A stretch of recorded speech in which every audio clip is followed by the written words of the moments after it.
I've enjoyed writing all my books, and I enjoy writing the same way I enjoy teaching, and the two activities feed into one another.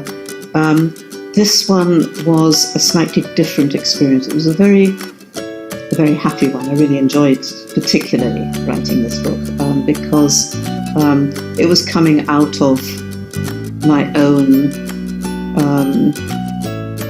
feelings, my own thoughts about what I've been doing all these years. I also had in this book, much more than in any of the others, a very strong sense of audience, a strong sense that I was sort of writing a letter to teachers out there and seeing them and speaking to them personally. And I hope that this feeling of direct dialogue comes across in the book when you read it. One of the people who made the most impression on me was Andrew Wright, who came out to Israel where I was teaching when I was, I don't know, in the early years of my teaching, not right at the beginning, but certainly fairly early on, and gave a couple of workshops where he presented all sorts of activities and teaching ideas which were absolutely brilliant, and also presented them in a unique Andrew way, very warmly, clearly, and funnily. And I learned an enormous amount. I think that's what triggered both it helped to re-enthuse me with the teaching, and it triggered off my own writing. So I owe him a great debt. We later, Andrew and I, co-wrote a book called 5 Minute Activities, which is to this day the bestseller in the series. So that was a nice partnership. The other big influence on me has been Michael Swan, who edited my first book, Discussions That Work, and taught me an enormous amount, because he's a brilliant teacher himself, so he taught me an enormous amount about teaching, and also about how to write a book. I wouldn't have written all the rest of my books without Michael. Most recently, I think the tip about smile. I remember giving a presentation at one of the conferences. This is when I was quite a mature teacher, already started writing and publishing and attending conferences and giving sessions. And I came out of a session and someone came up to me at the end and said, that was a really good session, but why are you so serious all the time? I thought, wow, I've got to do something about this.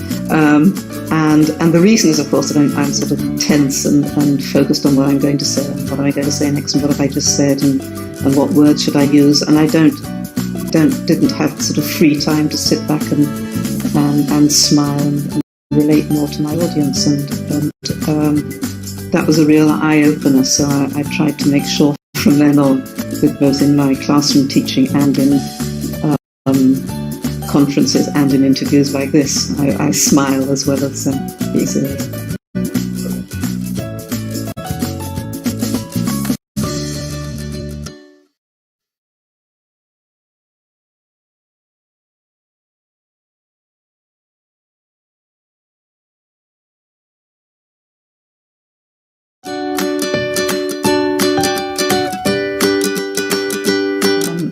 I've enjoyed writing all my books, and I enjoy writing the same way I enjoy teaching, and the two activities feed into one another. This one was a slightly different experience. It was a very happy one. I really enjoyed particularly writing this book because it was coming out of my own feelings, my own thoughts about what I've been doing all these years. I also had in this book, much more than in any of the others, a very strong sense of audience, a strong sense that I was sort of writing a letter to teachers out there and seeing them and speaking to them personally.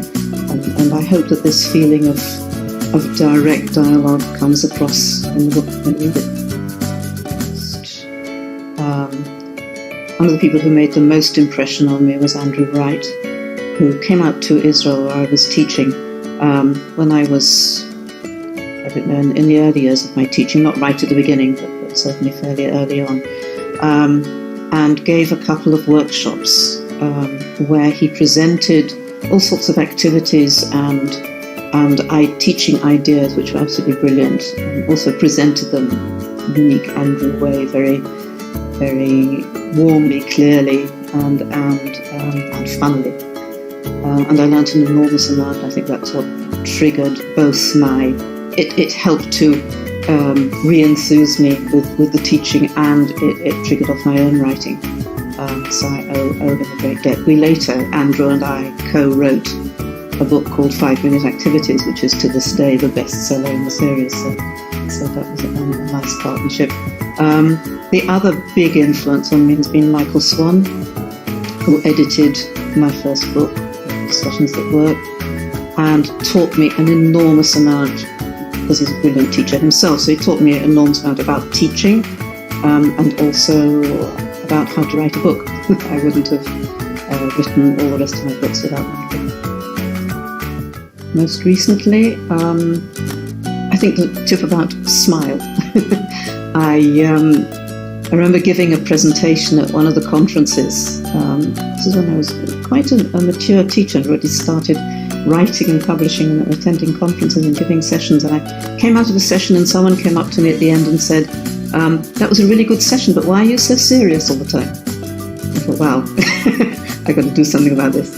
And the reason is, of course, that I'm sort of tense and focused on what I'm going to say, and what am I going to say next, and what have I just said, and what words should I use. And I didn't have sort of free time to sit back and smile and relate more to my audience. And that was a real eye-opener. So I tried to make sure from then on, with both in my classroom teaching and in conferences and in interviews like this, I smile as well as be serious.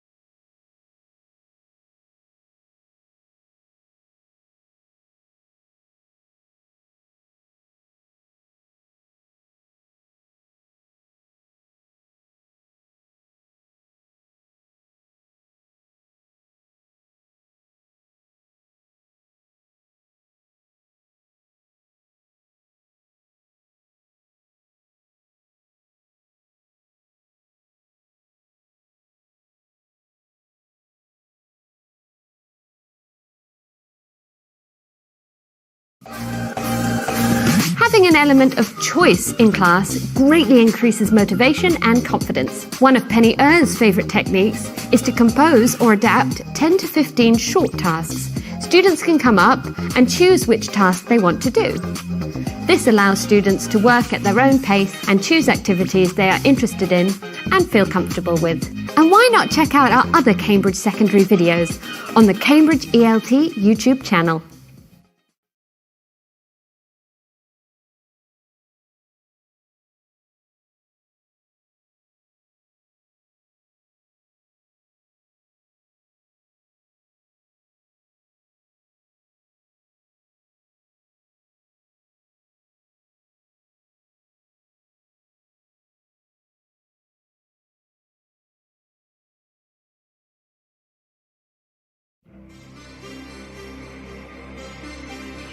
One morning in June some 20 years ago, I was born a rich man's son.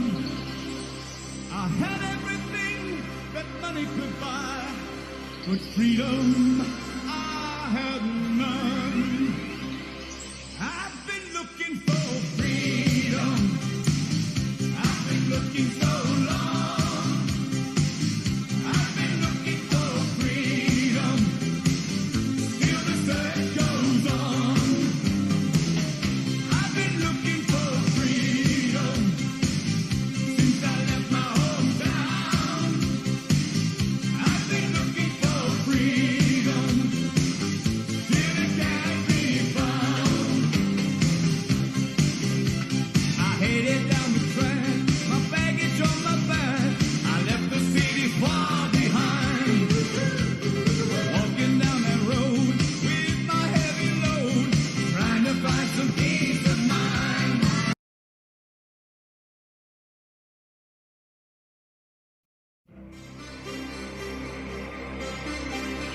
One morning in June, some 20 years ago, I was born a rich man's son.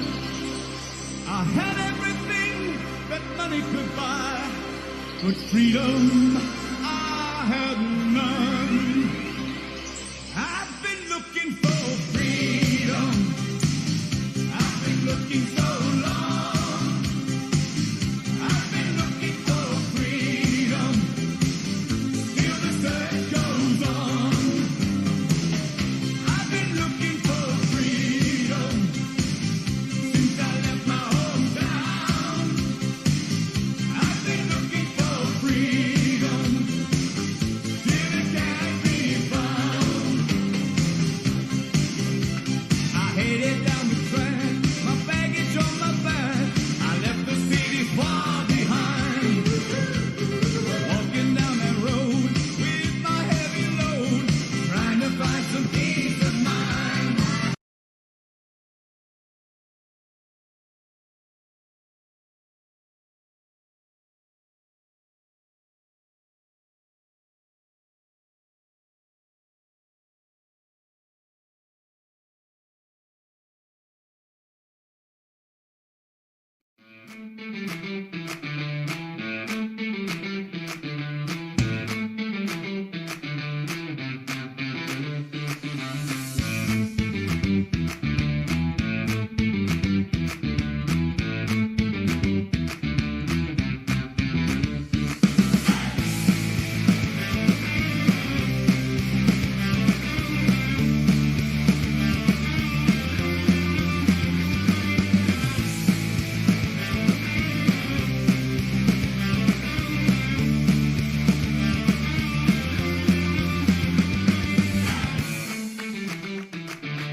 I've enjoyed writing all my books, and I enjoy writing the same way I enjoy teaching, and the two activities feed into one another.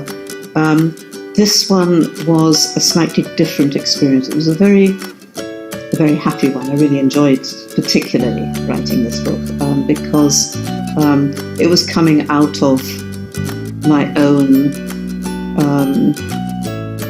feelings, my own thoughts about what I've been doing all these years. I also had in this book, much more than in any of the others, a very strong sense of audience, a strong sense that I was sort of writing a letter to teachers out there and seeing them and speaking to them personally. And I hope that this feeling of direct dialogue comes across in the book when you read it.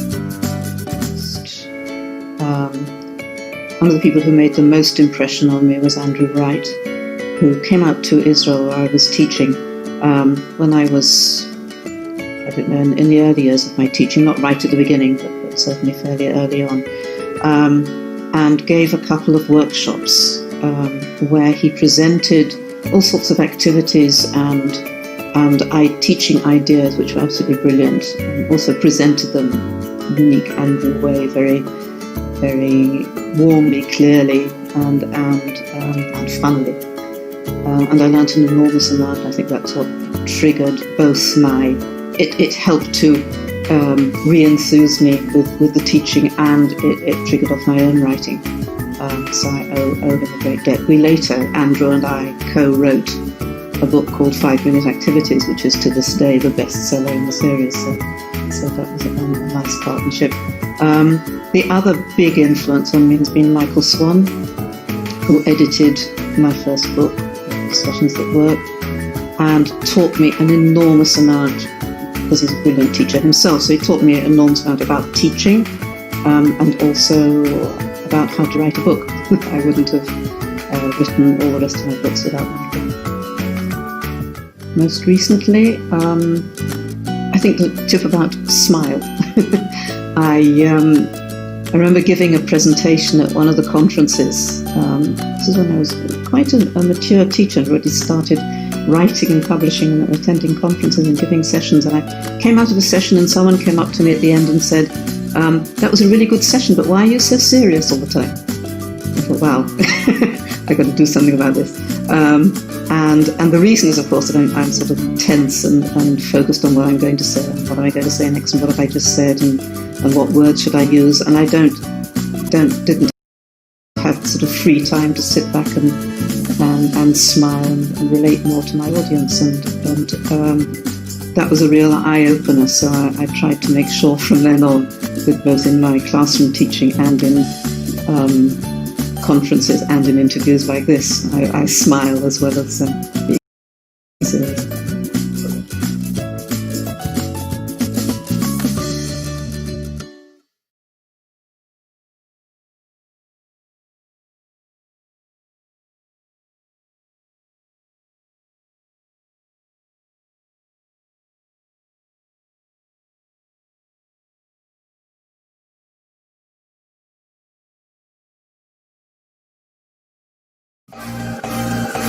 Having an element of choice in class greatly increases motivation and confidence. One of Penny Ear's favourite techniques is to compose or adapt 10 to 15 short tasks. Students can come up and choose which task they want to do. This allows students to work at their own pace and choose activities they are interested in and feel comfortable with. And why not check out our other Cambridge Secondary videos on the Cambridge ELT YouTube channel.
Guess what? It has like hurricanes, there's tornadoes. It can start off with rain or it could just go out of nowhere. It makes a loud noise like it's a storm. Guess what? You can get it at restaurants. The slices look like a triangle. One of the ingredients is cheese. It's a pizza! It's see-through. It reflects you. It's shiny. You can punch it really hard and then it cracks. It's glass! Guess what? DJs wear them. You have to plug them in for them to work. They're like a cushion for your ears. You can get them in lots of different colours. They're headphones.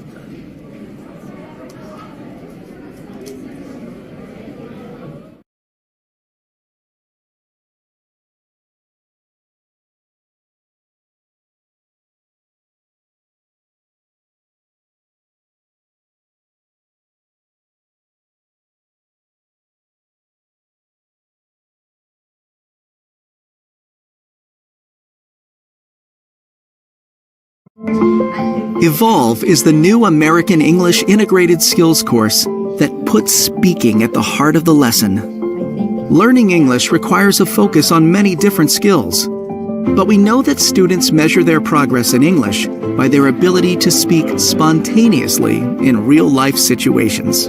Can I have a cappuccino? Sure, would you like anything else with it? Try the coffee cake. It's delicious. Oh, thanks. Why not? And some coffee cake, please. As well as integrating speaking throughout the course, Evolve includes a dedicated Time to Speak lesson at the end of each unit, helping you create a safe speaking environment to build confidence and fluency. Bite-sized video clips featuring real students responding to discussion questions provide achievable speaking role models that increase motivation.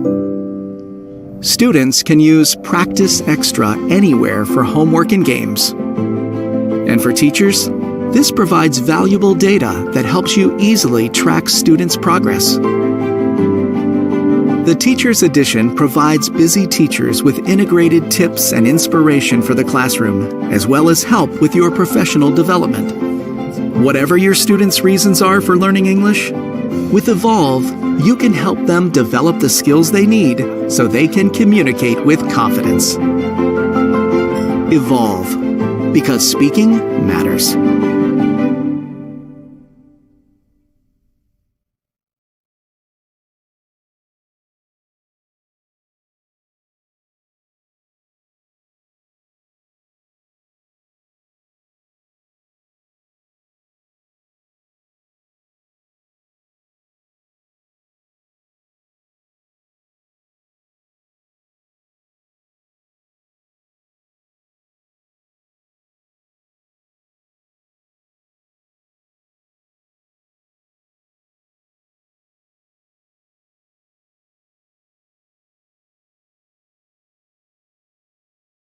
Hi everyone!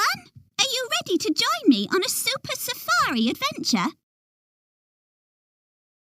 You are? That's great! Now, let me introduce you to my friends. Gina, Leo, and Mike. And my name's Polly. Come on, sing along and dance with us.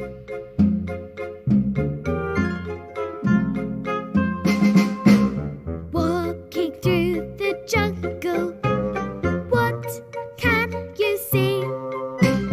I can see a crocodile looking at me. A crocodile? A crocodile? Snap, snap, snap.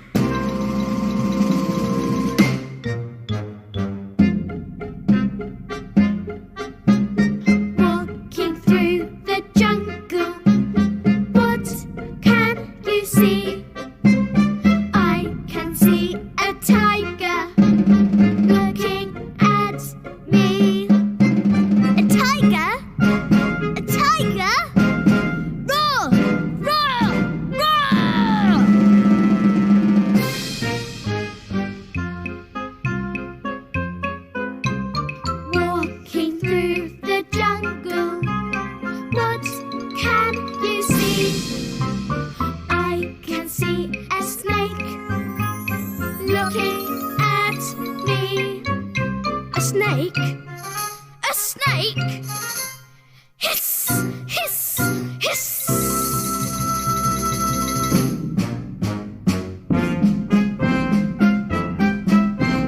Walking through the jungle, what can you see? I can see an elephant looking at me. An elephant? An elephant? Stomp, stomp, stomp!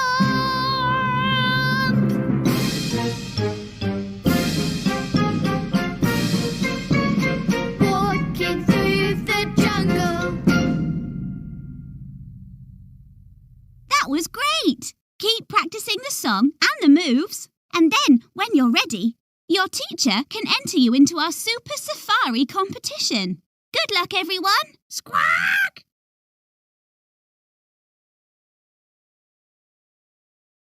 Hi, everyone! Are you ready to join me on a Super Safari adventure? You are? That's great! Now, let me introduce you to my friends. Gina, Leo, and Mike. And my name's Polly. Come on, sing along and dance with us.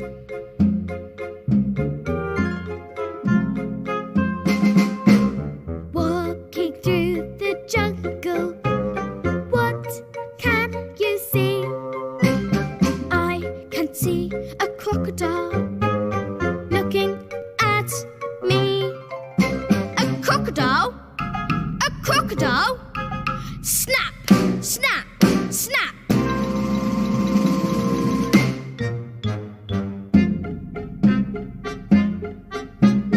Walking through the jungle, what can you see?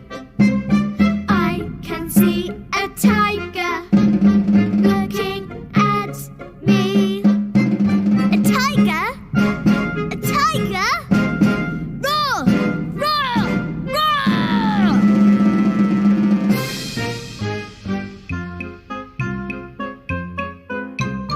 Walking through the jungle, what can you see? I can see a snake looking at me. A snake? A snake? Hiss! Hiss! Hiss!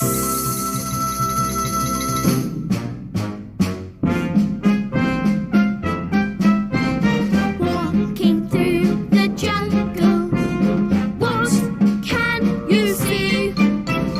I can see an elephant looking at me. An elephant? An elephant? Stomp, stomp, stomp!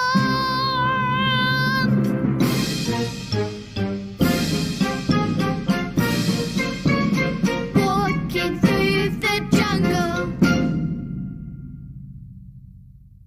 That was great! Keep practicing the song and the moves. And then, when you're ready, your teacher can enter you into our Super Safari competition.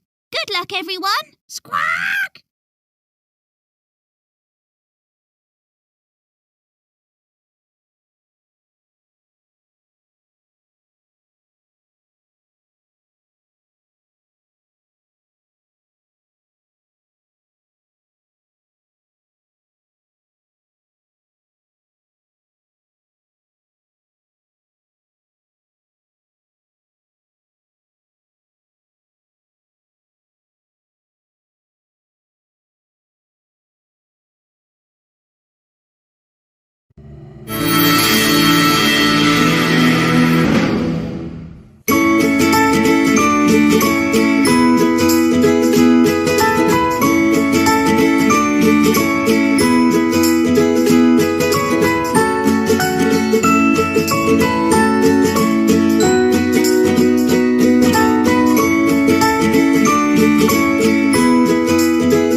I've enjoyed writing all my books, and I enjoy writing the same way I enjoy teaching, and the two activities feed into one another.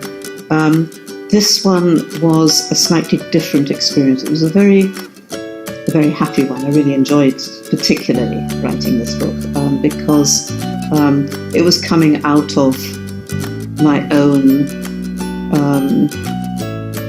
feelings, my own thoughts about what I've been doing all these years. I also had in this book, much more than in any of the others, a very strong sense of audience, a strong sense that I was sort of writing a letter to teachers out there and seeing them and speaking to them personally. And I hope that this feeling of direct dialogue comes across in the book when you read it. One of the people who made the most impression on me was Andrew Wright, who came out to Israel where I was teaching when I was, I don't know, in the early years of my teaching, not right at the beginning, but certainly fairly early on, and gave a couple of workshops where he presented all sorts of activities and teaching ideas which were absolutely brilliant, and also presented them in a unique Andrew way, very, very warmly, clearly, and funnily. And I learnt an enormous amount. I think that's what triggered both my... It helped to re-enthuse me with the teaching, and it triggered off my own writing. So I owe him a great debt. We later, Andrew and I, co-wrote a book called 5 Minute Activities, which is to this day the bestseller in the series. So that was a nice partnership. The other big influence on me has been Michael Swan, who edited my first book, Discussions That Work, and taught me an enormous amount, because he's a brilliant teacher himself, so he taught me an enormous amount about teaching and also about how to write a book. I wouldn't have written all the rest of my books without Michael. Most recently, I think the tip about smile. I remember giving a presentation at one of the conferences. This is when I was quite a mature teacher and already started writing and publishing and attending conferences and giving sessions. And I came out of a session and someone came up to me at the end and said, that was a really good session, but why are you so serious all the time? I thought, wow, I've got to do something about this. And the reason is, of course, that I'm sort of tense and focused on what I'm going to say, and what am I going to say next, and what have I just said, and what words should I use. And I didn't have sort of free time to sit back and smile and relate more to my audience. And that was a real eye-opener. So I tried to make sure from then on, both in my classroom teaching and in conferences and in interviews like this, I smile as well as be serious.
Hi, can I just check, is my sound okay? Can everybody hear me?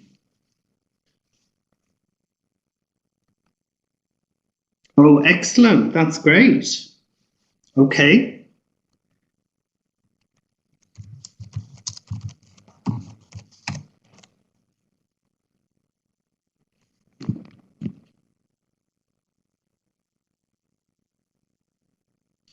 All right, everybody. Well, I'd like to start by saying thank you to all of you for coming this morning, bright and early.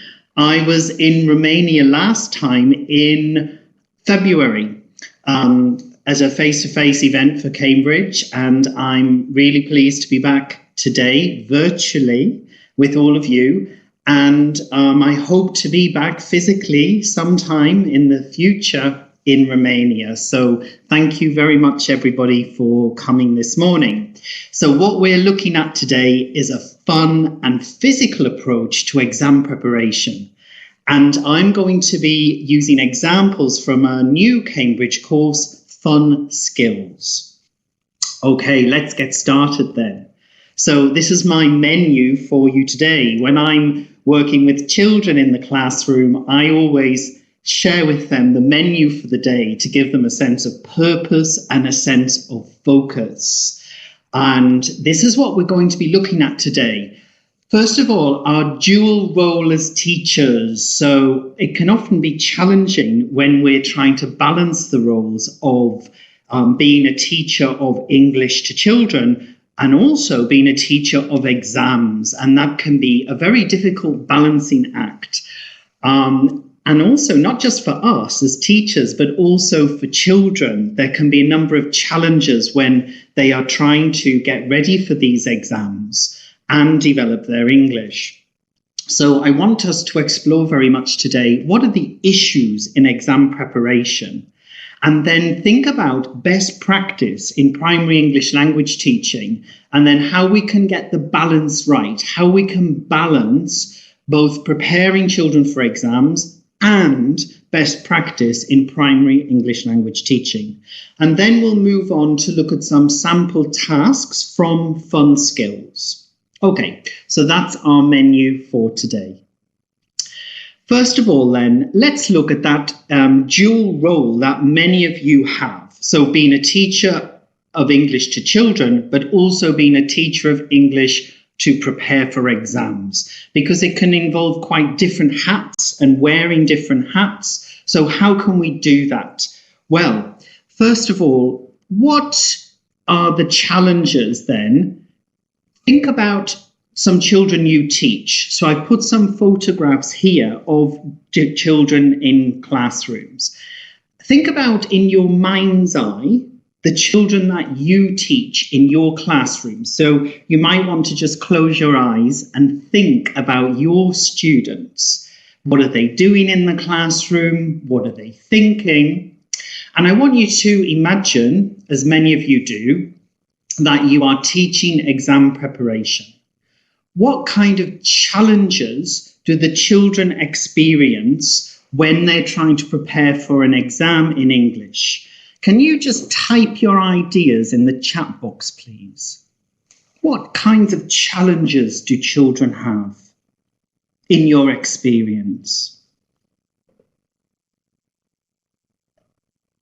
Yes, it is hard work, absolutely. Yeah.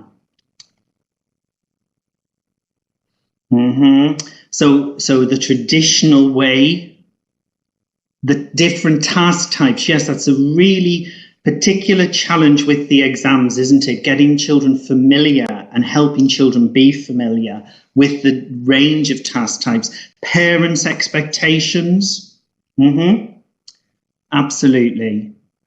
Concentration, peer pressure, self-confidence, yes, all of those things. I asked a group of teachers that I work with here, what were their top 5 challenges?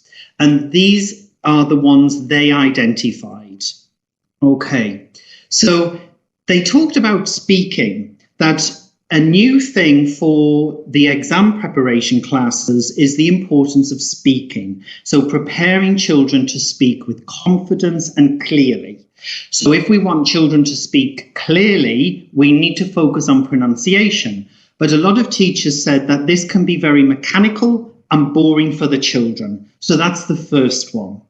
The other one teachers talked about a lot was vocabulary lists. You know, those of you who prepare children for starters, for movers, for flyers, there's an awful lot of vocabulary, isn't there? And if these are presented to children for exam preparation in a decontextualized way, it can feel overwhelming and it can be an overload. And as some of you said earlier, it can be very hard work. Also, some of you said about the traditional way English for exams can be taught.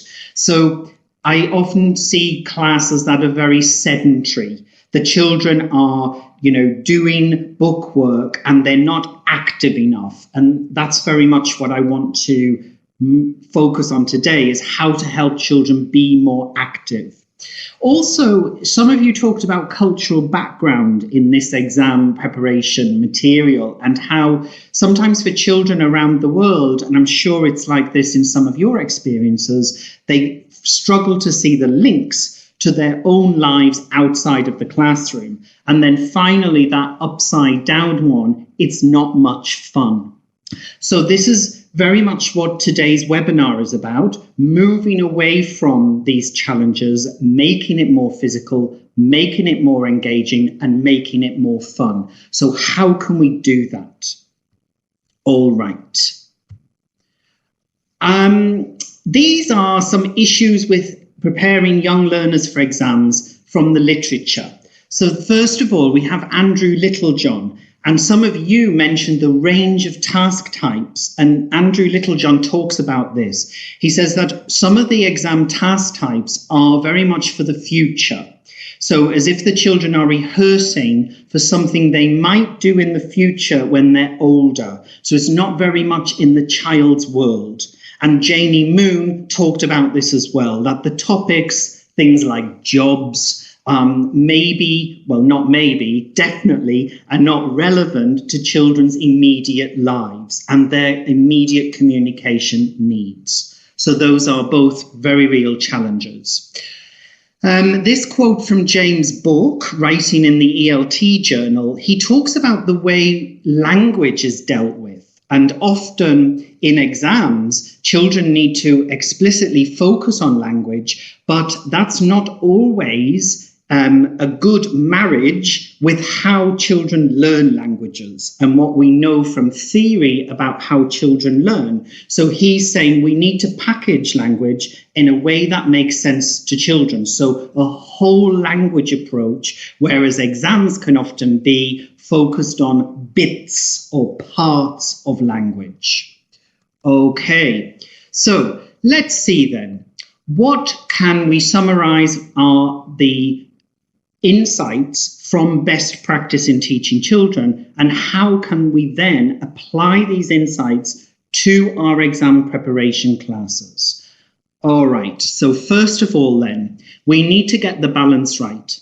So we talked earlier about you having this dual role, that you're the teacher of primary children, but you're also a teacher exam preparation.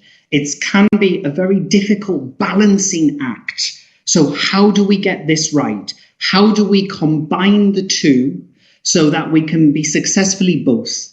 We want to teach children English that is useful, motivating, and meaningful, but we also want them to do very well at exams. So how can we combine the two so that we have a good balance? I'm going to be giving you some ideas today, later in the webinar, about ways to get this good balance. All right, so what do we learn from best practice? Again, looking at Andrew Littlejohn's work. He talks about teaching vocabulary and teaching lexis or grammar. And he says that it's not really, if we do very explicit focus on form, this is not really how children learn language. It's not really what research shows us about how children learn language. So we need to embed this. We need to embed this in child-friendly contexts. That's what we learn from that first bullet point there. The second one from Lynn Cameron, she talks about the different levels, and I'm sure you've experienced this. In one of your English classes, you can have children of many different levels, many different literacy levels, particularly with reading and writing. So we need to think about ways to differentiate our support so that we can reach and teach all of the children in our classes, our exam classes. All right, Sheila Rickson, she said, because we are teaching children, we need to balance a focus on language with a focus on social and emotional learning. I think that's very important at the moment, given the world situation and the anxiety and the stress children can feel. Taking exams can make it even more stressful. So we need to remember to include lots of child-friendly activities and tasks so that exam taking and exam preparation isn't so stressful.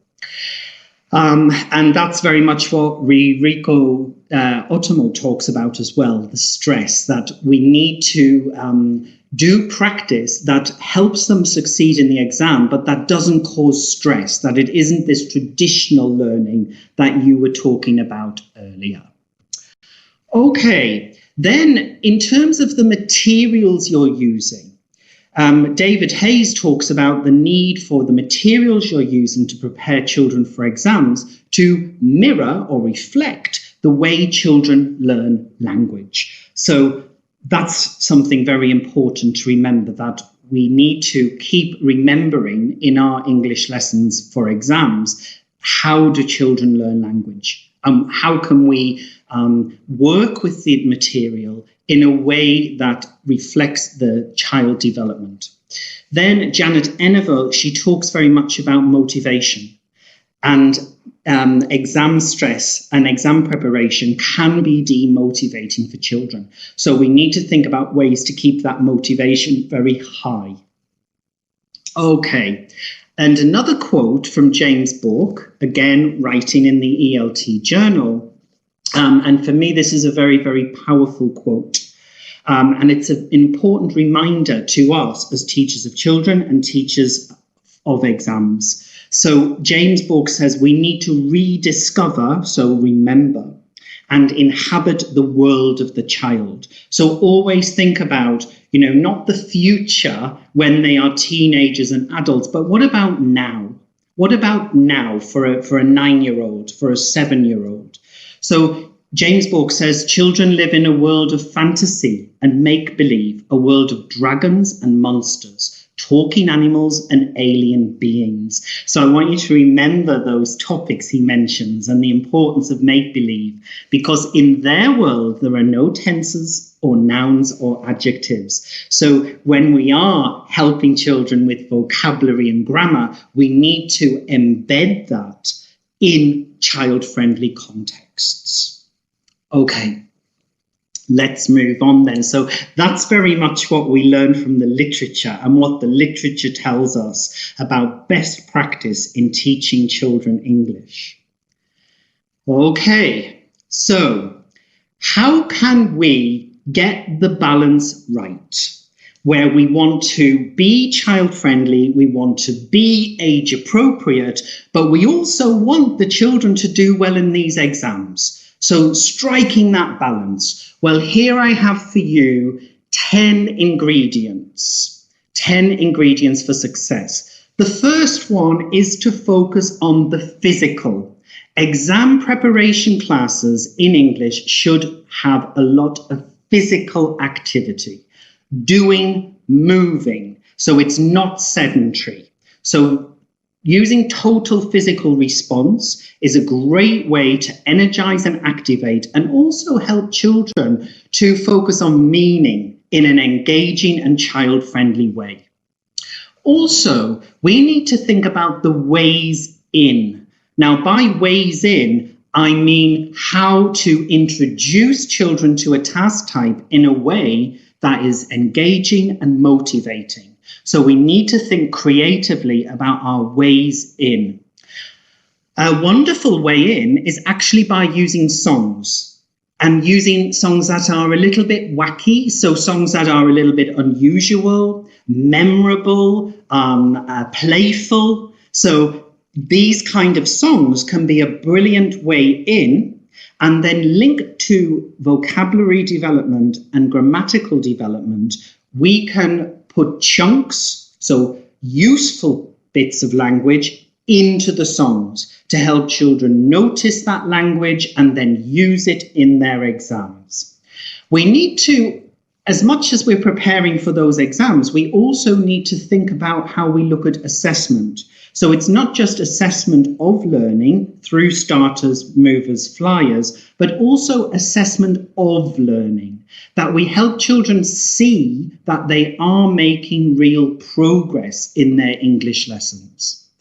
And then, to make sure they do make progress, we need to adjust our tasks and adjust our activities so we can give them extra support when they're needed.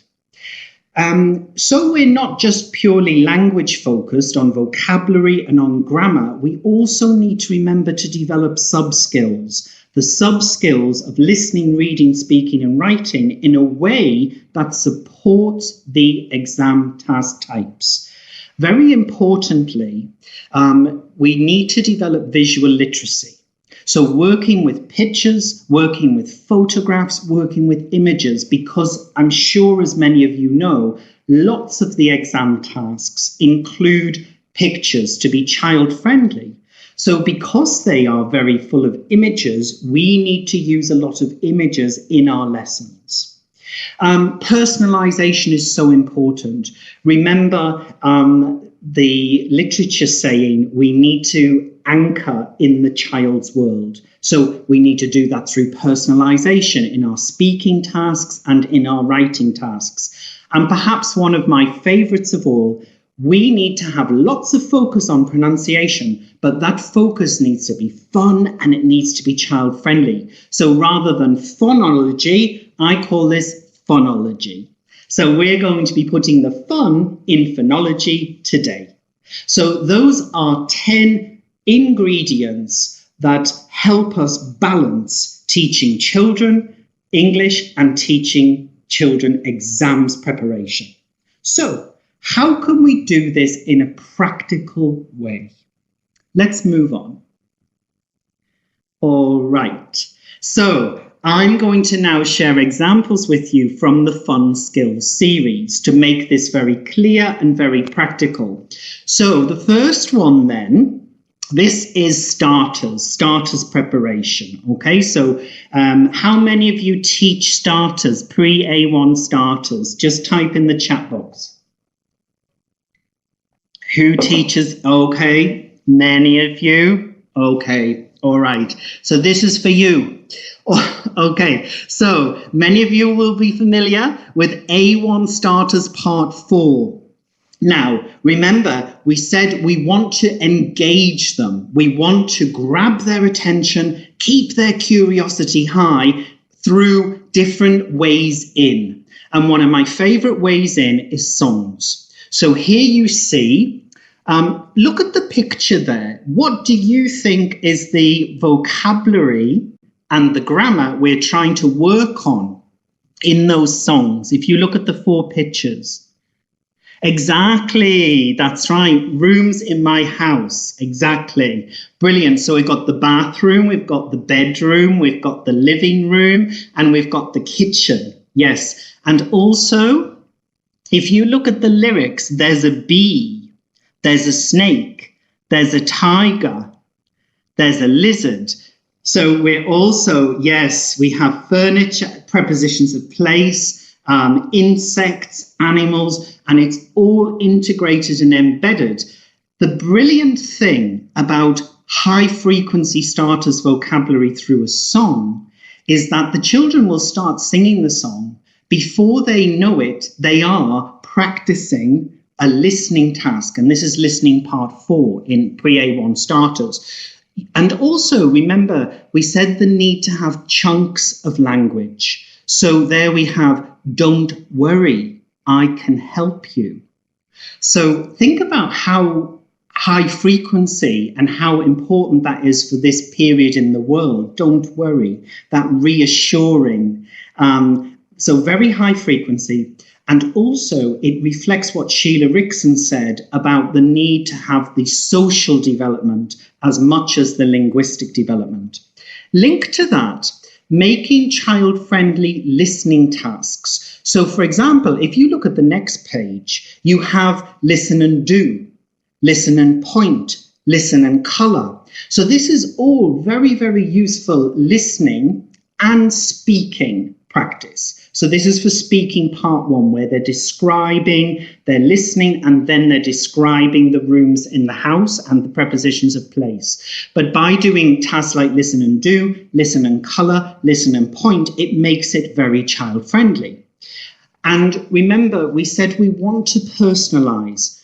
And a great way to personalise is to give children choices. So if you look at that speaking task, the children choose 3 objects in the picture and they talk about them to their friend. So lots of pair work, but pair work with choice. And these are very simple choices, aren't they? They're choosing 3 things from the picture, but it's still an element of choice. And that's really, really important.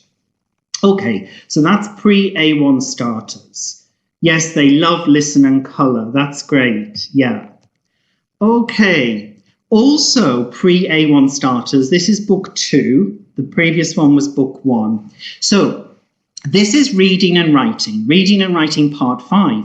And again, a great way into reading and writing is through a song. And this is an action song, and it's all about the animals at the zoo and what they are doing. And so, of course, you guessed it, the grammar point, the present continuous. You know, there's an elephant throwing water over me, throwing water. So you see a very child-friendly use of the grammar structure, and it's embedded through the song. And using the present continuous to describe what's happening in pictures is a very useful exam task, language for exams, where the children have to describe what they can see and what's happening in that picture. So it's a really nice way to embed the focus on the grammar.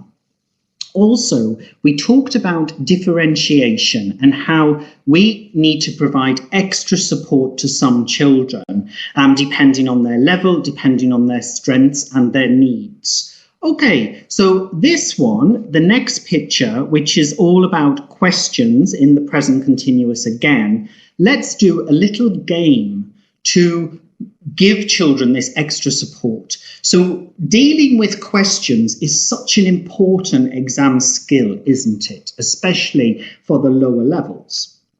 All right, so here we have 3 question words. So we need to train the children that when it's a who question, it's about people. When it's a where question, it's about places. When it's a how many question, it's about numbers. Okay, and this is an activity you can do with the whole class. And this is to help them differentiate, and they can work in pairs, they can work in groups. Okay, so type in the chat box for me, who? Which ones go with who? Yes, Mr. Green, my mum, and Sue. Excellent. Which ones go with where?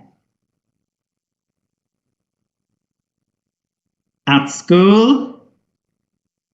In a tree, in the kitchen. Wonderful. And also how many? Okay, great. And the children can do this in pairs and in groups, and you could make it physical by putting it on cards. You could put it on the board. There are many ways to do this. A useful way to get children to notice language patterns is to colour code. So it's a very, very visual way to do this. Here's an example for you.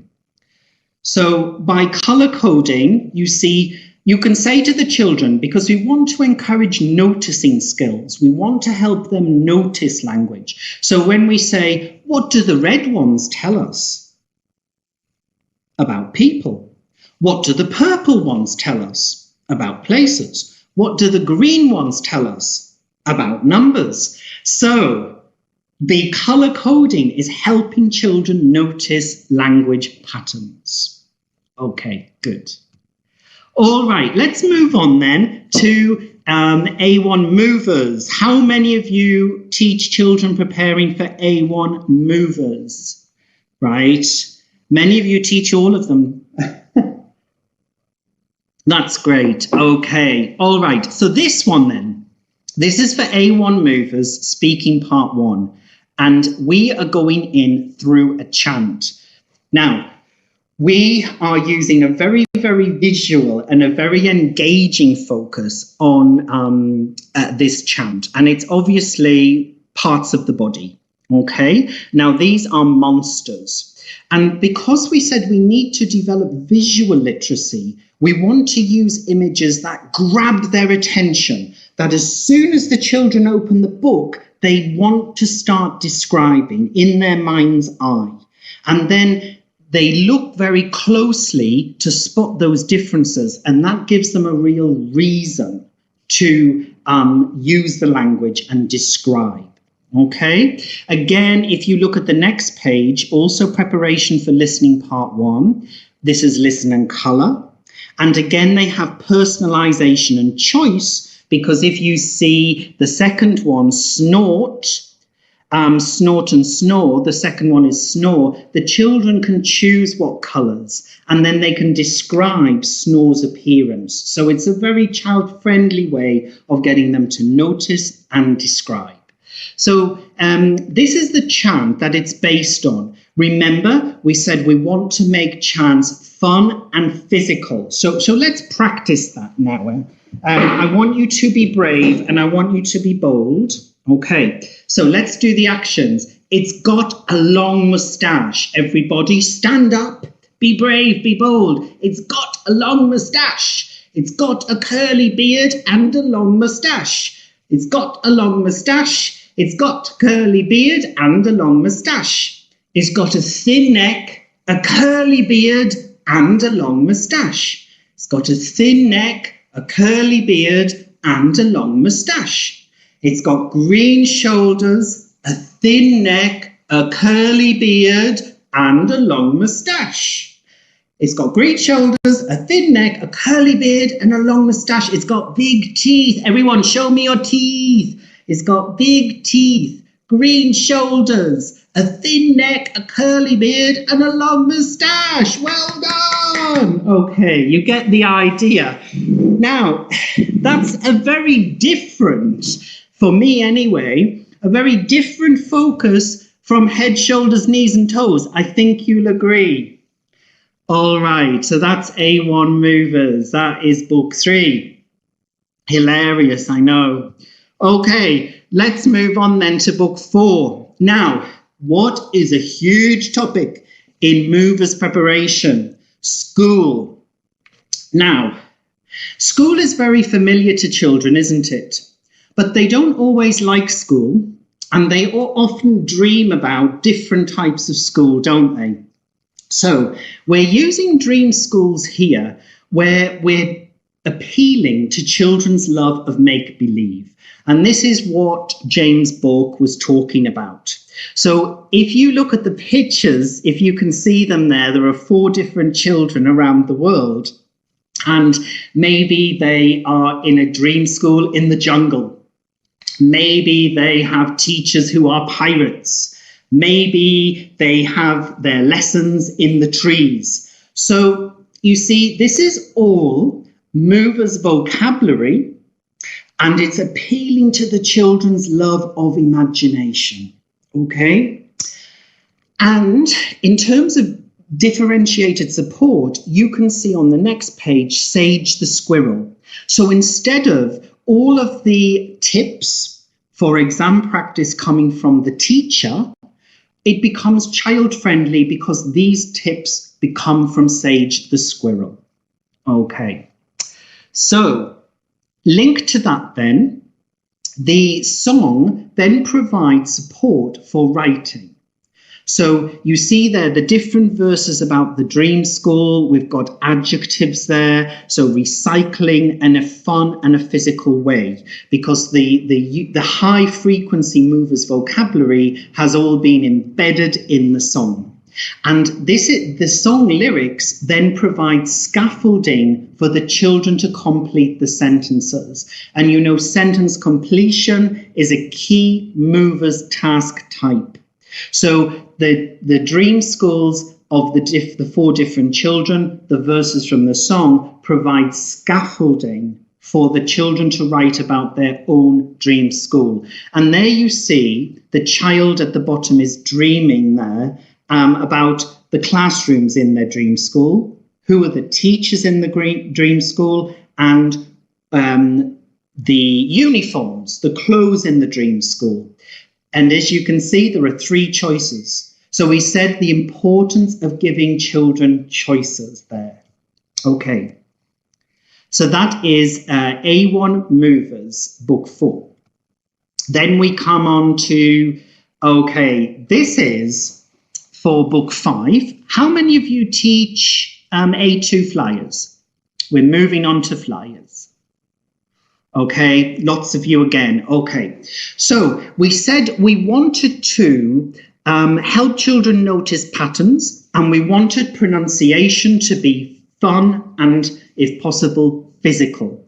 So here's an activity where we're looking at rhyming words. We're wanting to train their ear and sensitize the children to sounds in English that rhyme to help them recognize words. Okay, so have a look there. I want you to type in the chat box pairs that rhyme. So let's do an example together. We have street and meat.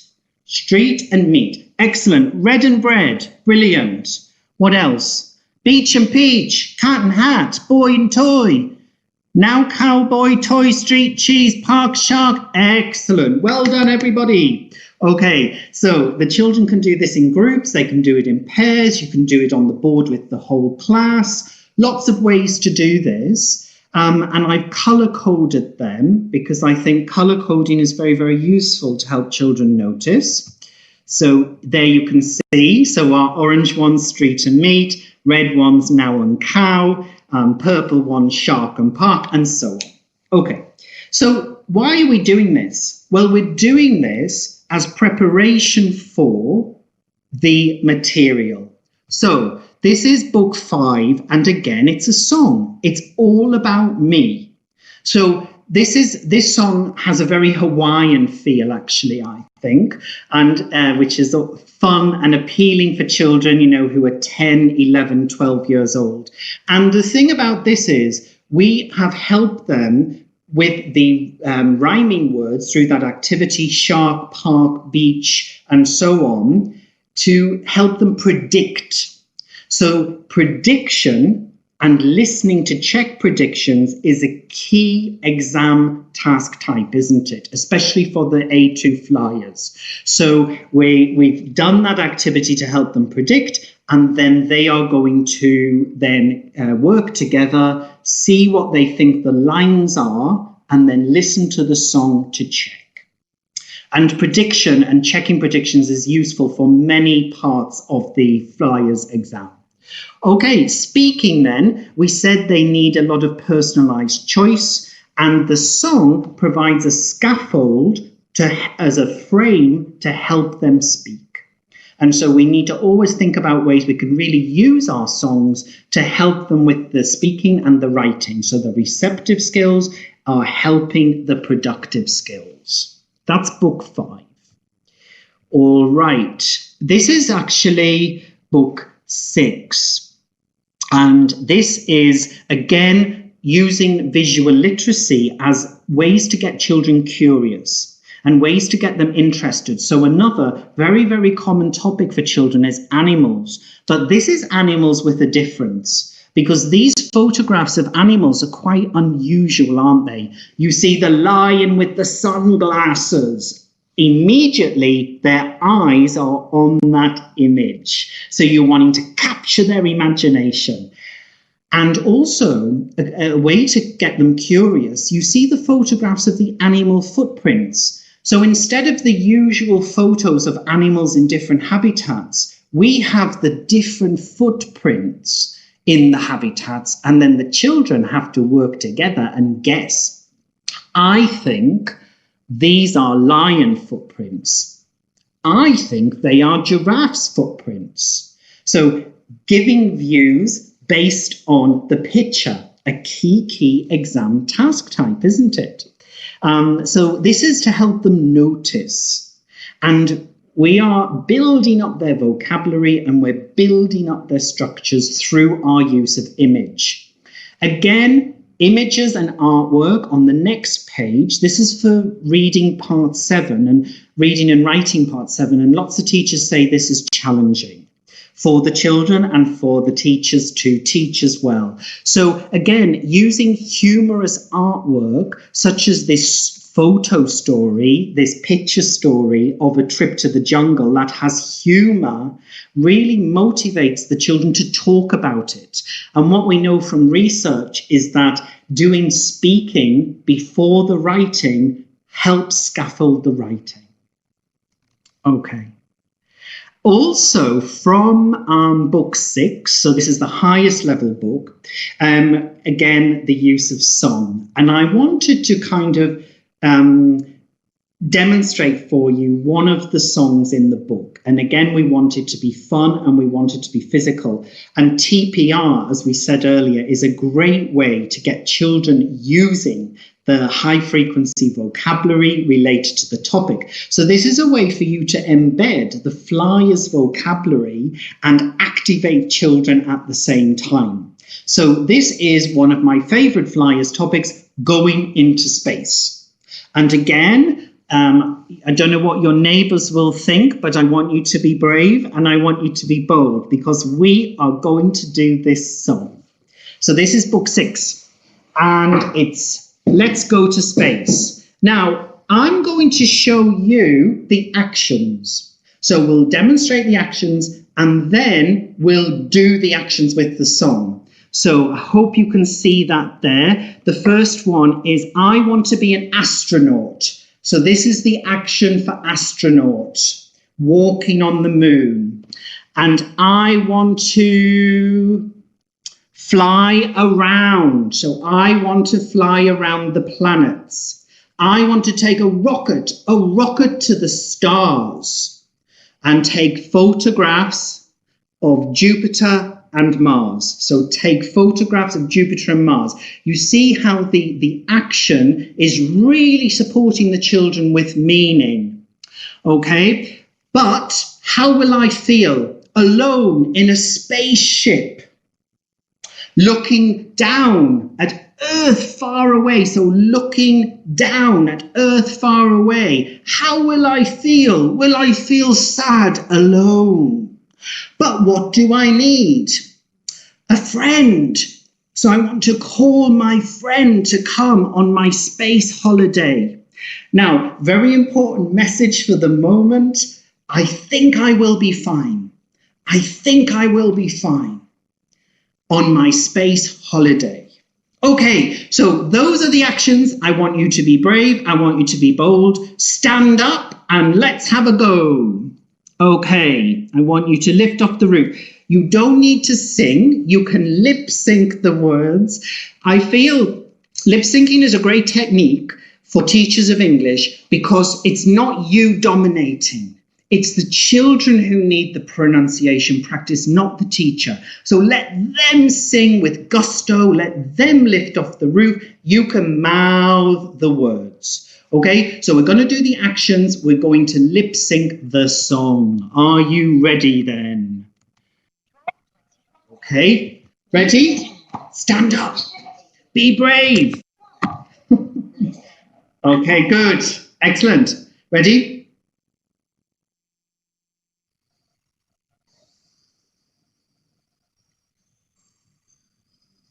Ready? Show me your astronauts.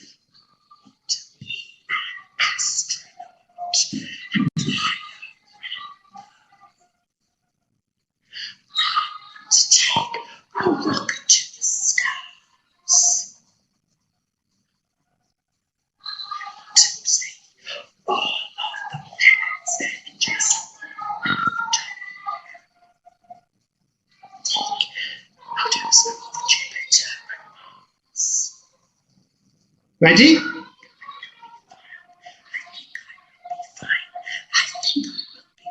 Round you go.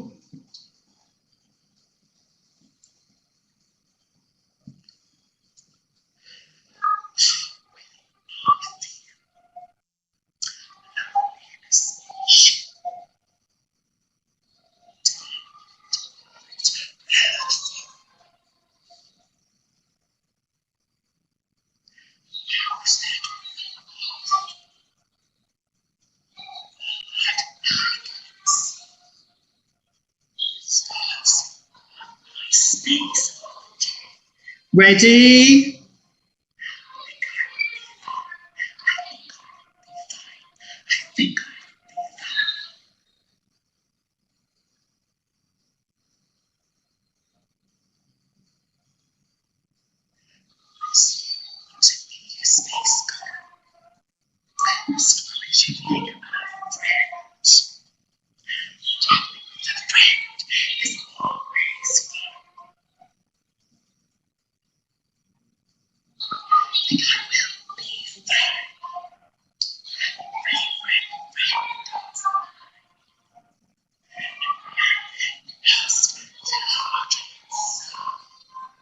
Last one.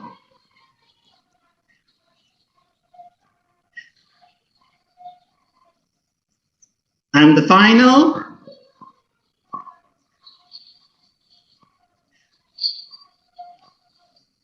Okay, everyone, well done. Okay, excellent. So very fun, very physical. So lots of use of TPR there. Okay. Track 20. Last one then. So let's pull that together then. All of the things we've talked about this morning. First of all, we need to engage children in exam tasks with ways in. Now, creative ways in are using images, using songs, and so on. So we really need to find ways in to grab their attention and keep them curious. We also need to help children notice chunks of useful language in the songs and in the stories, because by helping them notice, color code, and then do fun and physical pronunciation, we then help them to use those chunks of language. Also, think about ways that you can adapt exam tasks a little bit to make them more fun and make them more physical. So building in TPR, getting children doing the actions are all ways to energize and motivate. Songs are great to help children grasp key exam language. So the useful starters, the useful movers, and the useful flyers vocabulary. Making our focus on pronunciation fun, so phonology, really, really important, because speaking is such a key component, isn't it, of both starters, movers, and flyers preparation. Trying to find ways to differentiate support, incorporating pair work, incorporating group work, and also before the children do a language task, making it into a game. And we saw that with our question game, didn't we? Visual literacy, so important. This is a useful skill for children in general, because we live in such a visual world, don't we? But it's especially important for these exam preparation. So working with photographs, working with pictures, working with images, and keeping the children curious. The more unusual the pictures, the more they're going to want to use language to describe those pictures.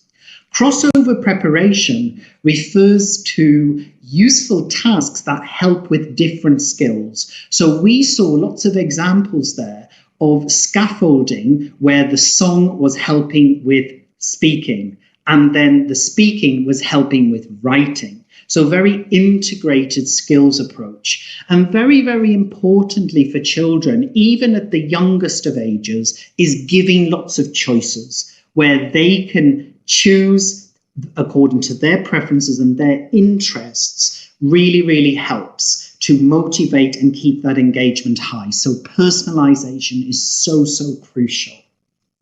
Okay, so those are my top tips for you in ways to balance both being a teacher of English to children and a teacher of exams. Okay, so my final message today for you all is, while you're developing skills for exams, have fun. All right, everybody, there's my references. Lots of those are freely downloadable. So you can look at the PowerPoint after this session. You can type those into Google. Lots of those are freely downloadable publications if you want to read more. Okay. All right, and this is the series that I was talking about, and these were the books I used examples from. So you can see the 6 books and the different starters, movers, and flyers levels. Okay. Finally then, any questions for you? From you about anything we've talked about in today's session? Please type your questions in the chat box if you've got any.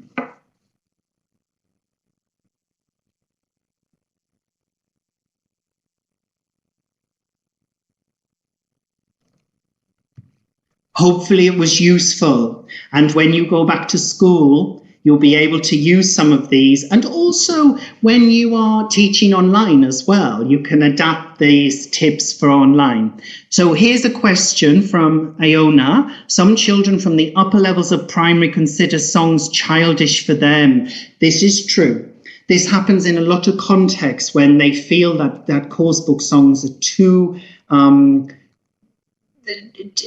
childish, and what we've tried to do is select songs that are a little bit wacky and a little bit unusual and a little bit fun. So experiment with songs like the Hawaiian one, Questions About Me, because that one has a bit of a Jack Johnson feel actually.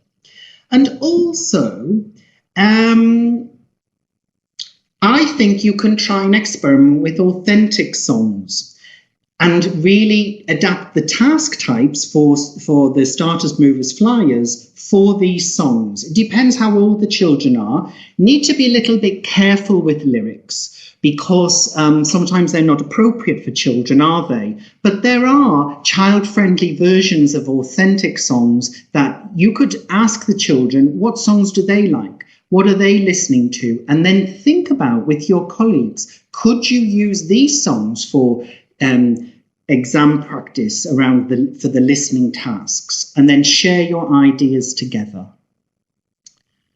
What's your favorite assessment method in online teaching? Oh, well, I haven't done much online teaching, and here in Norway, we're actually back to face-to-face teaching. But I think really focusing on assessment for learning. So giving the children opportunities to reflect on their learning and give you lots of responses. So things like doing the exit cards. What have we learned today? What do you need more of? What do you need less of? And really getting their input and having them reflect on their own progress, I think, is very important, especially for online. And having the children give you feedback is really important. And so them telling you what they feel they need more practice with, and then that can help you decide for the next lesson. So I think adopting an assessment for learning approach is really important, both for the face-to-face classroom and online. Okay, how can we test the children for YLE exams online? Now, that would be a question for Cambridge University Press and Cambridge Assessment. So are there mock tests available online?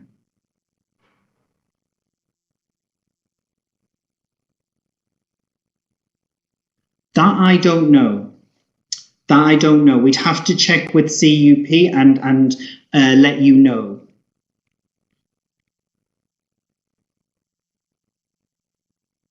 But we need to keep it fun and we need to keep it physical, even when we're doing online practice. And that's a danger, because what I've done with you today is very much for the face-to-face classroom, but I think it can be adapted for online.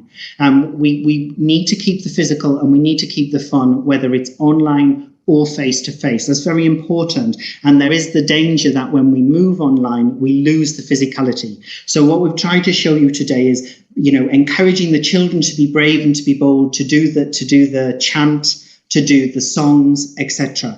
So don't be afraid to, you need to show them. And then if they see you're not inhibited to do the actions and do the songs, then the children are more likely to do that as well. Yes, I can show you the books again. That's fine. Yes, excellent. Oh, and the World of Fun is actually very useful. This website from Cambridge, the Cambridge Starters, Movers, Flyers World of Fun site, that will give you interactive online practice. So that's very useful. Those are the books. So you have 2 books for each level, and Fun Skills is very much focused on the development of the 4 skills: listening, reading, writing, and speaking. And they have been written to give extra support around the skills in a fun way. So you probably be using Fun Skills as well as your main exam preparation course book, rather than instead of. So it's a supplement to give the children that boost to their English. Okay, Amelia, so you're not going back to face-to-face. That's understandable. So try and experiment with some of the ideas we've shared today in the online format. And please let your colleagues know, people who are attending today and others, how it goes and what changes and what adjustments you needed to make.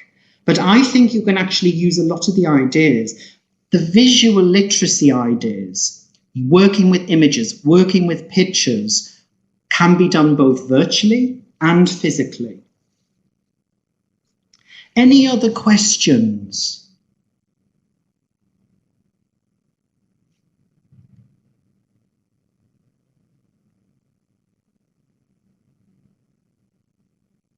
Yes, Paula, that is a very good question, isn't it? About can the exams themselves be administered in an online format? I'm not sure. That's something we'll have to check with Cambridge. Because you're right, you do want that physicality, don't you, where they actually take the picture physically. So we'll check with Cambridge assessment and we'll let you know. All right, any other questions, anybody? Now that's a very big question, isn't it, about parents and communicating with parents. Parents' pressure, the pressure of parents for children to succeed in exams is very, very challenging, isn't it, in many contexts. And I think it's about doing parent education and parent training about the approaches and the methods, and also ways that parents can help support preparation at home. And it's not just doing mock tests. For each of these Fun Skills books, there are home booklets. And these are not workbooks. They're actually books to engage parents and engage families in the tasks and activities. So for each one, there are 6 home booklets, and they are fun, they're practical, they're hands-on, and they're a way for parents to understand the methodology and understand the teaching style that you're using in these materials. 3 of these books are freely downloadable. So you can try an experiment with those. They're also suitable, I think, for use online. Book 2 and book 2, 3 and 4 are available to download. So you can go to the Cambridge website today and download freely those 3 home booklets for fun skills, and then see whether you could encourage parents to use those with their children at home. Because I think that will help parents understand the methodology that you're using in the classroom or in the online classroom. That's a good question about pair work and social distance, yes. So then you have to get very creative, don't you? Things like shouting dictations, which can be very noisy.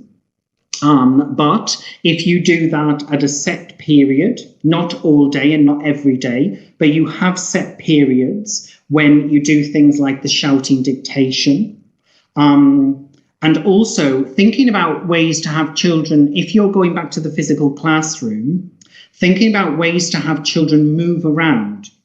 So, for example, with this chair, if we want them to talk to someone, to give them speaking practice, we don't need to be moving all over and doing surveys and mingles. We could just move our chair around and then we have a new partner there. We could move our chair here and have a new partner there.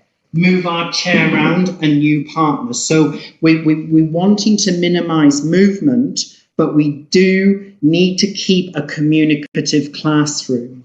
So we need to think quite creatively about how to do that. So shouting dictation is one, and having the children move in a limited way is another.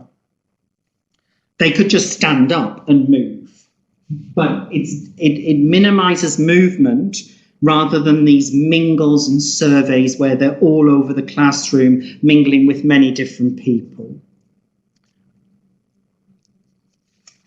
Oh, teaching style or philosophy, I'd say child-centered. We're wanting to put the child at the heart of what we do, and really base our teaching around their world and their interests, rather than our own. And that can be very hard when we're doing exam preparation, because often the exam is at the centre. And so what I've tried to do in today's webinar is help you get a better balance, and also really try and start from the child's world and the child's interest. And when we wrote these fun skills materials, that's what we're trying to do, to keep them familiar with the exam tasks, but in a way that starts with the child's world. And I think there's many exam preparation materials out there, but they're very much focused on the exam rather than the child. So we need to be child-centered and child-focused. All right, everyone. So I'd just like to say a huge thank you for coming this morning. I know you're very busy and you have a lot to do. So enjoy the rest of this conference. I know you had yesterday and you have the rest of today, and I'm sure you will have lots of fresh ideas to take back to your classroom or even the online classroom. So thank you very much, everyone. Stay safe, and I wish you all the very best. Thank you.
Good morning, everyone.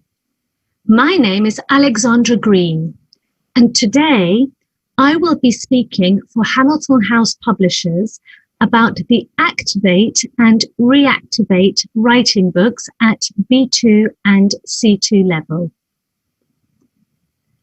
The title of my presentation is Creating 21st Century Learners in the EFL Classroom. The importance of developing critical thinking skills and focusing on skill integration to create empowered learners ready to take on the world. Let's start with a little bit of background knowledge. It all started with activate your grammar and vocabulary at B2 level and reactivate your grammar and vocabulary at C2 level. And then continued with activate your writing at B2 and reactivate your writing at C2.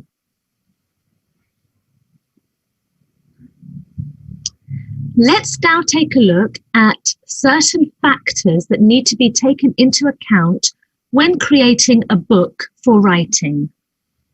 A book that will assist learners in reaching their goals. First of all, does the writing book assess learners' needs using a level appropriate format? Do the exercises address learners' needs? Are there clearly stated objectives for each unit so that learners are aware of outcomes? Is authentic language used in the lesson content? Does the writing book progress at a comfortable pace? Is there opportunity for open-ended conversation or unguided language practice? Does the coursebook provide opportunity for students to revisit their goals that were initially identified?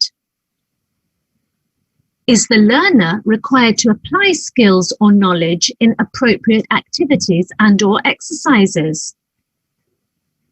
Are there a variety of activities that encourage interaction? Is there communicative practice requiring learners to negotiate for meaning? Are there openers that elicit previous knowledge? Are there opportunities for learners to apply content to their own lives? And does the book allow for learner self-evaluation of performance and/or objectives? And of course, last but not least, does the writing book motivate me as a learner? Does it engage me and make me want to compose a piece of writing? All these factors, plus the can-do statements for writing at B2 and C2 levels, were taken into consideration when creating this writing book for B2 and the writing book for C2 level. The end result, a writing book that will actually assist students in the writing process. What is B2 level writing? This is mentioned at the beginning of the writing book at B2 and also in the C2 writing book. In terms of communicative achievement, organization and language, what is required according to the CEFR for B2 level writing? Activate Your Writing Skills at B2 and C2 levels is a new series that aims to develop students' writing skills in an innovative and effective manner. The focus throughout the book is on providing students with support and encouragement, thereby ensuring they have the confidence and ability to produce a piece of writing at B2 and C2 levels, thus preparing them for a number of the examinations at the levels in question. Emphasis throughout both writing books is placed on developing the critical thinking skills of learners through a variety of exercises and task types, comparing, sequencing, negotiation of meaning, debating, reasoning, just to name a few. English language teachers strive to ensure that they develop 21st century skills amongst their learners in order for them to be 21st century learners and to be equipped for the outside world of today. Being a 21st century learner implies I collaborate and I lead by influence. I take initiative. I have effective oral and written communication skills. I'm curious and I use my imagination. I'm agile. I'm adaptable.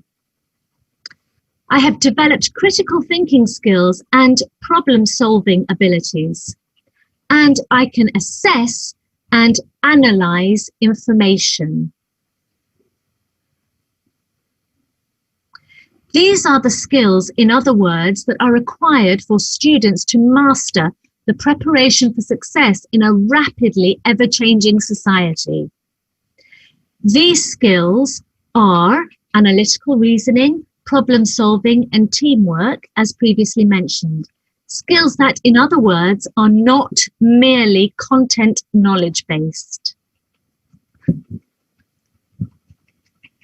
Now, let's move on to writing per se. What exactly is writing? What are the stages of composing a piece of writing?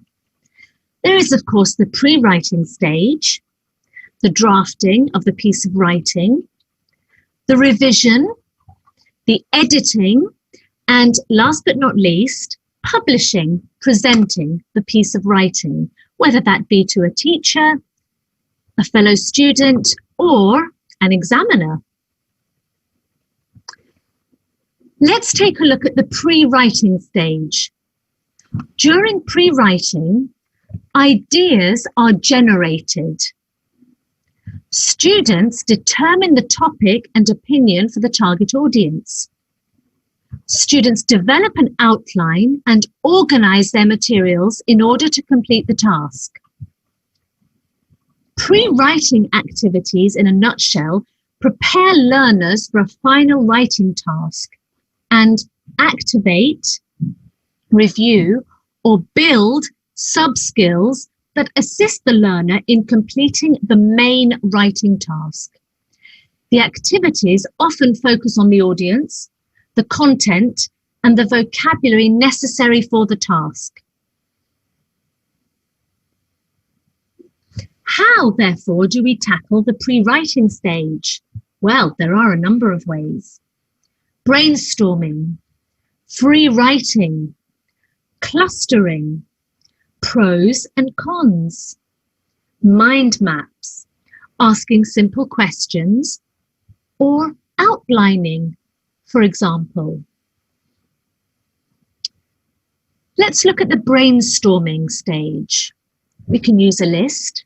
We can use a spidergram to enable students to come up with as many ideas as possible and refer to them and make connections later on in the writing process. We may use free writing. Students write whatever comes to mind about the topic for a specific amount of time. The focus is on ideas, as opposed to on accurate grammar and lexis. We may opt for mind maps, a visual way to outline information, for example, by means of webbing. Students write a word in the middle of a sheet of paper or on the interactive whiteboard. Related words are connected to this word using lines. Students build on the idea so that they have a wealth of ideas connected to the central one. Here is an example of a mind map and of a spidergram to show how ideas are connected and then built upon. Here is an example of clustering, where the main topic is the center and ideas come out of the main topic. Are learners ready to take the first step? Once your students have completed one or more of these pre-writing strategies, it's quite possible that they will feel ready to create their draft. When students feel like their essay will write itself, you, as teachers, know you've provided them with solid pre-writing activities that will make the final writing product more effective and easier for students to write. Let's now move on to the during writing stage. During this stage, learners should be engaged in recursive writing. In other words, each step taken in the writing process will feed into other steps. After the essay has been drafted, for example, students will verify some of their facts, and if they discover mistakes, they will go back to the draft and fix these mistakes. Self-editing and revision. Once students are ready to write, they need clear instructions, resources to complete the next steps in the process, writing drafts, revising, self-editing, expanding, and students should be encouraged to make use of the notes they generated from the pre-writing tasks. A few words of advice to students during the writing stage. Write down details taking into consideration the pre-writing activities.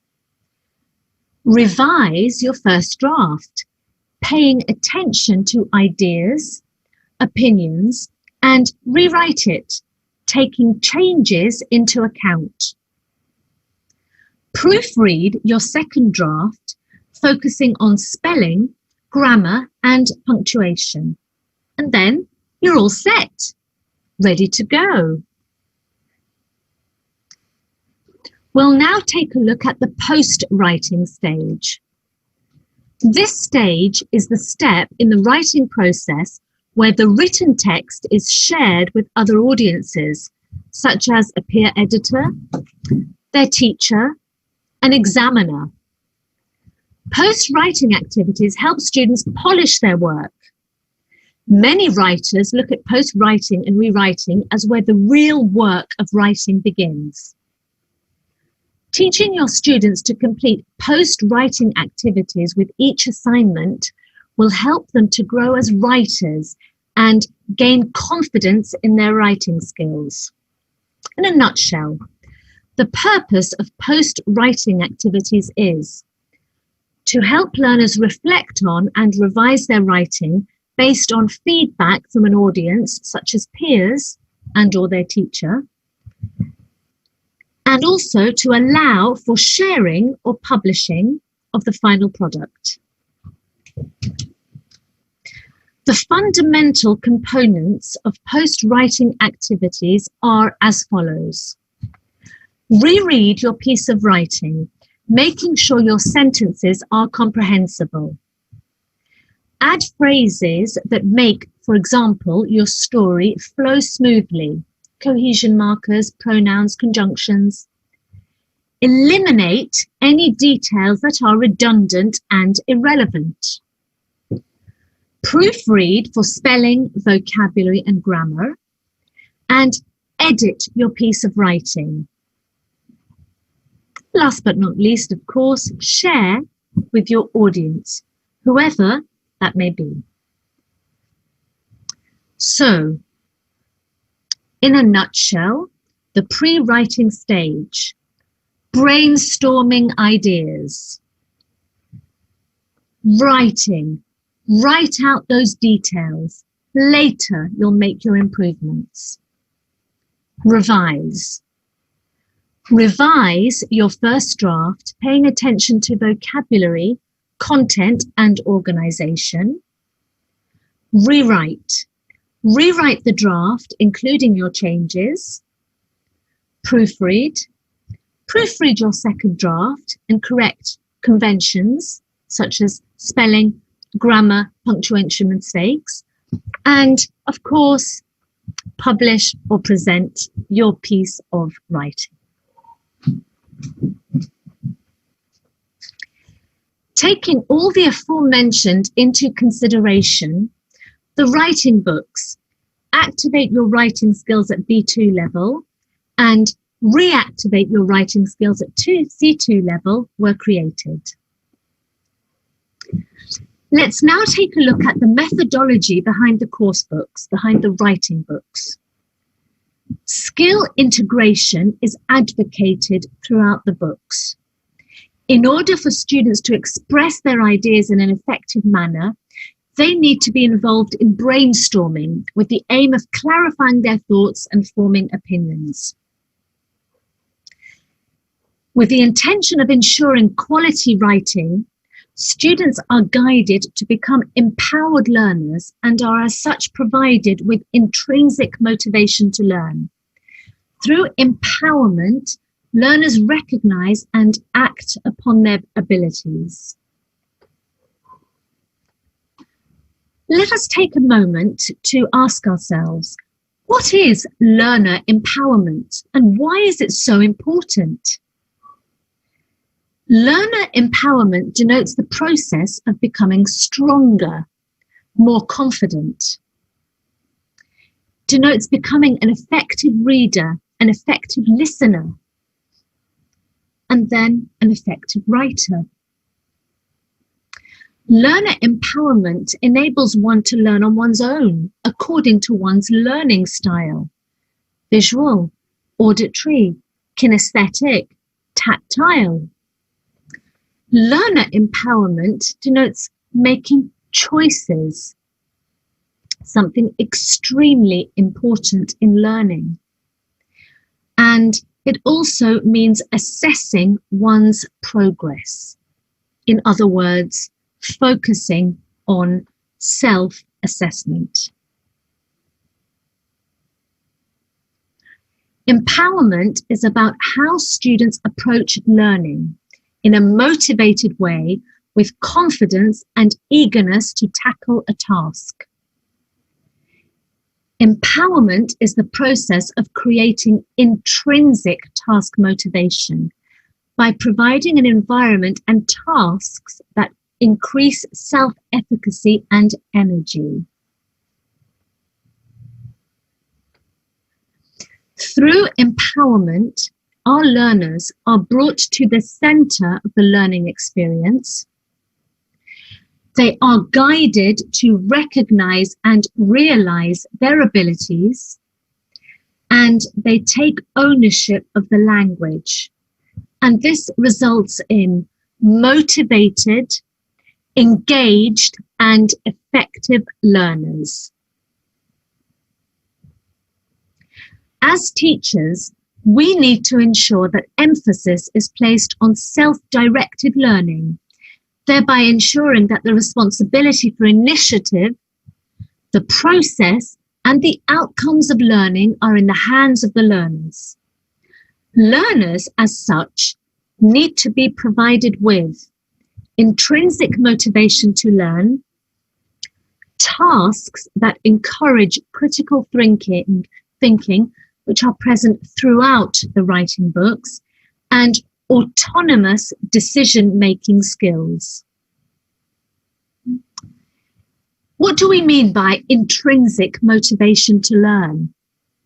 Well, when students are presented with a writing topic, we'd like them to be able to say, "This is interesting, I'd like to learn more." Technology, of course, brings the world into our classrooms, and this plays a fundamental role in motivation.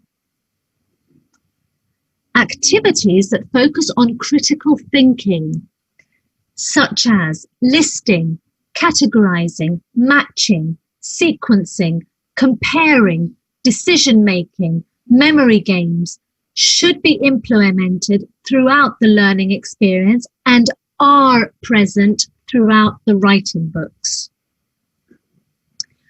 Autonomous decision-making skills.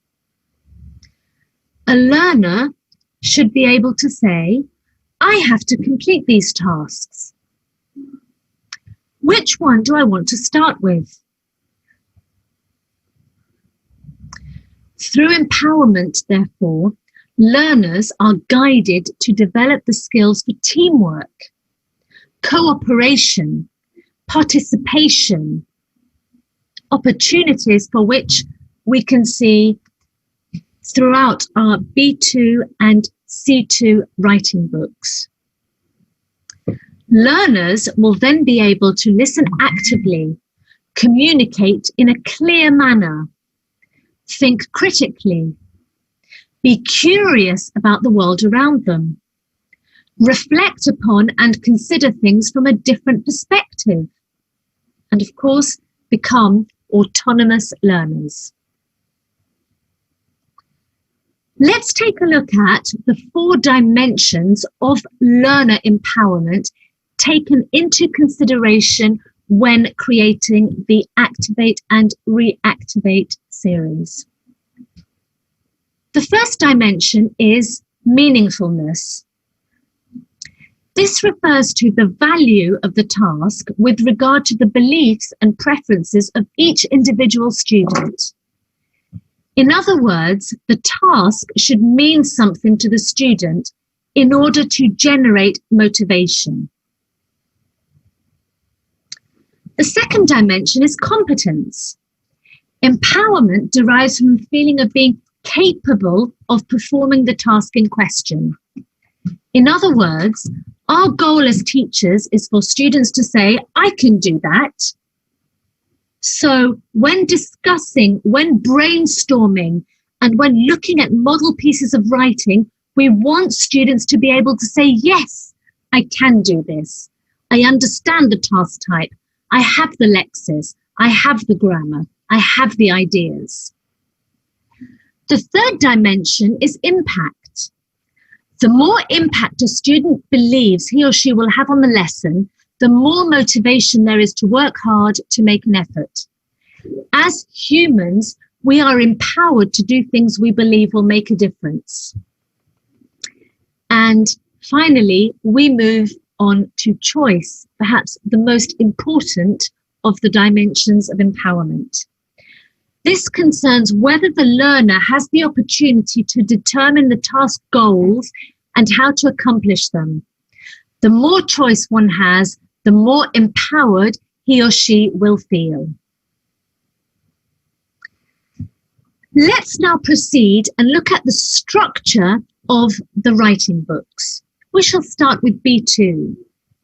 There are 16 theme-based units, themes that students can relate to, which each contain the type, the genre of writing in question, for example, an essay expressing opinion, an activate your ideas section, which is the brainstorming, the pre-writing section, an activate your skills section, where students are invited to analyze a piece of writing, the pre-writing stage still.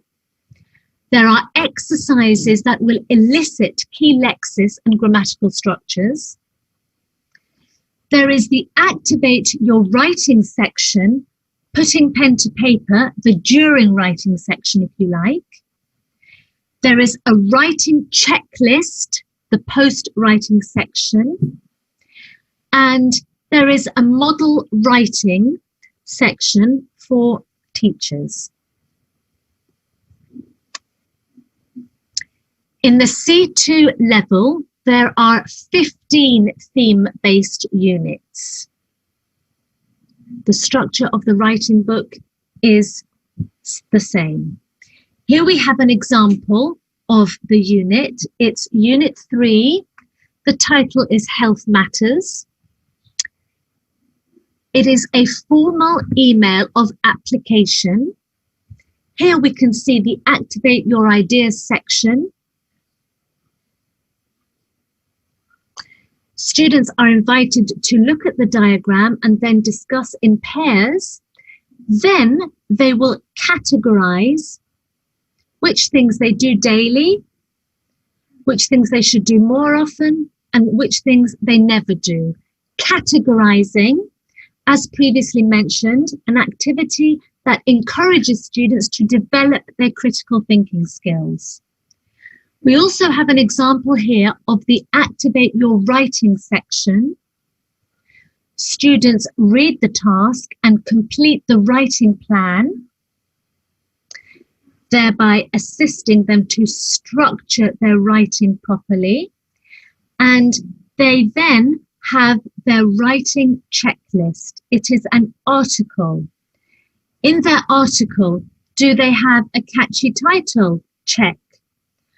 Do they have 4 paragraphs, an introduction, description of the situation, description of what happened, and my opinion?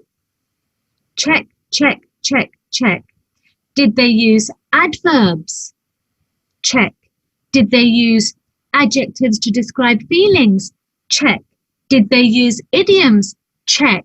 If I've done all of that, I should have composed a good piece of writing.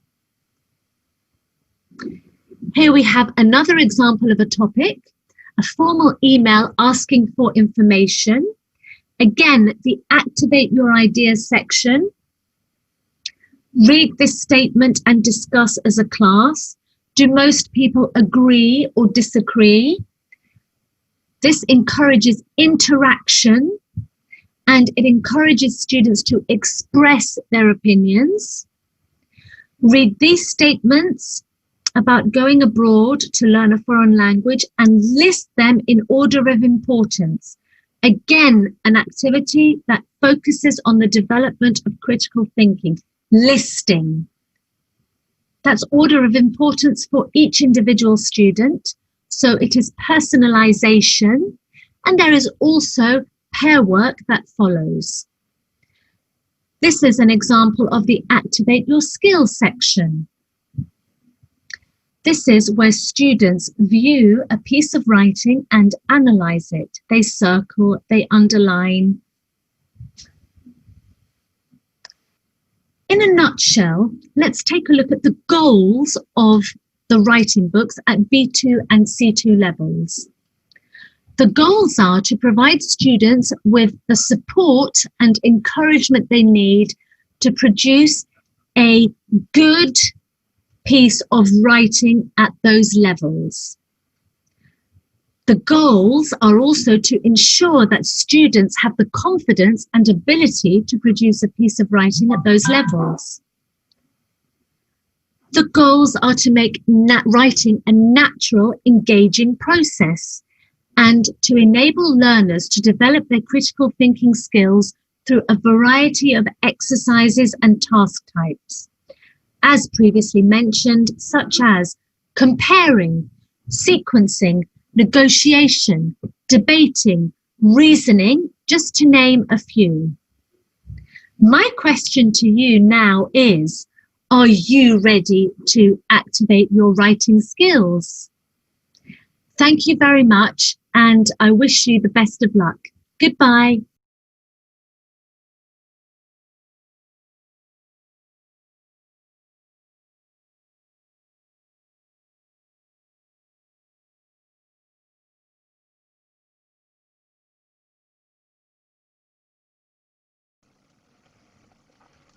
Good afternoon, everyone. Can you all see and hear me?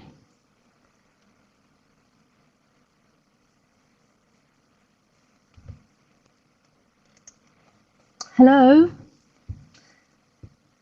That's great. You should be able to see and hear me now. Good afternoon, everyone. It's very nice to be here. Thank you very much for inviting me.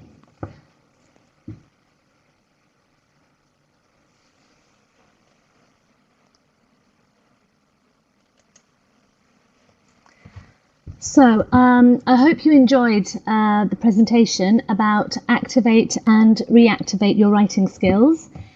As I mentioned on a number of occasions, the aim was to produce to create a writing book that would really help students and would make them want to write. There's nothing better than having an empowered learner wanting to actually compose a piece of writing and feeling that he and she is able to do that. So it's over to you now for question time. I spoke rather a lot, teacher talking time. So any questions, please, if you'd like to address them now. Thank you.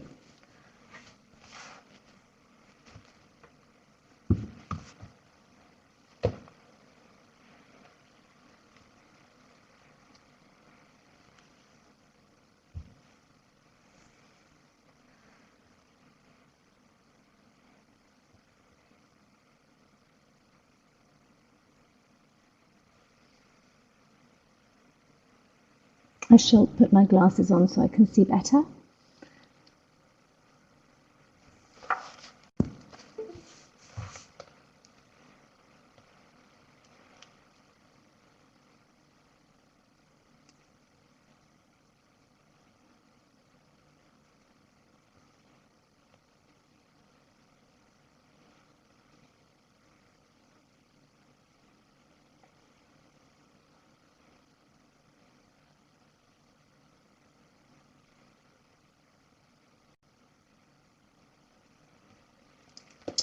Okay, one of the questions is the book to be found among the Hamilton? Yes, it is. It is a Hamilton House, both are Hamilton House course books. I have them here.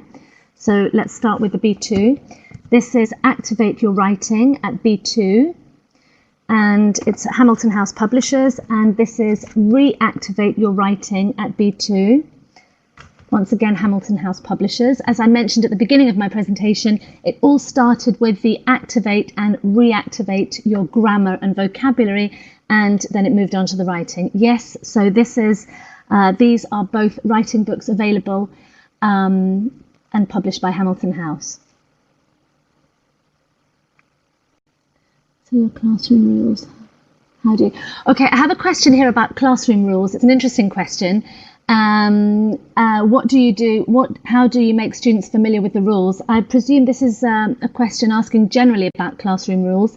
I always say, because I like to involve students, however old or young they are, so from a very, very young age, students need to be involved in decision making, in making choices, as I said, because I focus very much on learner empowerment. So from day one in the classroom, this is, for example, Voyner is the question. So this is Voyner's classroom, and in my classroom, these are the rules that we have created together, which means that we need to stick to these rules because it's like an agreement between us. From day one, we've said, for example, we walk into the classroom in an orderly fashion, we place our bags here, we raise our hands if we want to speak. So we've created rules with our students from day one, but rules that we have decided upon together. So it's much, much easier for them to stick to them, to adhere to these rules. And then you have a much nicer classroom environment, one in which students feel confident, they feel they're able to learn, they're able to make mistakes, because that mistakes obviously show that we are learning something. So I hope I've answered your question. It's about rules in general, yes? Classroom rules. Describe some methods. No. Can't it be in the beginning? I have all the questions here. So what do you do to prepare your students for state or standardized tests? In terms of writing or generally? In terms of writing, and I'll focus on the writing books that we have prepared. The writing books cater for a series of B2, let's say, and C2 level exams. I shall refer to the Cambridge exam because I know that in Romania it is one of the exams that your students sit for and do very well in. So yes, preparation for this exam. The writing book, I'd like to stress that it is for writing in general. It's to get students to be able to write. Then we focus on techniques and we focus on strategies that will enable students to actually tackle the exam in question. And if you have a copy, when you have a copy in front of you of the Activate and the Reactivate series, you'll see that the task types focus primarily on the Cambridge exams and on a couple of other B2 and C2 level exams as well, but primarily on the Cambridge Assessment English exams. Right, hold on. Can we also apply to primary education? I would apply for communication in Romanian.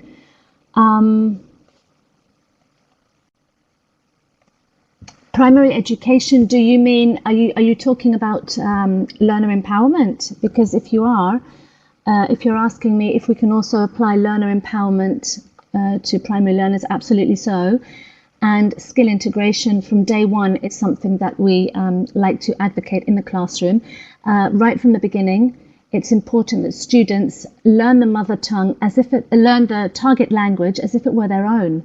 And this means that from the beginning of the lesson, during the first 5 minutes, we integrate all our skills. Students brainstorm, they work collaboratively. When they work together and they speak, other students listen. So we're already integrating speaking and listening skills here. And then we move on to a piece of writing. Students will read. So all skills need to be integrated from day one. And yes, absolutely from primary education. Of course, what you do in your classroom in the state school depends very much on the curriculum and on the rules and regulations that the Romanian state has. But absolutely so. Teaching. Right, it's a really interesting question about online classes, because we've focused a lot on online learning in the last few months actually, and it's very, very interesting that everyone had to do it and did do it and also did it very well. Now, writing is a skill that needs a lot of, well, for young learners anyway, needs guidance, needs tips from teachers. Depending on the platform you use, I find that when using Zoom, we can use the breakout rooms for group work and pair work, and that helps learners prepare for the brainstorming part of writing. Often, very often actually, in a classroom, the issue is not so much that I don't have ideas, that I'm not confident enough to express them. This is why it's so important at the beginning for students to work together in groups or in pairs, of course maintaining their distance now, the distance required. For example, in Greece it's 1.5 meters. So working together so that if I have an idea, I will share it with my fellow students and I will see that it's okay, and then I will share it with the class. Now you can do this online.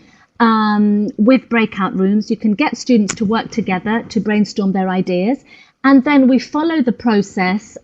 We follow the pre-writing stages with our brainstorming. We can do lots of clustering. We follow the during writing stage as well, and of course, in this context, we would definitely ask students to complete the piece of writing at home. If you teach a lesson and your students don't seem to be getting it, what do you do? Are you referring to writing or teaching in general?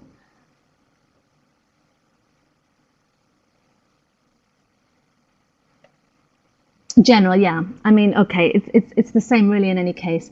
What I personally do is I personalize my lessons a lot, which means that I know my students' learning styles. I know whether they're visual, I know whether they're auditory, so I know whether to show them more, I know whether to get them to listen more, I know whether to get them to come to the board more, yeah? And then whatever the topic may be, it's an idea to always find a link between the topic and the interests of my students. So I personalize the learning experience. For example, when trying to teach modal verbs, and I've shared this story with many teachers, I had a class of six teenage boys, and I was trying to teach modal verbs, and some years back. And how did I get them to actually consolidate modals? Well, showed them videos about football. What must you do? What can't you do? What should you do? So always personalizing and focusing on their interests. I know some people say you steer away slightly from the course book, but in the long run, if this helps, then you will use an extract of a DVD, you will focus on the interests of the learners you have in that particular classroom, and it will help you in the long run. So that the whole learning process will go a lot more smoothly. So if they're not getting it, focus a lot on personalization. So I motivate them, I engage them, and they're at least ready to start learning, to start understanding. Yes, so I hope I've answered your question.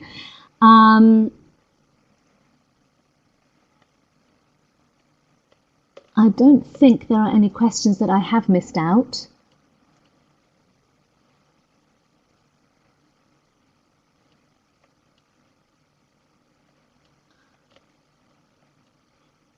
I have a question here. Can't it be in the beginning? And oh, right. Is the writer's opinion expected to be in the last paragraph of an article? Because we're talking about a number of certifications here, we're not talking about one in general. And for each task type, and that's one of the main things that we say when doing a presentation about writing, read the question and read the task type and read what you have to do. Now, in an article, more often than not, we do, the candidate is required to express opinion, yeah? But again, I wouldn't like to say generally, because it will depend very much on the exam, first and foremost, and then the task type. I don't think there are any more questions that I haven't answered.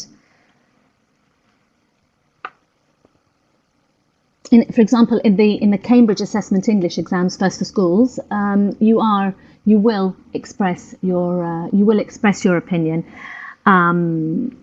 in the last paragraph. If there are any other B2 level exams, it will depend on the structure and what they are required to do. But in the Cambridge English first for schools, yes, they will express their opinion. If there are any other questions that I haven't seen, please do not hesitate to ask me. I think I have a little more time. Do I have 1 more minute?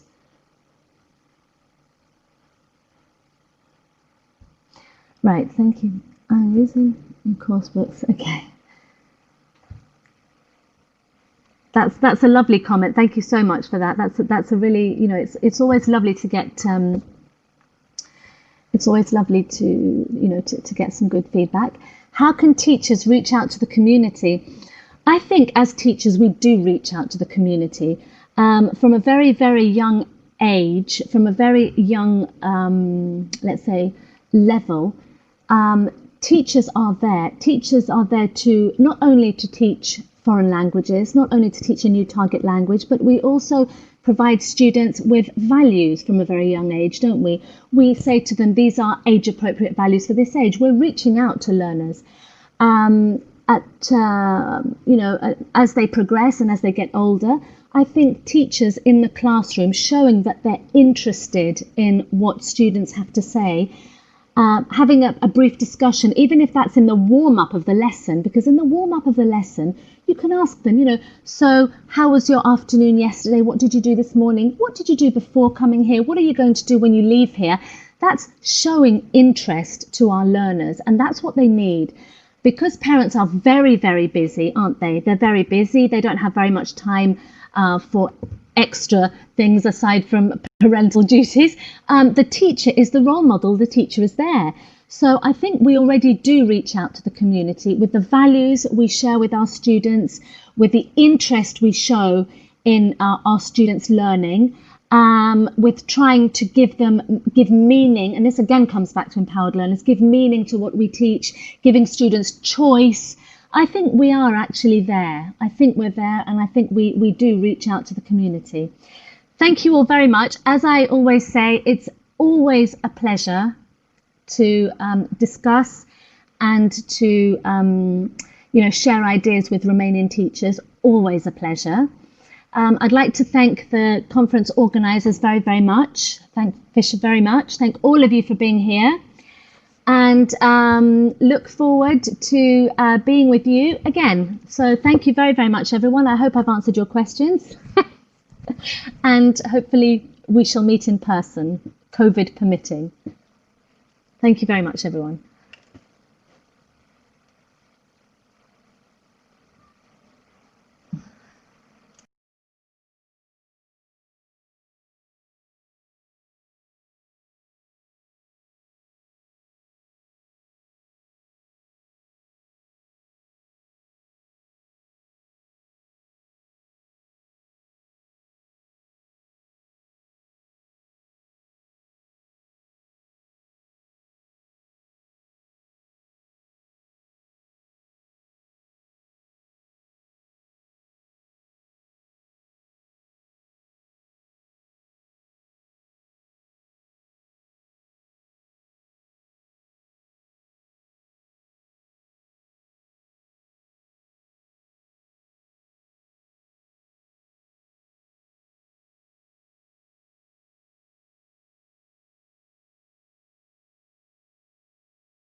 There's 143 people in the room at the moment. 10 minutes before the start. That's good. I wonder if anybody remembers me in Romania. It's such a long time since they used, there's a whole new generation of teachers. Dade?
Oh no.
Hello. I am Ken Wilson, and this talk is called 7 Quotations to Make You Think. First of all, to remind you who I am, I was in Romania quite often back in the early part of this century, but most of you will probably be too young to remember that. I'm the author of the Prospect series, which a lot of you used in schools between about 2000 and 2007. Just to say one thing here, Prospects was a 6-level course, and the super advanced level we wrote just for Romania. I'm absolutely serious about that. When we came to Romania to look at the advanced classes, we found that our advanced level was simply too easy for them. So we wrote a super advanced level.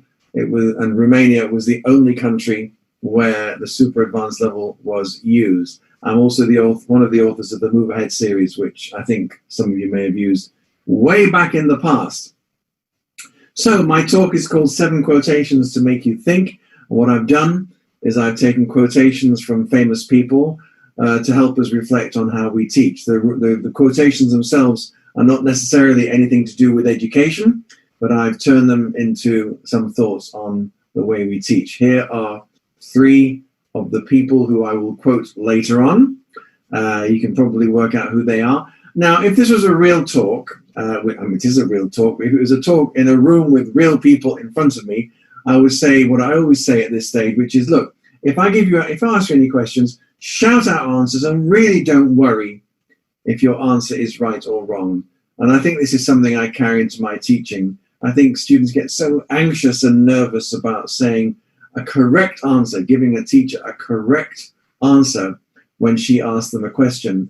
And sometimes they don't say it, even if they do know the right answer. But for me, it's less important if they know the right answer or the wrong answer, but just to shout things out because I really appreciate it. I admire students who have the courage to say something. And I admire teachers who are even more worried about making mistakes in a public place if you shout something else. And this has nothing to do with your English level. Is do you know who these people are? If you do, great. If you don't, doesn't matter. So let's move on. Occasionally during my talk, you will see this frame, did you know? When I show you that frame, I will then remain silent and show you some information about the person I've just been speaking about. and you have to remember it. And if it was if we were all together in the same room, I would test you on it at the end. That's terrible, a test in a talk. Okay, so we're going to talk about some famous people and what they said, and occasionally you will see this did you know sign after I've talked about the person, and there'll be some information about them. And I won't say anything, you just have to remember it. But first, and this is not one of my 10 quotations, this is a pre-quotation. I want you to read this quotation about children. Children now love luxury. They have bad manners, contempt for authority, and show disrespect to their elders. They contradict their parents, chatter before company, gobble their food, and tyrannize their teachers. Well, sounds like the children we have now, doesn't it? But how old do you think this quotation is? Any ideas? I'm sure some of you know it already. It is, of course, from this man, or this representation of a famous man. If you know who it is, shout at the screen or shout from where you are. It is, of course, Socrates. How long ago did Socrates live? 500 years, 1,000 years, 2,500 years ago.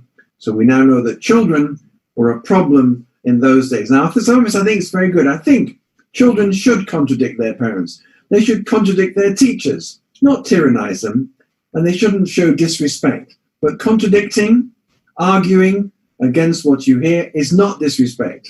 It's good. It's good for kids to do that, and you should allow it to happen in class. I love that quotation.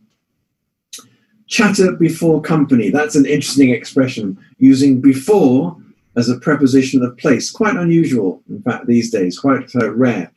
But there is one group of people who like to use this expression for some reason, and they are United States presidential candidates who will always say, ladies and gentlemen, I stand before you this evening. It's the Democratic nomination, blah, blah, blah, blah, blah. I stand before you this evening. But normally we don't use before as a preposition of place. Okay, now, here's another wonderful quotation from Socrates. It's not one of my 7 quotations. This is a pre-quotation. But there's 2 quotations that are attributed to Socrates, which for me say so much about the educational process. This is the first one. Education is not the filling of a vessel, it's the kindling of a flame. In other words, you're just not there to push information into the head of a student long enough for that student to regurgitate the information in an examination. It's a different process. You should be lighting the interest, kindling, lighting the flame of their interest in the language. And another quotation from Socrates, I cannot teach anybody anything, I can only make them think. Socrates was famous for this. Socrates just put things out there for people to discuss and then created terrible arguments amongst them and got himself into trouble, as you probably know. But I think of all the people who I've been influenced by as an educator, Socrates with these 2 expressions is right up there. So, 10 quotations to make you think. First of all, here are the first 3 people that I'm going to quote from. Do you know who these 3 people are? They're all old white men with crazy white hair. I don't know where I got the idea to have old white men with crazy white hair. The man on the left, of course, shout out his name if you know it, is Albert Einstein. The man in the middle, do you know who that is? Shout out his name if you know it. His name is Mark Twain. And the man on the right, anybody know who that is? It is actually Samuel Johnson. So these are the first 3 people that I'm going to quote from. Old white men with white hair. Einstein. I wish Einstein had been my science teacher. He made science so exciting. He would say things like, an egg which boils in 4 minutes will boil in 3 minutes if the kitchen is moving fast enough. I have no idea what that means, but if my science teacher had said that kind of thing to me when I was at school, I would have enjoyed science a lot more. The quotation I want you to think about, this is now the first of my 7 quotations to make you think, is this one. Imagination is more important than knowledge. Now, I don't know why Einstein said this originally, but I know how I interpret it, and I interpret it like this. The knowledge of your students in the classroom is a kind of given. When you go into the classroom, you know who are the best students. I hate that expression, best students. We must never use it in front of the students. You know the students who are struggling, but also the students do too. When the students walk in, I think, she's a better student than me. He's about the same as me. Okay, they know where they are in what we call the pecking order. But that pecking order is based on knowledge. It's based on their reaction to your way of teaching as well. My feeling is if we can find ways to access students' imagination, it might change the nature of the classroom. Now, whenever I talk about using imagination to teachers of English, they say, look, my students have a wonderful imagination in their own language. They're frustrated if I ask them to use their imagination in English. I completely understand that. You know, somebody with a lot of imagination, it's very frustrating if you can't use your imagination in the new language, in the language that you're learning. But I think there are ways you can find activities which access a kind of small amount of somebody's imagination. I want to give you an idea. Here's a story. Okay. At the hospital near where I live, all the doctors are women, and all the nurses are men. Wow. When new patients arrive at the hospital, they always call the doctors nurses, which makes the doctors feel quite annoyed. And they also call the nurses doctors, which makes the nurses feel quite pleased. Following it so far? One day at the hospital, a patient, a man, approached the doctor. "Excuse me, nurse," said the patient, "when can I see the doctor?" "Listen," said the doctor, "I'm a doctor, and the man over there that you think is a doctor is actually a student nurse." "Oh, sorry," said the patient. "The last time I came to this hospital, that nurse said that you were a nurse." "Well, I'm not," said the doctor. "I'm a doctor, not a nurse." "Well, once again, sorry about that," said the patient. "By the way, what's your name?" "Nurse," said the doctor. "Dr. Nurse." Little joke. Now, this is a very simple story, the kind of story you see in an intermediate level English book, you know, bit of humor, bit of narrative, conversation.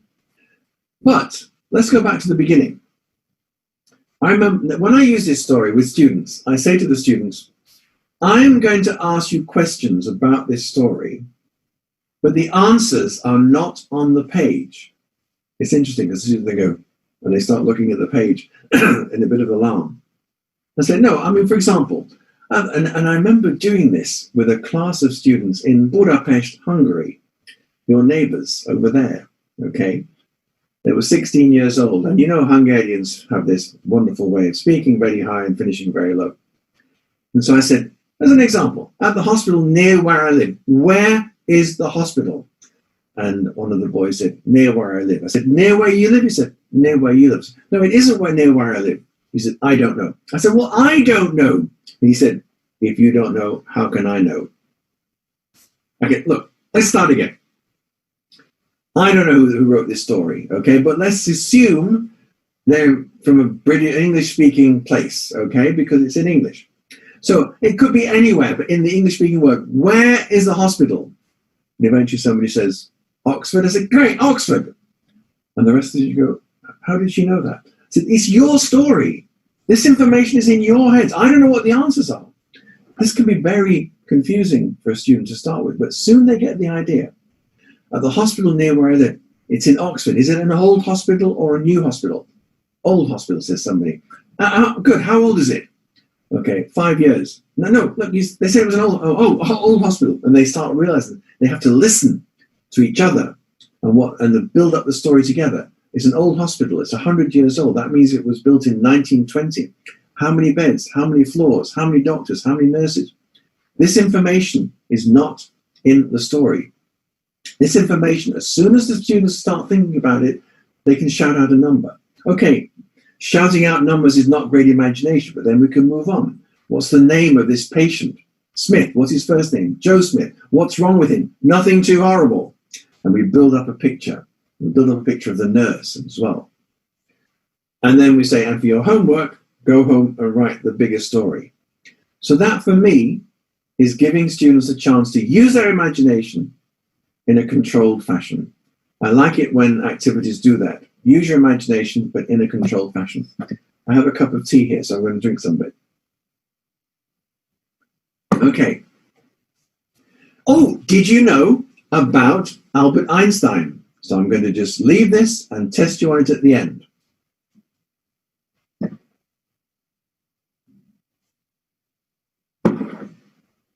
It's gone. I hope you're quick readers.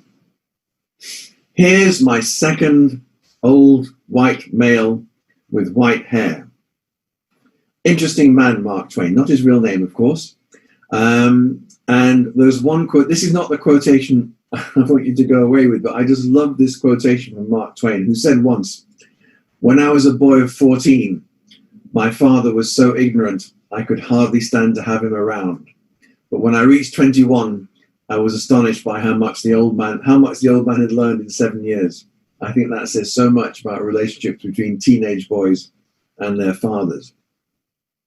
But this is the quotation I want you to think about. He once said, "I never let my schooling interfere with my education." And again, I don't know what he meant when he said that, but I can feel Mark Twain, the characters he wrote about in his books were misfits. They were boys who didn't really fit into society. And I think he was probably the same. Of course, it wasn't his real name. His real name was Samuel Langhorne Clemens. Mark Twain, as you know, is what people shout on the Mississippi River. But I can somehow see this boy sitting in class and the teacher's saying something, and maybe he said, "Why?" He asked a critical awareness question, okay? And they said, "Just shut up and listen." And he went, okay, whatever. And physically he remained in the classroom, but mentally he went somewhere else, okay? He did not like his schooling, so he educated himself somewhere else. And that's quite sad. And I think it's easy for me to say, just think about the way you teach sometimes. Sometimes, I remember very clearly when I was a full-time teacher, there were students who I thought, "Why are you being so difficult? Why don't you like what I'm doing?" And stepping back from those moments now, I realized that I wasn't trying hard enough to reach that person. And again, it's easy to say this, and there are many people in the class for you to reach, but just sometimes think, if I just change slightly, will that student who seems so unhappy in my class find a way to feel more involved? That's what I understand the meaning for that quotation to be. Another did you know? So information coming up, I'll have some tea.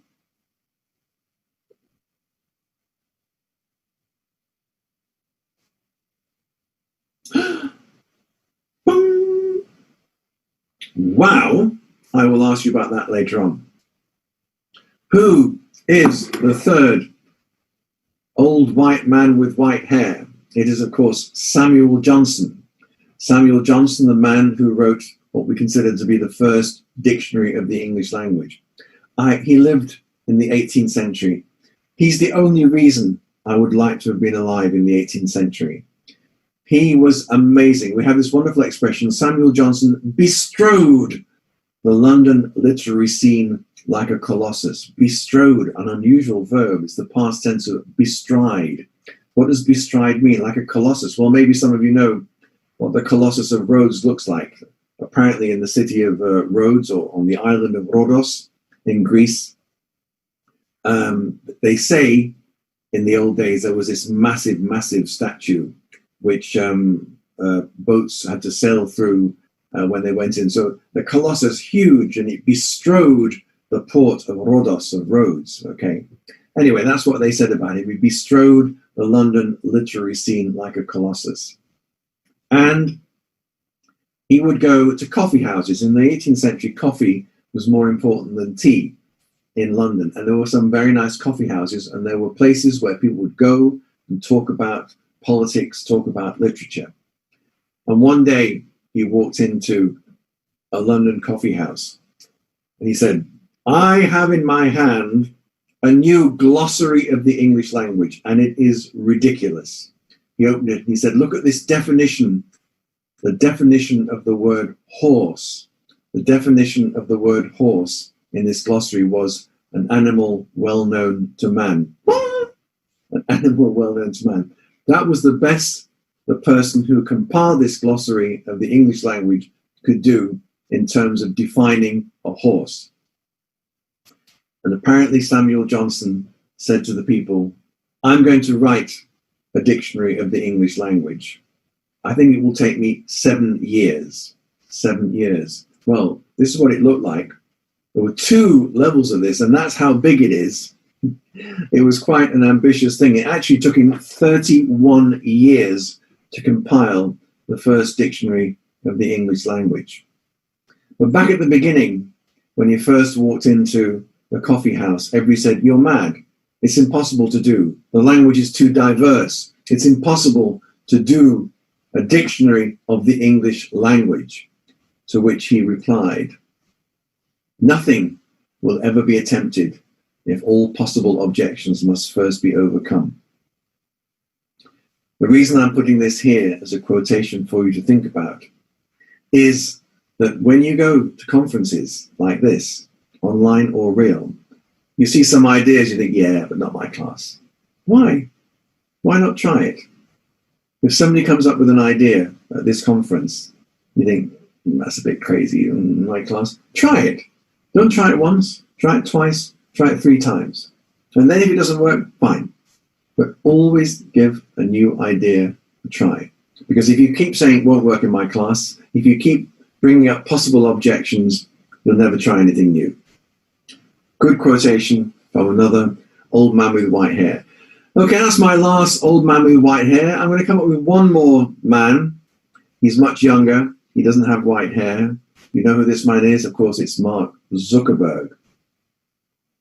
And my quotation from Mark Zuckerberg, when somebody said to him, why do you think Facebook, he's of course the man who devised Facebook, why do you think Facebook is so successful? He said, people have a very basic desire to express who they are. Now, I've extended this quotation a little bit more to the following. I think people, your students, have a very basic desire to express who they are, what they want, what they think, and what they know.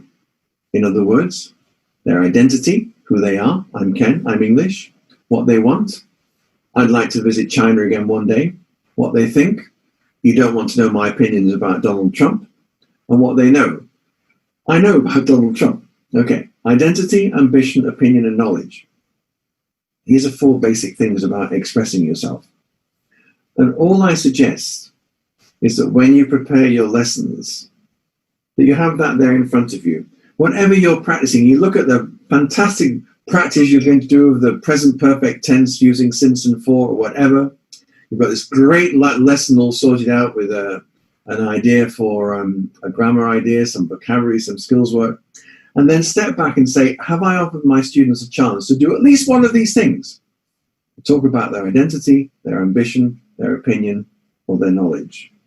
Every lesson should give students, even from the very beginning, obviously from the very beginning, I'm Ken, I'm English, okay, identity.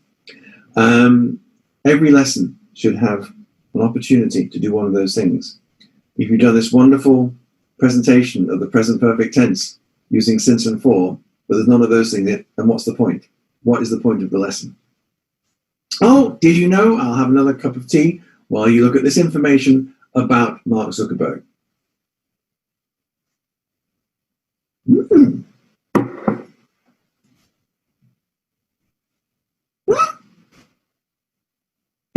It's gone. Remember that, because I'm going to test you at the end. And now, let's get rid of all these awful men and find quotations from these 3 women. Who are these 3 women? Shout their names at the screen.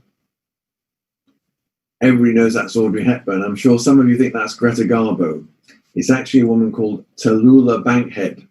Never heard of her? Google her later. Tallulah Bankhead. And this is not, as many people seem to think, Oprah Winfrey. It is, of course, Maya Angelou. So these are the 3 women who are going to provide quotations for me today. Start with Audrey Hepburn, one of the world's most famous Belgians. She was born in Belgium, as probably you know. She lived in the main part of the 20th century. And a quotation I found from her, which I really like, and it appeals to me very much, is this. I love people who make me laugh. I honestly think it's the thing I like most, to laugh. It cures a multitude of ills. It's probably the most important thing in a person. The last thing I want to suggest to you as a teacher is that you walk into a classroom and you start telling jokes. However, I think it's nice to find activities that make people laugh, and I'm going to show you one now. It's an activity I do called also ABC. And this is how it works. You have to demonstrate it with one student to start with. What we're going to do, you say to your partner, just to start with, the student will go off and have another partner eventually. I'm going to say something nice to you, an adjective beginning with the letter A. I'm going to say, you're so... Anybody come up with a nice word? Artistic. Good. You're so artistic. And you're going to say, really? And I say, yes. Okay? And you say, thank you. And I say, you're welcome. Now it's your turn to say something nice to me, beginning with B. You're so... Okay? So the student goes, you're so brilliant. So that's we have our formula there. Okay? Very simple. Okay, and then they get into pairs and they face each other and they go through the entire alphabet, A, B, C, D, E, F, G, saying nice words to each other. And you cannot imagine the amount of laughter that this activity causes. And make sure that they go the really? Fall, rise? Yes. Rise, fall. Okay. So, and just one or two notes about how to deal with it. For example, okay, so now it's A's turn to say something beginning with C about me. You're so creative. Really? Yes, thank you. Right, okay. D. I can't think of anything beginning with D. Can you? No. Forget it. Move on to the next one. You're so energetic. Okay. So if there's a letter they can't do, that's fine. Just move on. If the one person can't, but the first person can, go back to them. And of course, you won't get all the way through the alphabet. I mean, let them go until about J or K and then stop the activity. But the nice thing about this is, for some reason, it makes people feel fantastic about themselves. They've been hearing all this stuff, which probably isn't true, but it feels good to have somebody say you're artistic, you're creative, you're energetic, you're fantastic, okay? And at the end, you sit down and say, did you hear any words that you didn't know? Because sometimes people will say, you're daring. What does that mean? And they'll translate it for each other. They'll all speak the same language. So you sit around and say, did you hear any new words yet? Daring. Oh, what does that mean?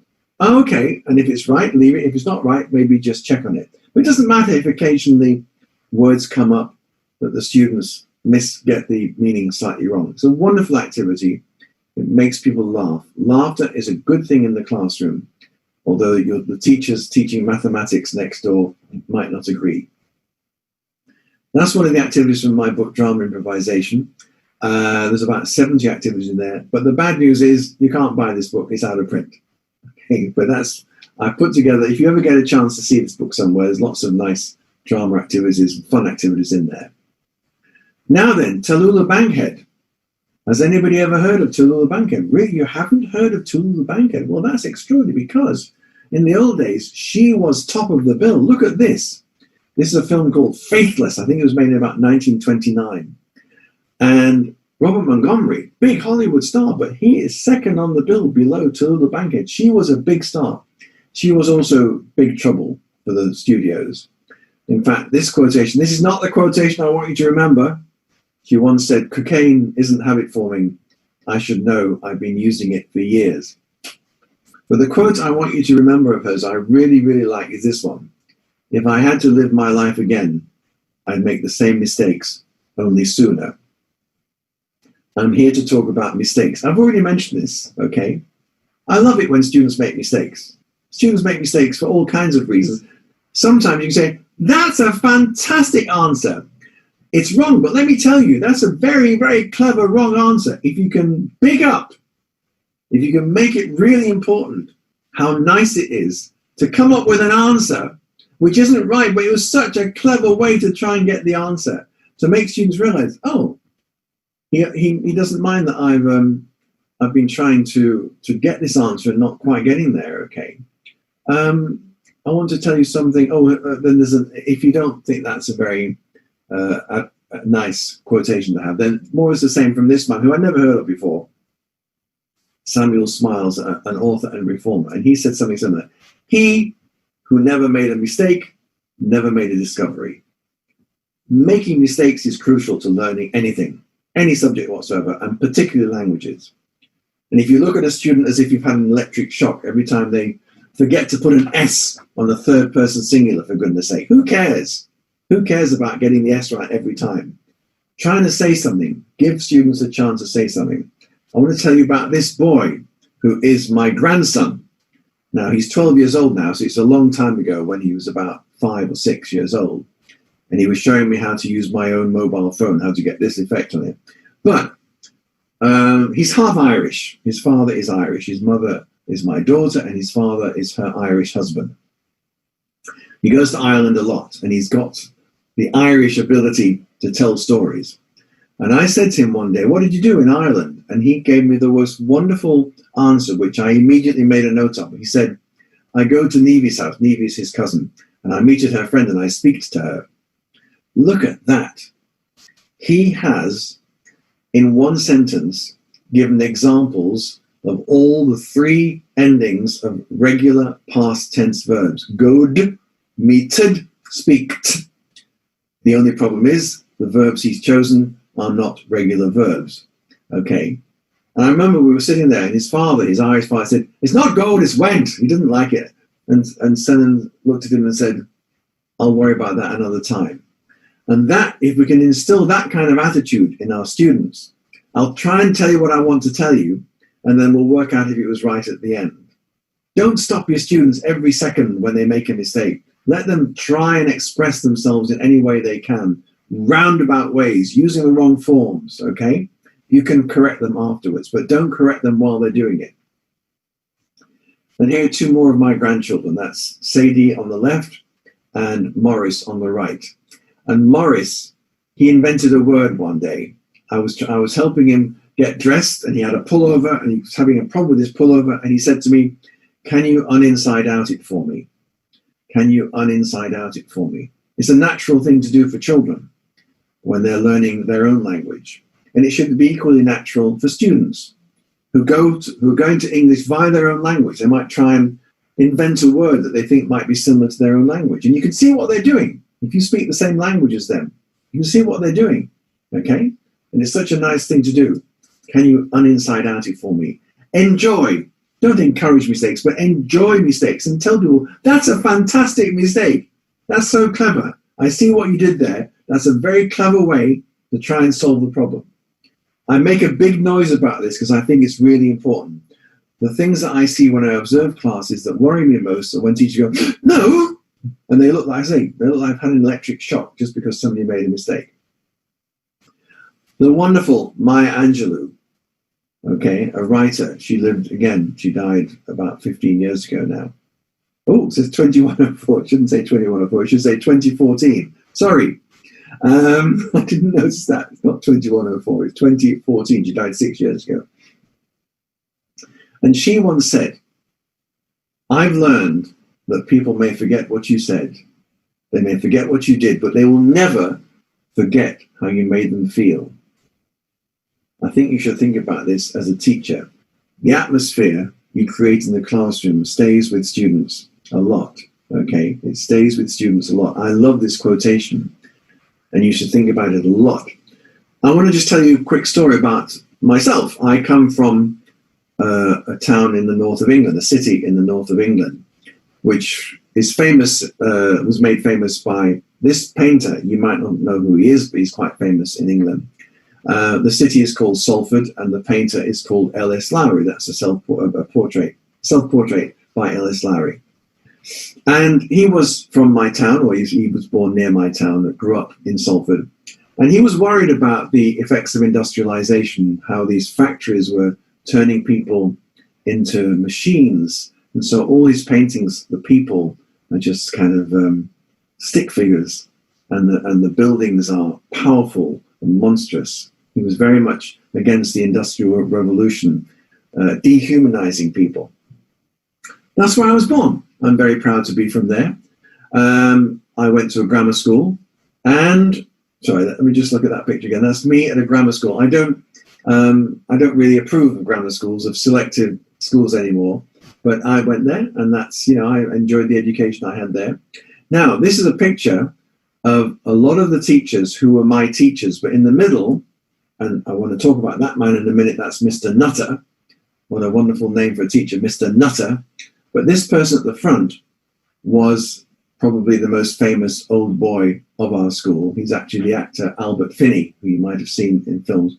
And this photograph was taken when Albert, who was already getting quite famous from his stage and screen performances, went back to the school. Albert Finney was about 12 years older than me, so I wasn't at school with him.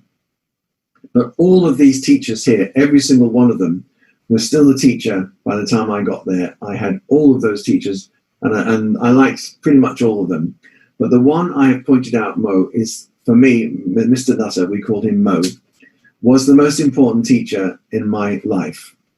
Now, the school, as a grammar school, closed in 1975, which is 45 years ago. 45 years ago. But we still have an old boys' dinner, a dinner for surviving pupils of Salford Grammar School. And I can tell you, some of the boys are very old indeed at these dinners. I made a speech there about 5 years ago now. And the oldest person in the group we worked at was 92 years old. And I told them, if I'm going to make a speech, I'm going to talk about teachers. And I said, there are three kinds of teachers. There are teachers who inspire you, who you look back and you realize they made a difference to your life. I want to talk about Mr. Nutter. I mentioned his name, and the place erupted in applause. I wasn't expecting that. But I want you to think about that as a teacher now. I want you to imagine your students meeting each other 50 years from now and mentioning your name and going, oh, wasn't she wonderful? That's quite a special part of being a teacher. It doesn't happen to dentists, okay? I said the second kind of teacher is the teacher who frightens you. Now, in those days, they could hit us with a piece of wood. The man I'm thinking of was not in that group there, thankfully. Otherwise, I'd have to say who he was. But when I mentioned his name, the place just was, they almost started booing. And the third kind of teacher are the ones you don't really remember. Do you remember Mr. Davis? No. Okay. So, three kinds of teachers. Which one do you want to be? The one that people remember you in 50 years' time? I hope you do. I want to show you another picture now. Look at this extraordinary picture. What on earth is happening there? Look at this one. I'll explain. The two women there were at art school together. The woman on the right of the picture is an artist, and she works for a publisher in Vietnam that I am a series editor on the book that she works on. And she sent me this photograph because they had a 20-year reunion from the time they left art school. So she and her colleague met together after 20 years, and they brought pictures of their favorite teachers from 20 years ago. Here's another one. Okay, these were all art students together 20 years ago, and these were the teachers that they remembered. And they brought the pictures with them to the reunion. Isn't that lovely? Being remembered that way by your students. So that was 10 quotations to make you think. I'm going to give you one extra. I'm going to show you these two people. I don't think they need to be introduced. It is, of course, Barack Obama and his wife, Michelle. Now, I don't know if you know anything about their relationship and how they met. Barack Obama, you probably know this already, that he went to work in a law firm in Chicago, and Michelle was already working there, and she was his mentor. She showed him around the place, and he was very attracted to Michelle from the minute he met her, and he said, "Can I take you out?" And she went, "I'm your mentor. You know, I'm not allowed." You know, he said, "You're showing me how to use the photocopier? This is state secrets." Eventually, she agreed to go out, and they went to this Italian restaurant, Carnivale, in Chicago.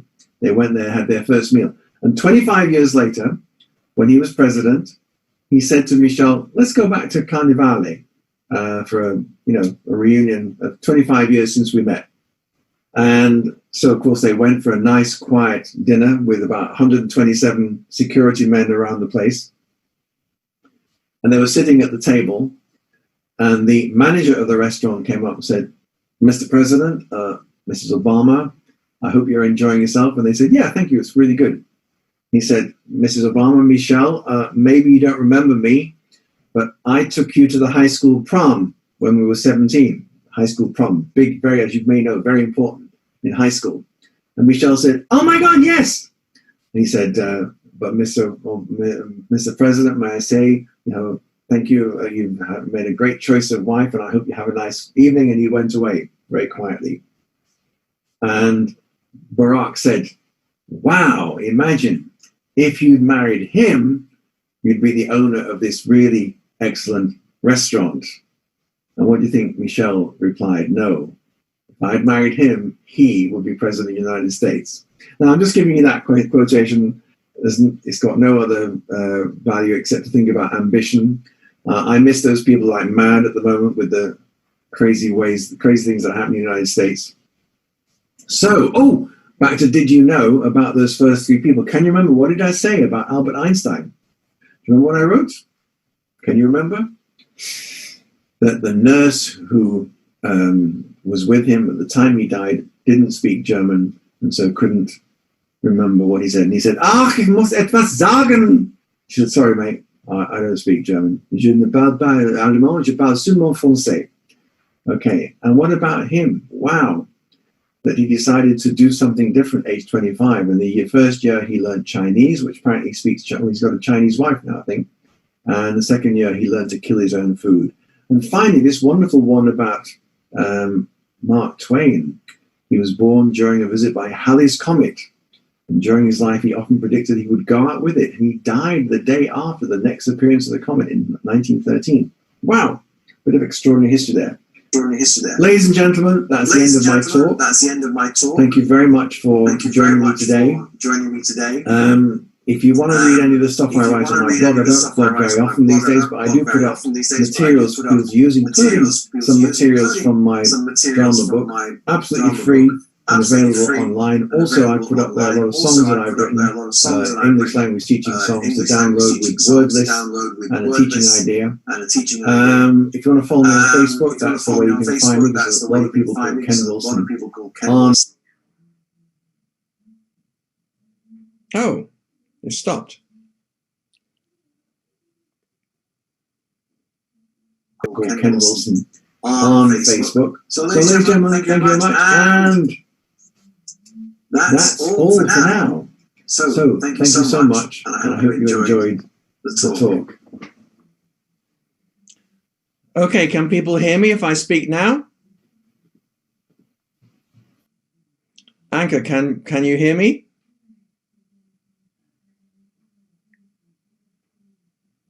Okay, so if anybody wants to write a question in the chat line, I will attempt to answer it.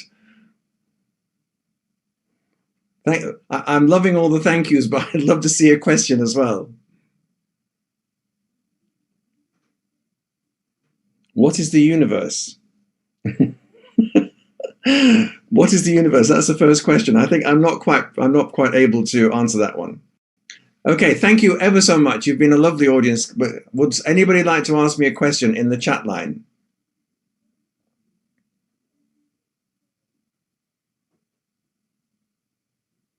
Thank you. Thank you very much indeed. I'm so pleased to be back in Romania. As some of you may remember, I came to Romania a number of times when I was promoting Prospects, and I had a wonderful time there. And what I'm going to tell you now is absolutely true. English teachers in Romania are unbelievable, very, very special people, and your classes generally are just extraordinary. And if comparisons are terrible, but if I compare you to countries around you, you really have the most wonderful situation. Right, what are you working on? What materials? When will you come back to Yash? Okay, well, the materials I've been working on recently, I have a book which is published by Oxford University Press, which is an American English course, so it's not really used much in Europe. It's called Smart Choice, and it first came out in 2007, and I've just written the 4th edition. Can I find your book online? No, I'll tell you what, if you go to my blog and you scroll down, you will find access to some of the activities from my drama book. Right. Lotus remembers when we had a wonderful drama course in Hungary many, many years ago. Where else can we find your writing? It's. I have to be absolutely honest and say that I'm trying to retire from English language teaching and writing to give myself time to write a novel.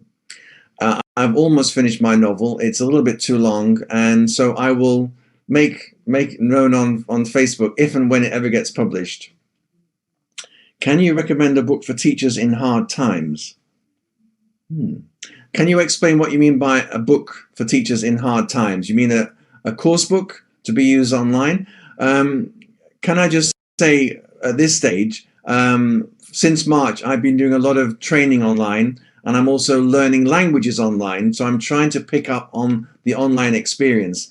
And I think certainly for adults, the online learning experience is a positive one. Let me just, sorry, I'm going to read another question. How to engage the multi-level students in the secondary school through quotes? Again, I'm not quite sure what that question means, but I wonder if you mean multi-level in the same class, if you're talking about mixed ability classes. Is that your question? And I think the importance about mixed ability classes, I have another talk about mixed ability classes, maybe I'll do that next year, which is to make sure that you get the better students in your class to help the less able students. Make sure that your good students are working in groups with, I hate words like good and bad students, okay? Can you define a confident teacher now these days? Let me just say one thing about being a teacher. That students are really difficult, and some schools, particularly in the UK, are quite dangerous and difficult places for teachers.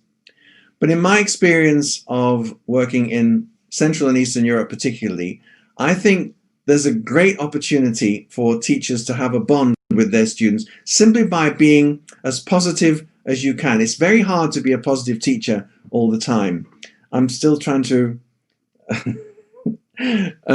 but I think being a confident teacher is being a positive teacher, walking into the classroom and knowing that most of your students want you to do well, okay? And trying to find ways to reach the ones who are not so happy in your class. People are not happy in your class for all kinds of reasons, and it's very rarely to do with you. It's to do with their outside life, okay? Can we find your recording of the presentation on YouTube?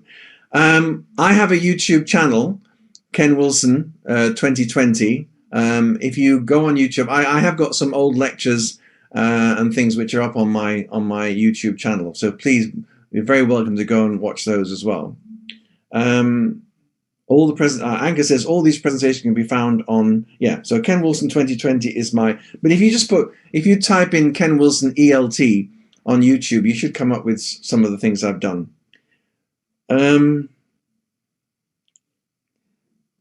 Right, any more questions? I'm sorry, I'm finding it difficult to read and answer questions at the same time. I'll just say a more general thing is, first of all, my absolute sympathy if you are still teaching online. I don't know what the situation is in Romania. Here in the UK, kids are going back to school, genuinely. There's a lot of unhappiness about this from some teachers and from some parents. Other parents are absolutely delighted that their children are finally going back to school. And I don't know whether you're teaching in, are you teaching in classes now? On the 14th of September. Right, okay. And I don't know how you feel. Probably you're all feeling, you probably have mixed feelings about it. Personally, I found training online to be an absolute joy because I'm getting quite old now and I'm less enthusiastic about traveling anywhere to do the training face-to-face. I miss face-to-face presentations and training. But at the same time, I find being able to sit here in my office and talk to people in many different countries is absolutely fantastic. And it is, of course, very different from teaching students and particularly teenagers. I'm aware that if you've got a class of 20 kids in their own homes on Zoom, then the chances of them being distracted by things around them in their own home are very, very serious. And it's not easy. So, in Germany, you've started teaching. Okay, right. Now there are people who work in Germany. Excellent. Okay, any more questions? I think am I allowed to stay a bit longer, or do I have to leave? We still have 5 minutes. Excellent. No camera?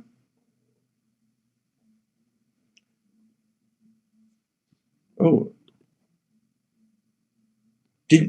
Has my camera not been on?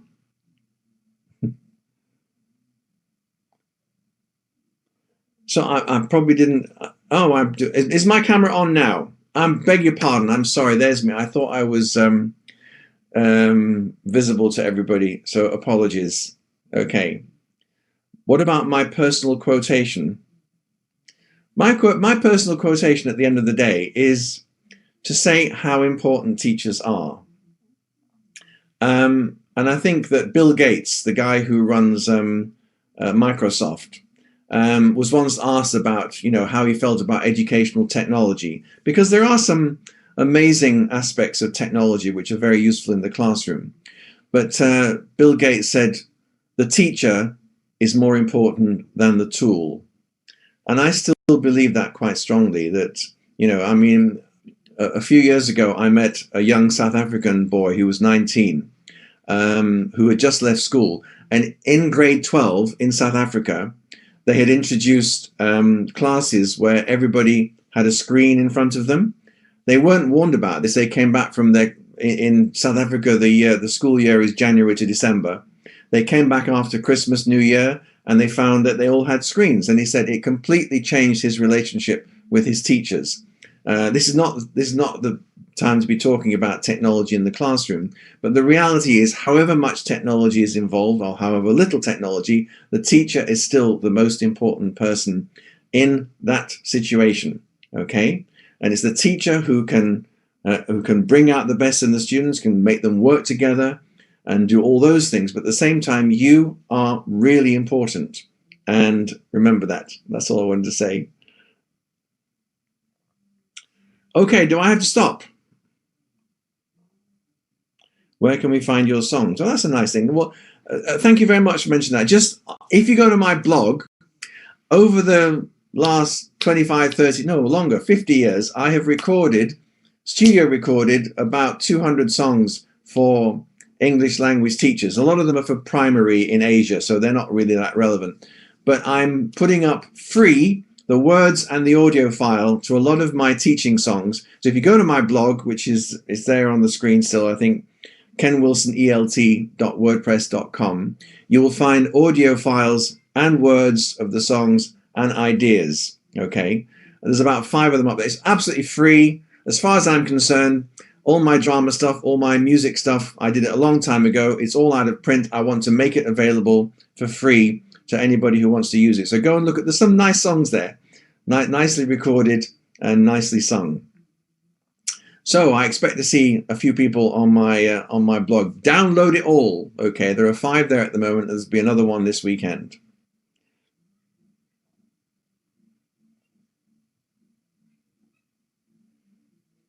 Okay, so I think I've got to finish now. So can I just say one more time, I'm repeating myself, but it's been so wonderful to be back talking to Romanian teachers. If you're old enough to remember me, because I don't think I've been to Romania since 2007, but I did go about 12 times in the previous 5 or 6 years, promoting prospects, going to conferences, and being totally wowed by the students in the classroom. I also went to the Teen Play Drama Festival in Arad for many years, and I was absolutely astonished by the ability. And I'm not just saying this because it really is true about you as teachers and your students. Fabulous people. So I hope you enjoy your work. Teaching is a very difficult job. We're underpaid, we're overworked, and we're under stress all the time, over and under. But, as I pointed out when I was talking to the old boys of my school, people remember you.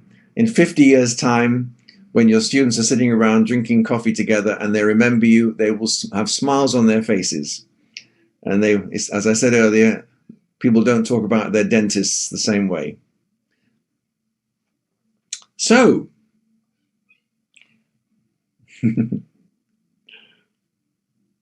Okay, I think Anka, am I finishing now or what? What shall I do? I'm happy to stay here but I think you probably got other things to do.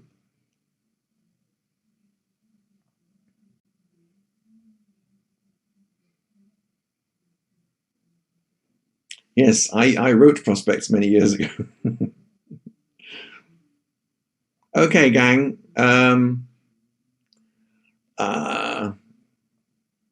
Thank you, and you have a fantastic day, everybody, and have a fantastic weekend. All right, so I think that's the end. I'm going to switch off my my camera now, and thank you all for coming. And see you next year. I'll come and do it again next year. Okay, bye, everybody.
Okay, is it working, the microphone? Can you hear me? All okay? The sound okay?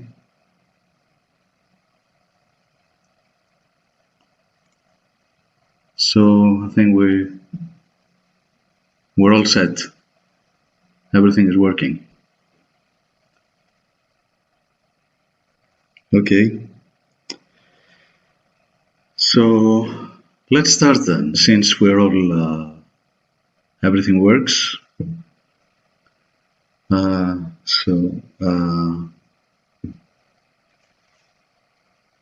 It's a bit strange, as you know, to talk to somebody on a camera. I mean, talking to yourself, actually, having a camera in front of you, very different from real life situation where you're actually there. But this is also another way to communicate. So let's start then. The topic is how to prepare our students for ELT exams using online resources.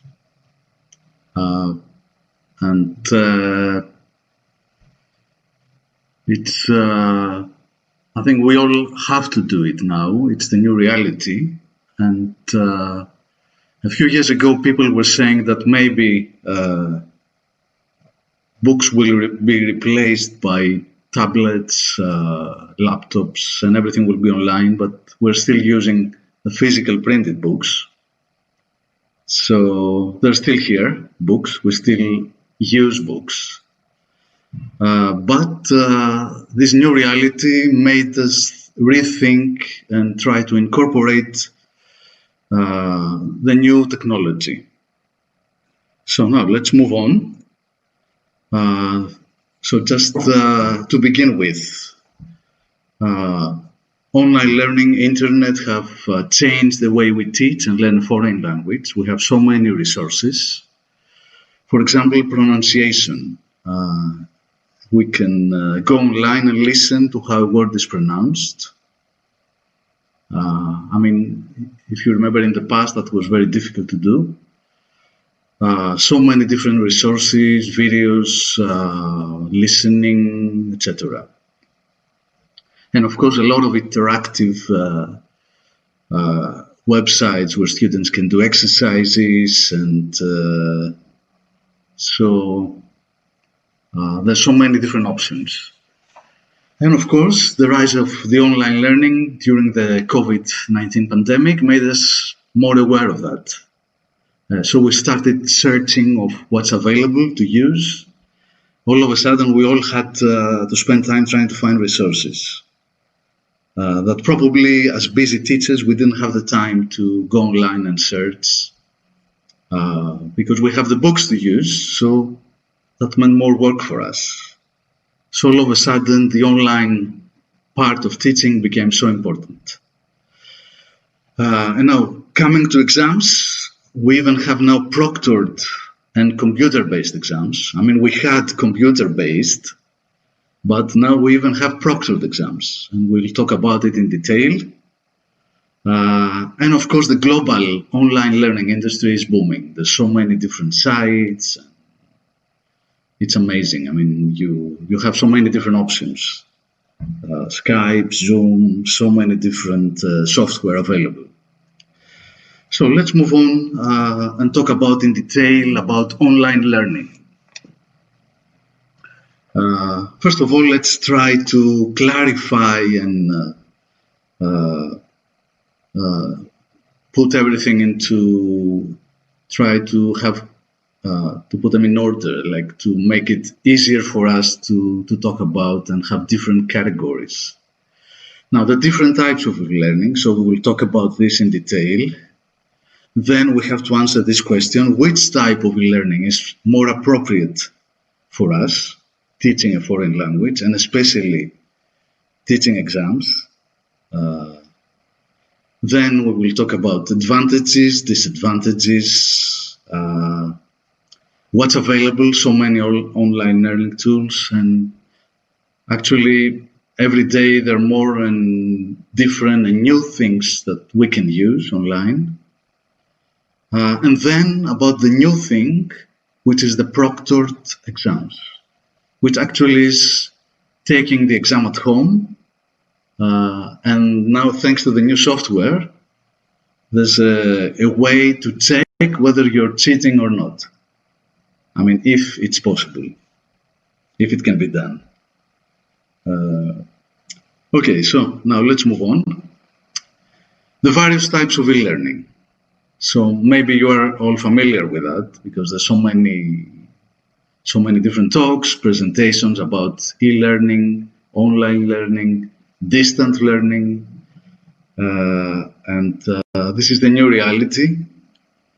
And actually, some people are saying that maybe in the future, even if there is a vaccine and we go back to classes, things might be different. Like, for example, if you go to an office, you will go only once a week, taking the elevator, the lift to go upstairs. You won't have to push the button, you just use your voice. So many different things that most of the week you will be working from home. Let's see what happens to teaching. If there will be permanent changes when it comes to teaching, or we will go back to normal as it was in the last year.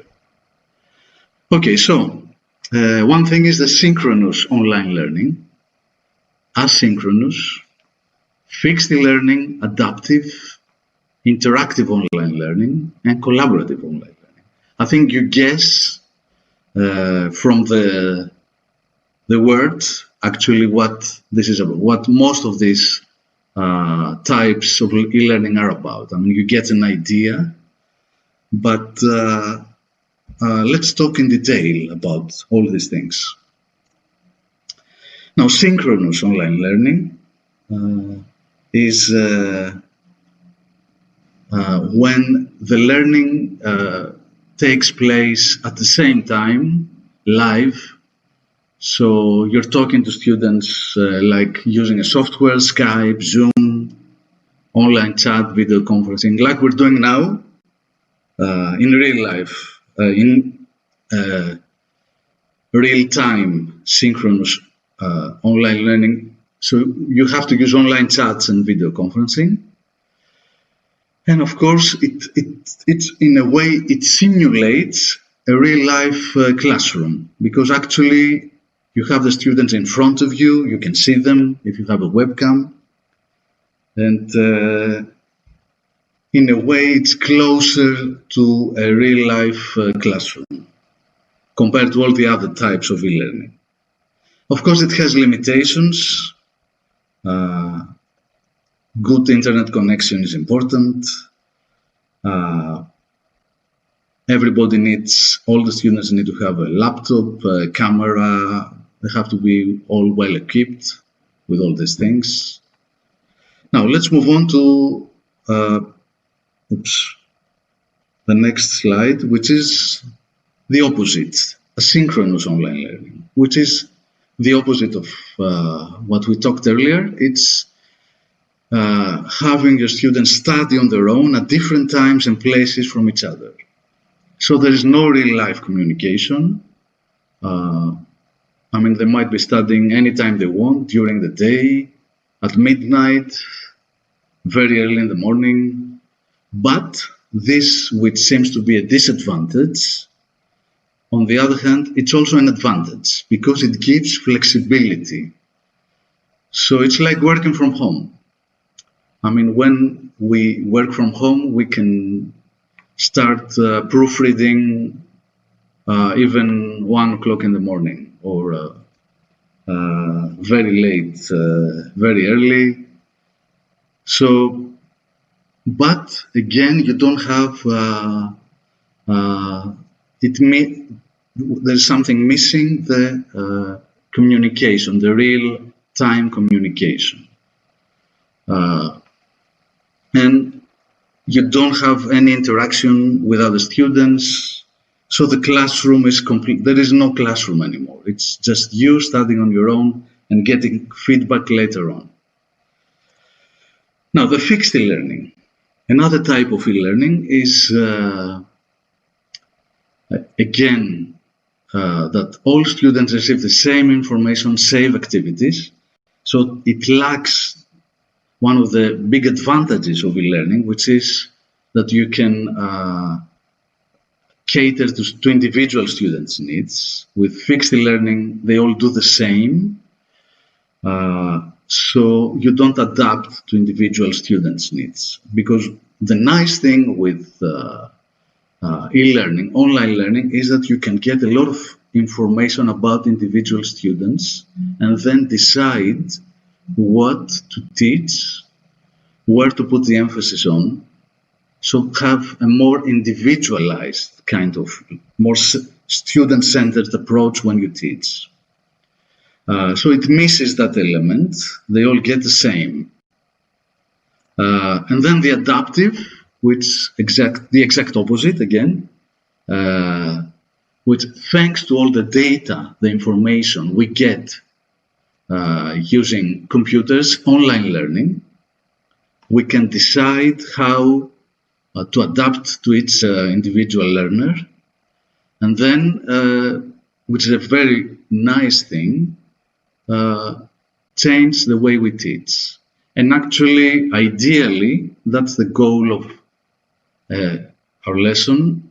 Even in the old days when we used to be in the classroom, try to be as far as possible more student-centered than if we have the time, there aren't so many students in the class, try to adjust and to each individual student's needs. Although it's very hard sometimes in a big classroom. Now, in the collaborative learning, again, it's based on the idea of the classroom that students benefit by being in a classroom in a group of students. So they interact with each other and also they improve team working abilities. There's interaction, they improve their communication skills. So it has a lot to offer. And it's also, again, simulates the classroom situation. Since, again, we have a group of students, it's not one-to-one. So it's closer to what we used to do last year when we used to be in the classroom. Now, since now we very briefly explain the different types of the different approaches and of online learning, that was a very short summary. Now let's think about the advantages, the limitations, what they have to offer, and what we need, what it's best for us, for our situation, and then also talk about the disadvantages. So let's start about the advantages of e-learning. First of all is self-paced, so that means the student studies on their own. He's at home, so they can decide, or even the students themselves decide how much time to spend, when. There's a flexibility, unless there's a live session like we're having now, which again, it's in a live session, the teacher gives some feedback, but again, most of the time students have to study at home. It can be more student-centered, as we mentioned, because we have all this data that we get using computers. So we can draw conclusions on what to focus on and try to adjust our lessons depending on the feedback we get. We can change the learning environment. For example, a student can study at their own home. It's very different, or it might be an online platform.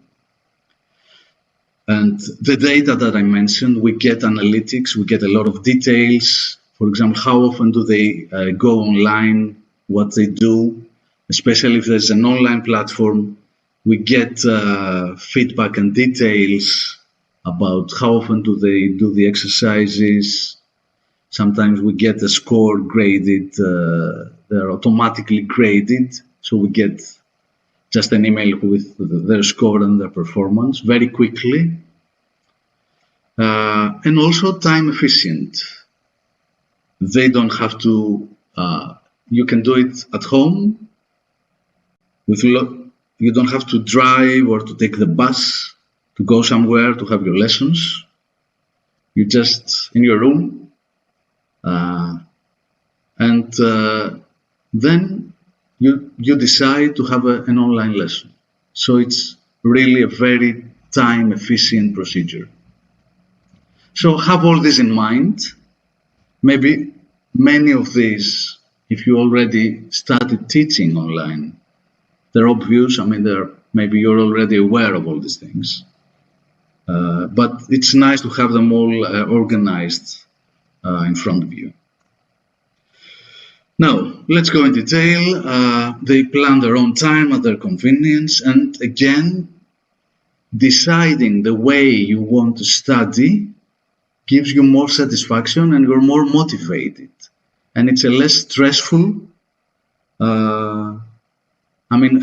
instead of having somebody else to decide when to have or how often to have a lesson, and deciding you can plan your time and the way you study makes it it's more student friendly. Now, the individualistic learning methods are, as I mentioned, the greatest advantages of e-learning. You can get all this data and try to focus on adjusting your lesson depending on your students. And now let's move on to the disadvantages. The main problem is the feedback, which is the big advantage of the classroom as it used to be, the real-life classroom. I mean, you had your students in front of you, they made a mistake, you were there. Or they wanted to ask a question, you were there to answer them. So, online learning, there's something missing. Even if you have live sessions like we're doing now, you cannot spend a lot of time, and it's complicated. Even having a video conferencing with many students, it lacks this real-life feedback that we used to give when we were in a real-life classroom. So this is one of the biggest problems when you teach online. Now, because you are at home, it causes social isolation. You are on your own in front of a screen, like we're doing now. Not the nicest thing to do, talking to a screen. You cannot see the faces of people and see the reactions. For example, by looking at your students in a real-life classroom, you can get an idea whether they have understood what you're saying, whether they're bored, interested, happy, sad, all these things. And again, this leads to lack of motivation, and there's also a problem with time management. Probably you read some articles online. The biggest problem for people working from home is time management, because you don't have an office, so you have to decide when to work, unless you have a strict deadline, but you can start a bit later. You can procrastinate. You can postpone it for later. You can do it very late at night. So this can lead to a serious time management problem. And to be able to perform well in an online environment, you need to have strong self-motivation, and imagine how difficult this is for teenagers, and good time management skills. Instead of being in a classroom,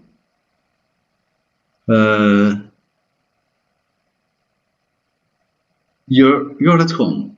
So it's up to you to decide how to spend your time. So that's a problem, especially for young students, as you know. They're not very willing to study anyway. Again, we have the lack of communication skills. It's hard to interact with each other. I mean, there are ways to overcome these problems with having like a Zoom meeting with a lot of people, but again, it's not very easy to do that. I mean, it becomes a bit complicated. You can do it once, twice, but again, it's not, you have to get used to it. There are limitations. Trying to have a group of people working together and giving feedback together, all in a Zoom meeting. Now, cheating prevention. Imagine, as I said, now we have new exams with proctoring. It's the new thing. So imagine taking an exam at home, having some software and ID verification using a software. How different this is. And again, online instructors, teachers, that's another thing. We tend to focus more on theory, and it's hard to practice online. It's much more complicated. It lacks face-to-face communication, we mentioned that. And e-learning is not always appropriate for everything. I think for English, maybe it's not that hard compared to other disciplines. And another very important thing is, okay, I think teenagers are not computer illiterate anymore, but especially for older students might be a problem if they're very, they can use computers, Zoom, cameras, all these things. And again, a big problem trying to find a course online or using something that you found online is the quality. This is a problem with the internet. As you know, there's so many things you can find, but you don't know whether they are valid. I mean, you get a lot of information. Is this true? Like, that's why we have the fake news. That's a new term that has been added to the dictionary. Fake news. It's because of the internet. Nobody can check what's published online. So, what you find online, courses, software, platforms, you don't know whether they're appropriate, they're validated. So there's always this issue. Is this good for my students? Can I use it? That's one of the big problems of the internet in general, that there's no way to, you have to use reliable resources. And in many cases, publishers have online platforms. So when you buy a book, you get access to a platform. So then you know where your students can go online, which pages. So you know they are reliable. Now, the importance of feedback. As I said, this is the biggest problem, giving feedback. And like today, like now, I'm talking to you, you're typing hello, and it's hard for me to give feedback, immediate feedback, because it's a different thing being next to each other in a real life situation, in a classroom.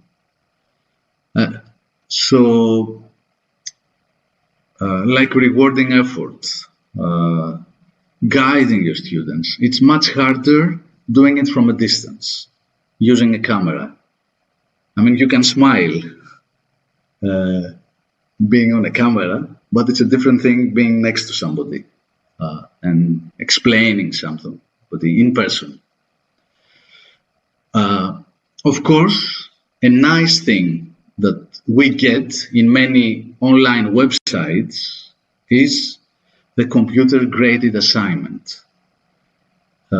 So one nice thing is in many online platforms, or as I mentioned, when you buy a book, you get access to an online resource website created by the publisher of the book. A lot of the tasks are computer graded, so you don't have to spend extra time grading each of the exercises. On the other hand, feedback from the teacher has more impact. And it's a different thing getting like a score sheet where they got 3 correct out of 5, and a different thing explaining, giving feedback to your students when they make a mistake in real life, being next to them, explaining the problem and the mistake and why this is wrong. But another skill that gradually we can train our students now with the new reality of the online teaching is self-assessment. Now that the learners, students, spend more time at home, they can also access platforms or websites where they get it just right away after they finish the exercises, they do the activities, they get the score sheet. And also they can draw conclusions about whether they did well or not, or there's a problem. But again, this has to do with the age. If they're very young, they're teenagers, they're primary school students, we cannot do that. It's probably is more appropriate for adults. Now let's move on. Again, it lacks the biggest problem is teenagers lacking the motivation. Having to plan your time without having a teacher to supervise you, without being in a classroom. You are a teenager anyway, you don't want to study. This is a bit boring. You just want to spend the minimum time, if possible. You don't have face-to-face communication. You don't have other students. Imagine if you are in a group of students and you see the others working, studying, you think, oh, maybe I should do the same. So being completely on your own, that's one of the problems of the e-learning. And the biggest problem is procrastination by people who work at home, and especially for students. So this is something that we have to tackle. We need to have this into consideration and try to give feedback. Maybe have as many as possible live sessions, and try to give very specific tasks and strict deadlines to help them with time management.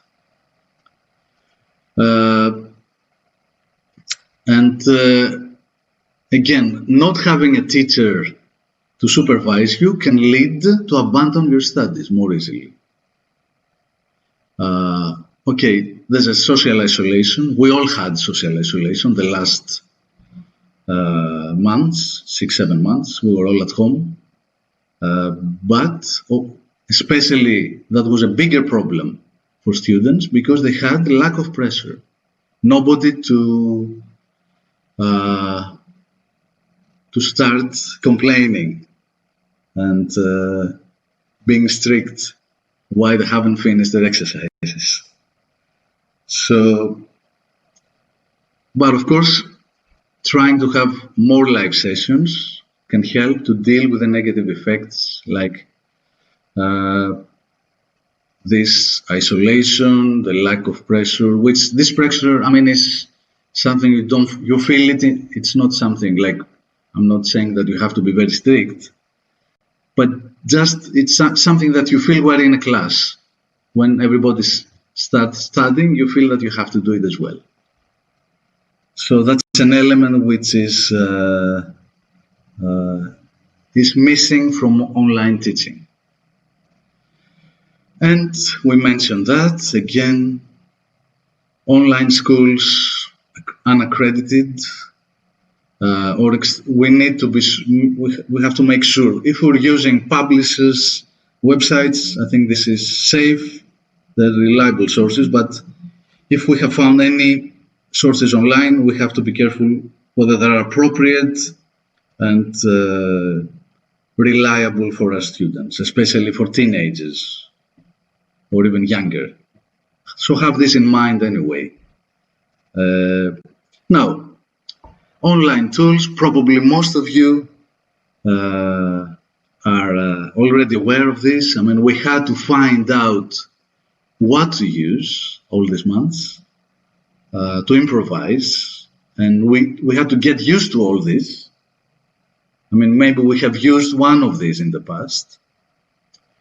And now most books also have to be available in some form of interactive PDF, or even just a plain PDF. Or so if students need to share the screen, or you need to teach from distance, they buy the book, they can also have access to an online version of the book. So we have the video chat like Skype, Zoom, and many others available. We can change documents. They can send you their essay, email on Skype. You can screen share. A lot of publishers give you the access to interactive PDFs. I mean, we in Global ELT, we do the same. Online platforms, again, but online platforms, sometimes they're very nice, but you have to spend a lot of time trying to get used to them. Sometimes they're expensive if you don't have free access. You have to spend a lot of time trying to organize your lessons. But of course, they give you more options compared to just Skype or something like a video chat.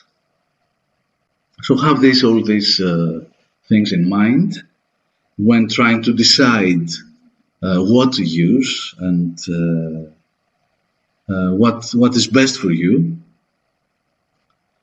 Now, this is like a flip page book. This is a very simple. You just click and you listen to the audio. So this is an alternative. So if you have bought the book, but again, we start having problems and we cannot have real life teaching, we cannot go back to classrooms, that's another option. This is a very basic one. So you buy the book and you get access to a flip page book, which you can do the listening as well. But again, we have so many different options. Now, some things you have to be aware of before you decide to start your online video conferencing lesson, because you don't have the flexibility, because they all are in front of a screen. First of all, you have to make sure that they all have the software, the material they need, either it's PDF or whatever, that it's working, the camera, the audio, they're all working. The internet connection is fine. Then you have to design what you're planning to do in detail, like how much time, give them specific goals, detailed guidance, because they will be on their own later at home. So we mentioned that time management is a problem, even for us as teachers, that we're all at home. Imagine how a big problem it is for students who are very young. So we can help them with time management if we give them very detailed guidance on what to do. So this can help them and guide them not to spend hours doing nothing, and again rewarding them afterwards, and having like a feedback, as I said, is crucial. So if they feel that they have to do this exercise, they have a very detailed plan when to finish it, and then you can give them immediate feedback and reward them, get back to them and say, give some comments, etc. Then you can help them get a pace and not waste their time. The software, also another more advanced way to teach, is the virtual classroom, but it's quite expensive usually, unless you work for a school and they have already organized that. There's a virtual classroom that you can use. Otherwise, can be quite expensive as an individual teacher. And finally, since we still use books, and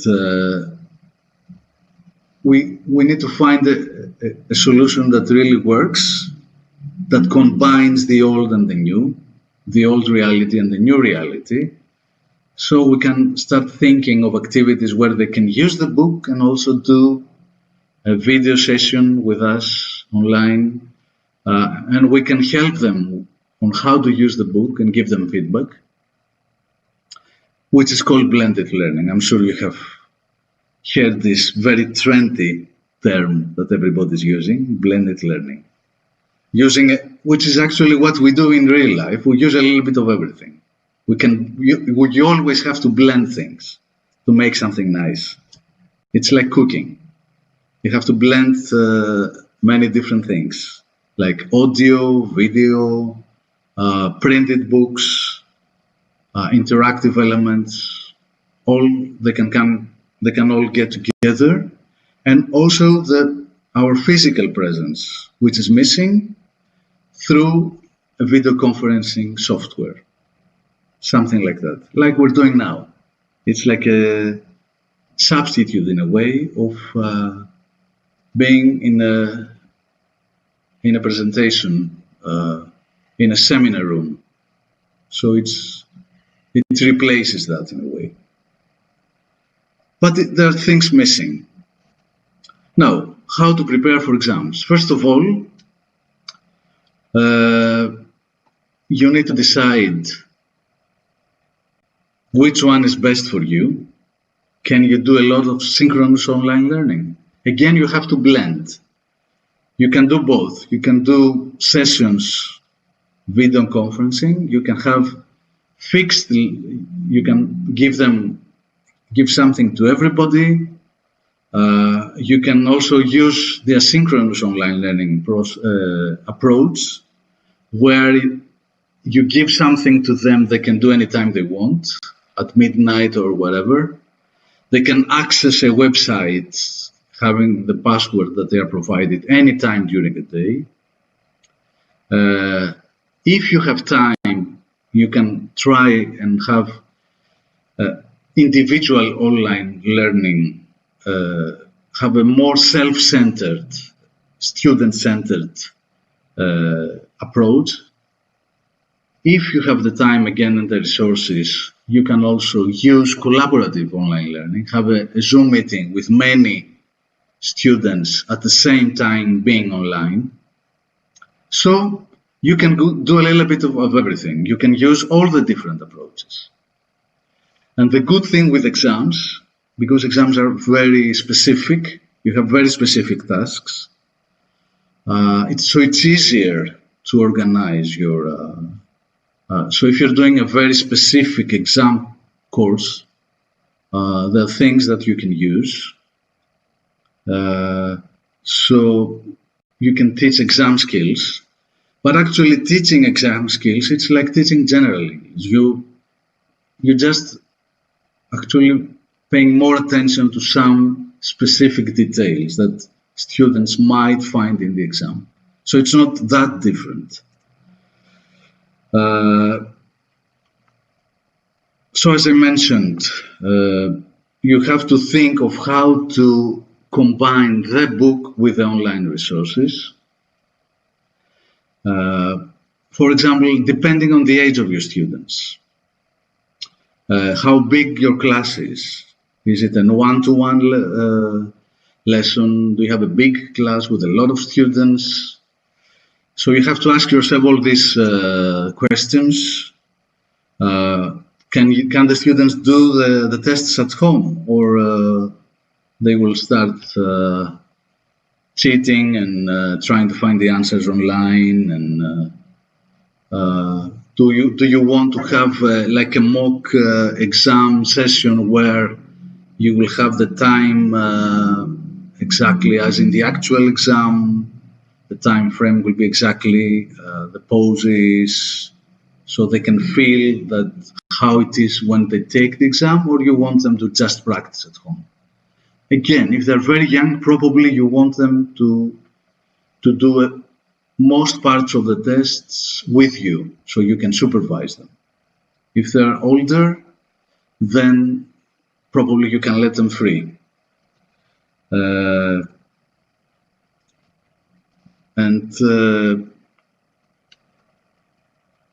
Again, it varies depending on your situation. And now, when it comes to exams, you need to decide where to focus on. For example, if they do an online test and you get the feedback immediately, like a score sheet, imagine there's an interactive exercise where they do the exercise and they get the feedback. Then you can get a lot of information and decide where to focus on. This is what we do when we teach. We adjust our lessons. We decide that these students are very weak when it comes to speaking. They are very weak when it comes to grammar, use of English, especially for Cambridge exams, or vocabulary. Proficiency students, they might find problems, or advanced and proficiency students with all these long texts, the gap filling exercise, the open close can be quite challenging. So you make decisions about what you should focus on, and then you try to use the material you have. You either let them do the exercises on the printed book, and then they can type their answers. If there is an interactive PDF, you can both share the screen and talk about the different problems. They can send you the answer key, for example, share documents on Skype. That's a very basic. If you have access to interactive tests online, then they can do them at home. You get the feedback. Most of the exams can be computer graded, but not all of them. The writing is not computer graded. The speaking again. The writing and the speaking are the sections that are very hard to be taught online, because you need a physical presence. So have all this in mind. And again, depends on what resources you have. Do you have platforms? Do you have Zoom, Skype, interactive PDF? All these can be used with a book together. And then you can spend as much time in live sessions as we do now, and give them feedback, which is the problem. And the problem again is the writing. There are websites, I just found a few, where they you can send them students' essays and they're getting corrected. How nice for us as teachers. So we don't have to go through and correct all this, the pack of essays that we have. But again, how can we trust? So there are resources where they can evaluate, assess speaking and writing, but again, we're not sure whether we can trust this. So we need the teacher. That's why the teacher is, we cannot substitute the teacher with online resources. Again, we need somebody to supervise and give, and again, because the most important thing, and what seems to be the biggest problem, okay, the productive skills, speaking and writing, is they're quite problematic to be taught online, but the biggest problem is the feedback. Feedback when somebody speaks in English and you have to correct the pronunciation. Feedback when they write and somebody has to intervene and say, oh, this is a problem, this is a mistake. So many good things when it comes to online teaching, but there are also some limitations that we have to be aware of. And again, gradually, our goal is, and this is what online teaching can help us even more, is to move from teaching to learning, have autonomous learning where teachers act as guide, they guide you, they help you, but they let you free to access a lot of material available that you are given, you're provided. So, and this also is linked to what I mentioned earlier, the self-centered, student-centered, more individualized teaching, where we help, we support, we guide, we advise our students, and then, and since a lot of the tasks that are available online don't need our presence, they're even marked automatically by software, we can help them do a lot of work on their own. But again, has to do with the age. If they're young, they're teenagers, they're primary school students, they're all, we have to take all this into consideration. So again, we need to think of our students and then decide what is best for them. There's nothing that automatically solves all the problems. It's up to us to decide based on our students, our specific class. Now, and again, this is something very trendy, 21st century skills. As you know, they're all talking about 21st century skills, and we all have to be trained as students to have these skills for to be able to find a job.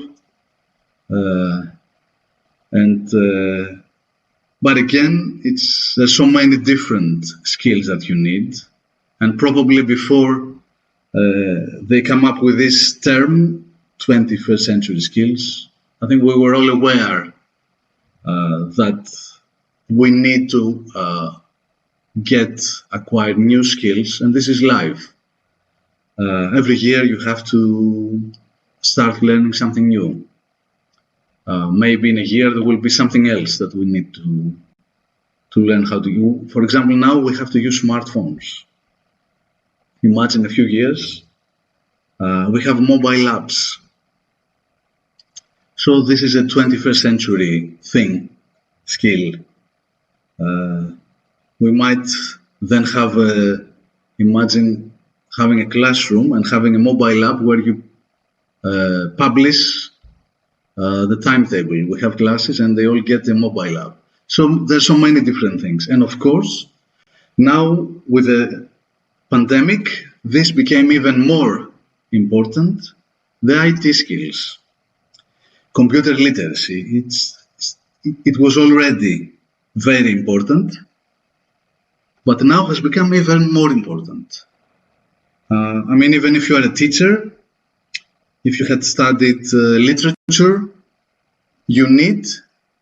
it's essential to have all these information, computer literacy skills, being able to use video conferencing, analyzing data. Otherwise, you cannot use all the information available. Critical thinking, for example, autonomous learning, working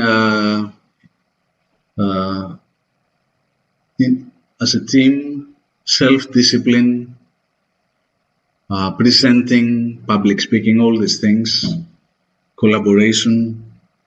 And now we are from a distance. We're using virtual workspaces. If you see the last word on the slide. Now, a new thing, we have the proctored exams. It's a C2 word, probably. Proctor, not used very often. What do we mean by proctor? That's the definition in the dictionary. To watch people taking an exam in order to check that they do not cheat, invigilate, supervise. So that's something new. The first announcement was a few months ago when TOEFL, ETS, which is the Educational Testing Services, the US organization that they produce and they administer the TOEFL exams. They came up with a proctored exams for TOEFL and GRE. So what it means is that there's proctoring software monitors your computer desktop, webcam, video, and audio, trying to make sure that you don't cheat, if it is possible. Because if you go online, you'll find a lot of people saying, "Oh, there are ways to cheat anyway, even with all this software." But now that's a new thing. Imagine taking the exam at home, in your bed, having your laptop. But you need to verify your ID, use a webcam to scan the desk and the room where you'll take the exam, and have the software that monitors your computer. So we'll see, maybe in the future, nobody knows, this might become the norm. Can you imagine that? If there is a reliable way to check that students will not cheat and we can monitor what they do, maybe this can become more widespread. We'll see. Now, we have the proctored exams, and we also already had, and there were more and more becoming available, the computer-based exams. I mean, the trend was towards offering all the exams. I mean, all the exam boards, they were trying, their goal was eventually to offer their exams as computer-based exams. For example, Cambridge exams now are offered as they are available in computer-based format. Although, especially in Europe, not most people still take the paper-based exam. There is computer-delivered IELTS, language cert exams which is a new exam board, but they have been recognized by Ofqual in the UK, and they're also recognized for getting visa to live in the UK, so they have become quite important in the UK because of that. They're also offered as computer-based exams, and of course TOEFL, that years ago we had the computer-based, the CBT, that was replaced by the IBT, which is the internet-based. We had Bullets, which is Cambridge, but was business English, that was offered as a computer-based, and now it has been replaced by LinguaSkill. We have Aptis, a British English exam, again, as a computer-based.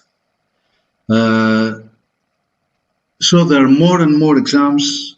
Aptis, for example, is only computer-based by British Council, which is more popular in Spain and Latin America.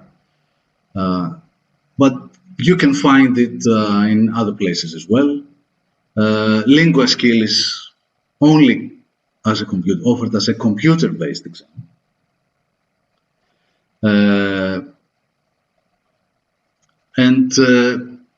We all have to be aware of all these different exams and decide again whether our students might find it better doing the exam in front of a computer screen or do it on paper.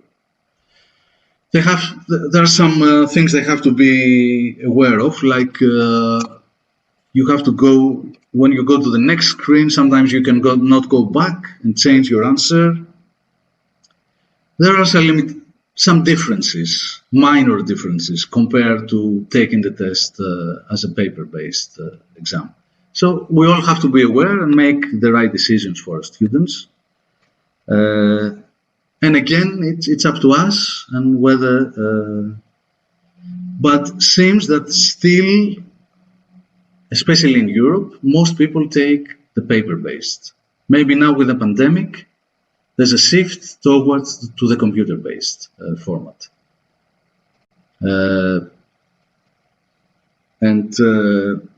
Proctored exams are actually internet-based because you're online. Just to make it clear, you're online. Otherwise, how can they check whether you're cheating? Whether you have somebody next to you telling you the answers? So there's a webcam, you are online. So just to make it clear, we have computer-based, IBT is internet-based, again you are online, TOEFL. The computer-based TOEFL was computer adaptive, which means that depending on how you answered, the software gave you a more difficult question, so it was adapting to your answers.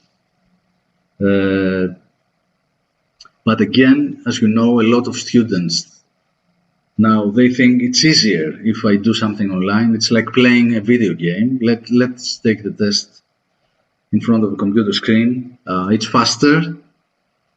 If your handwriting is not good enough, you type your essay or your email or your letter. So that's an advantage, typing your answer instead of writing. So we forgot how to write. We always type. So that's an advantage for students with a bad handwriting. They can choose a computer-based exam so they can type their answer instead of writing using a pencil or imagine. Soon it might be an old-fashioned skill, writing. And some examples of remote live invigilation is the one I mentioned earlier. This is another IELTS indicator. It's not the IELTS that you know, the IELTS academic,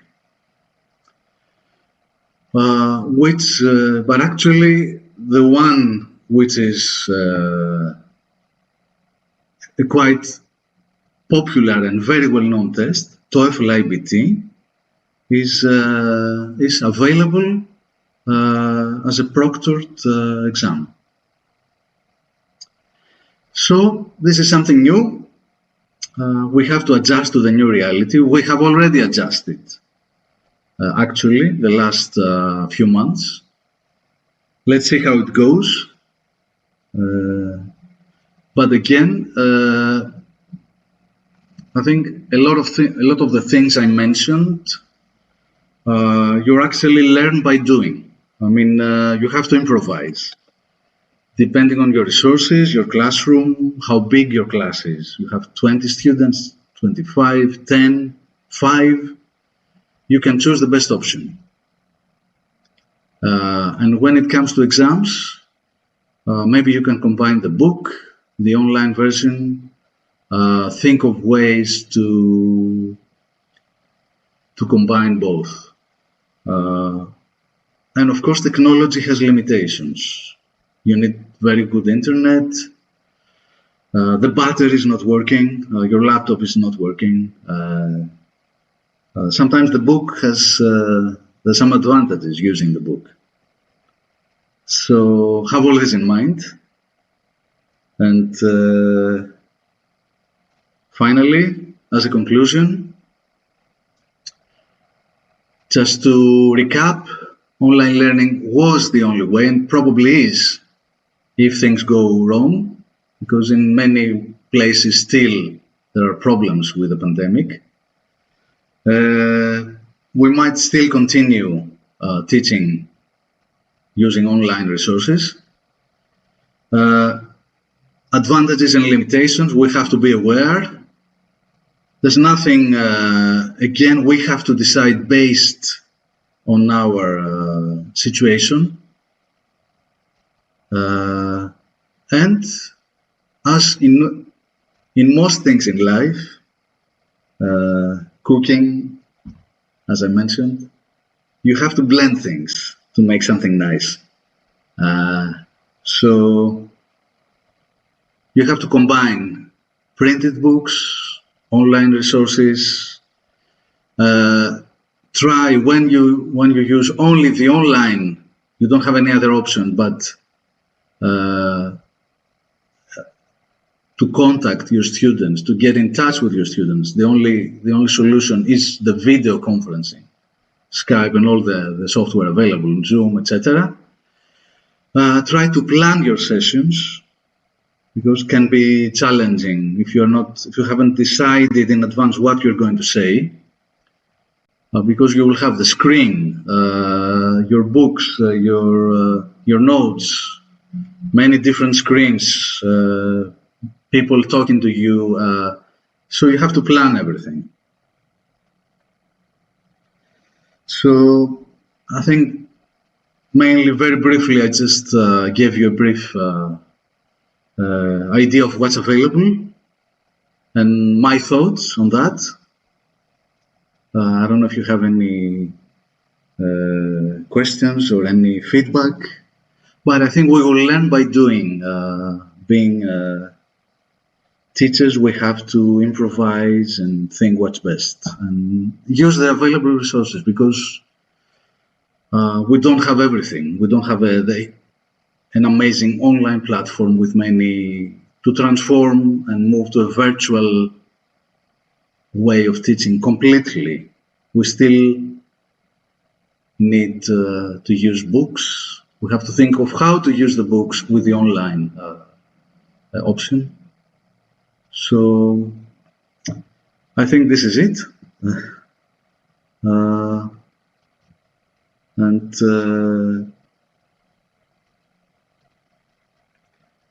And you can also send me emails and anything I can help. And I think the solution is the blended learning. So let's try and mix and match with what we have available. I think that's it. Anka, if you have any other suggestions. Okay, so let me know if you have any questions. But of course, you can. We can get in touch, and so stay safe, and let's see what happens. Let's hope that we will go back to our usual way of teaching, and not be at home with our pajamas. Okay. So thank you so much for being here. Goodbye, and hopefully next year, next September, I can see you in Romania. Okay, thanks. Bye.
Hello everybody, and thanks for stopping by to watch my session.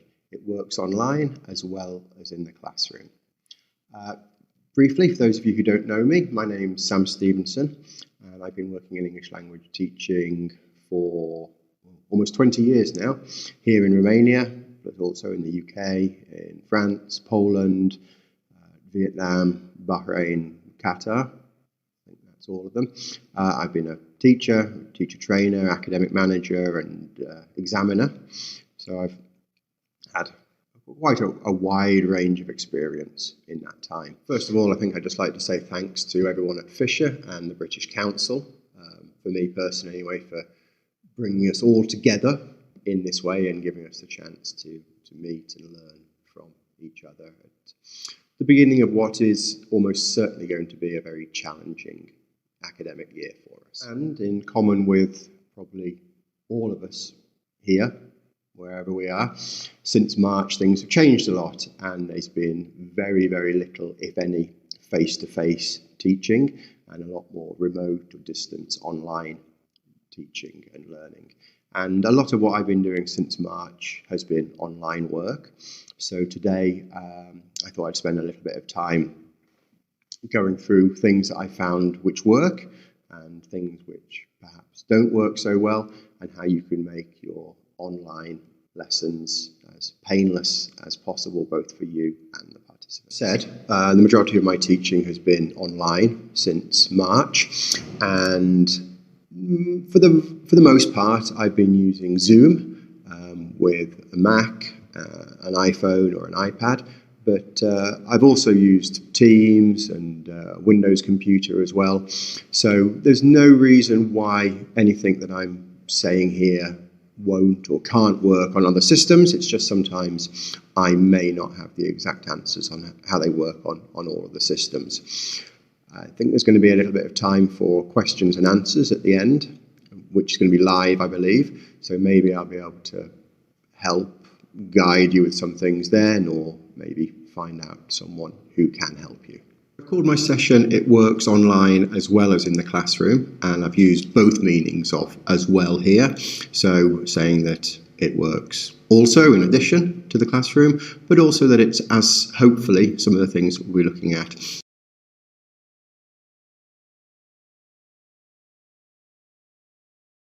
Major parts to my session today.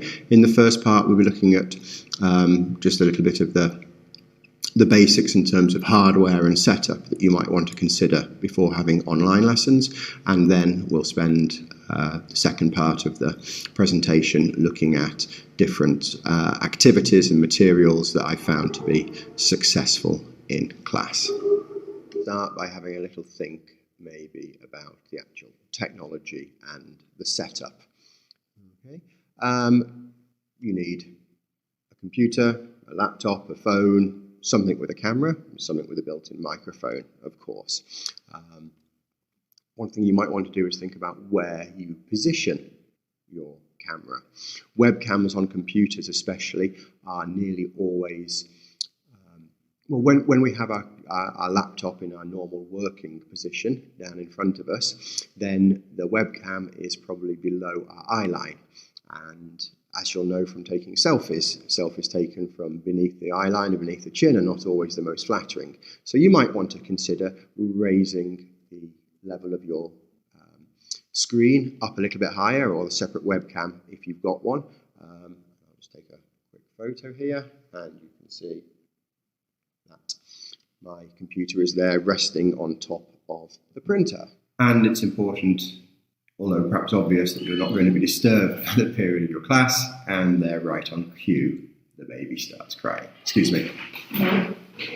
For live online classes, I prefer to have a plain background. I find it less distracting for all the students and other participants. If there's anything in your background that you wouldn't want other people to see, then they'll find a way of freezing the screen and zooming in on it. Of course, if you don't have the option of the plain background, then we can have a virtual background, but you see that can be a little bit unsettling sometimes. It doesn't always work perfectly, so we'll just turn that off and go back to the plain background. That's better. Okay, and something else to be wary of when you're screen sharing is that you don't have too many other windows open which aren't necessary. Otherwise, everyone will suddenly find out about your oopsie daisy, your love for My Little Pony, or they will see what grades you're about to give them this semester. So best if any unwanted documents are just left closed during the class. I just wanted to talk a little bit about sound, because for teachers, I think, and language teachers especially, sound is probably more important. The quality of the sound is probably more important than the pictures in many ways. So at the moment, it seems to be working quite well. I've just got a headset here with the external mic, with the stick microphone, and it's just on my desk in front of me, and that's picking up the sound quite well. If you're in a class and you need to hear what the other participants are saying, then obviously use the headphones, and that stops any feedback coming in with the sound that's coming from other participants. That seems to work quite well. The reason why I recommend the microphone like that is I'm in here at the moment. You can see when I unplug the microphone, it's quite echoey, and the built-in sound that we get from the computer isn't quite as good. Lucky enough to have a quiet balcony or garden, then the sound quality here can be pretty participants to see you clear. Quality is really important, then under a blanket or a duvet is a great way of achieving that, especially if you then combine it with a microphone. But as you can see, it doesn't do much for the picture quality, and it gets very hot very quickly underneath here, especially at this time of year. So let's move on now and have a look at some activities and materials that we can actually use in class. And I'd like to start by just looking through some course books and thinking about the activities that we would normally do with or from those course books in class, and whether those activities can be adapted or not to the online environment. So I was teaching a few groups this year using Our World 3. So let's just have a quick flick through that. All right, so we've got a unit here about transport, as we can see there. All right, now in class, to begin with, I'd probably have put the students into pairs or small groups and got them to describe the pictures that they're looking at, what can they see, how many details, the sort of thing. And so we'd have done that in class in small groups. I've been able to go around and monitor and see how they were getting on with that. Now, Zoom obviously has the opportunity for breakout rooms where you can put students into groups of 2 or 3, and the teacher can go around and monitor the groups and see how they're going. But I wouldn't do it for a lead-in activity like this. When I've tried it, it hasn't been very successful. Too many groups have finished teacher by the time you actually get round to them, and so you'll probably only really hear the first group speak, if anyone. So something like that, as far as possible, I'd try and do it open class when we're online. So go around and ask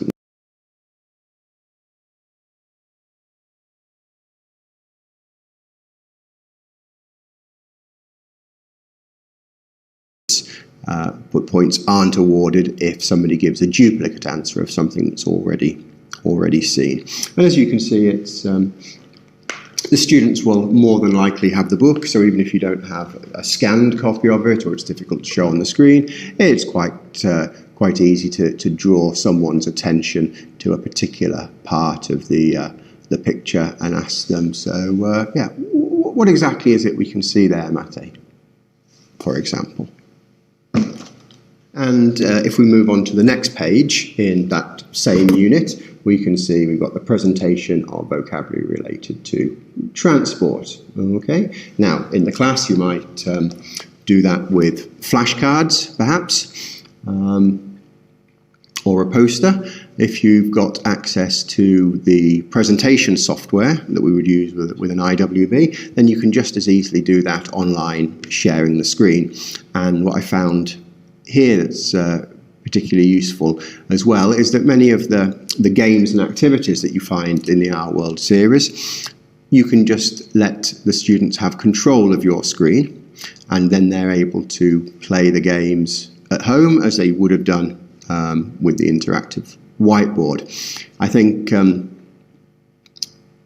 as you're probably all experiencing a little bit now, being as this is a recorded session, it seems quite passive and you're just sitting there and listening. And I think online classes have the danger of this happening with online classes as well, even when they're live, if the students are just sitting there. So it's not really TPR, total physical response, but it is still some movement for the students. Even if they're just clicking on a picture or matching some words together, they're doing more than just sitting there and absorbing. So it's important to try and break up the activities and their actions, their roles in the class whenever we can during the lesson. And so let's have a think about how we might approach a listening task as well. So I've got one from here, close up, C1, so sort of Cambridge Advanced preparation type thing. And let's see how well we can see that. For the listening, the students are asked at the beginning how well they know or what they know about any of those three artists. In case you couldn't see it, we've got Andy Warhol, Gustav Klimt, and Pablo Picasso. Now, as it is in the book there, it's quite a dry question. What do you know about them? Many students, I'm sure, were nothing. No idea. Okay, well, obviously in class we can make it, bring it more to life for the students by showing them some examples of the artwork that these painters, these artists have produced, get them to describe it, how it makes them feel. If they then recognise it, if they've seen it before.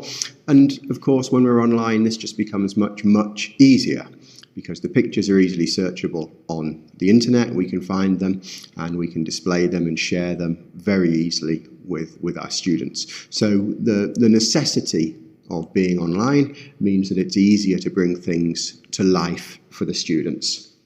As for the actual listening task itself, there's two ways that you can go about actually dealing with the listening tasks. What you have, as I said, with Close Up and with other books, we've got the website there, the information on the inside front page, and you can simply direct the students to that web page, and then they can listen, download the audio track or stream the audio track and listen for themselves in their own time. That's perhaps fine for older students, and it does ensure the best quality of the listening experience. With younger students, perhaps, or especially when you want to keep the whole group together in lockstep to make sure everyone's working at the same time, then you can simply play the audio from your computer using share screen again on Zoom, for example.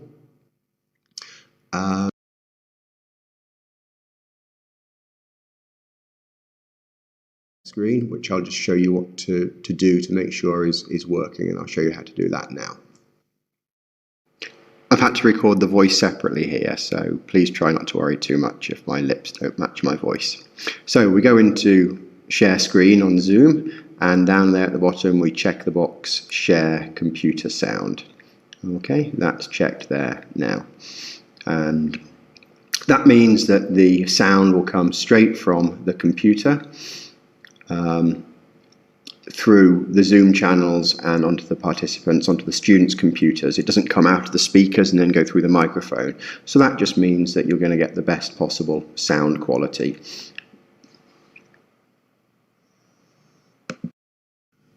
One other thing to say here, if you're playing audio live through your computer, is to make sure that you've muted all of the participants, all of the students, because When other people speak or interrupt sound, which is coming through the computer audio, you can often be a break in the sound for the other students. So just by making sure that everyone's muted, that should minimise that problem in this case. Let's move on now and have a think about how we can look at doing some writing tasks in this online environment.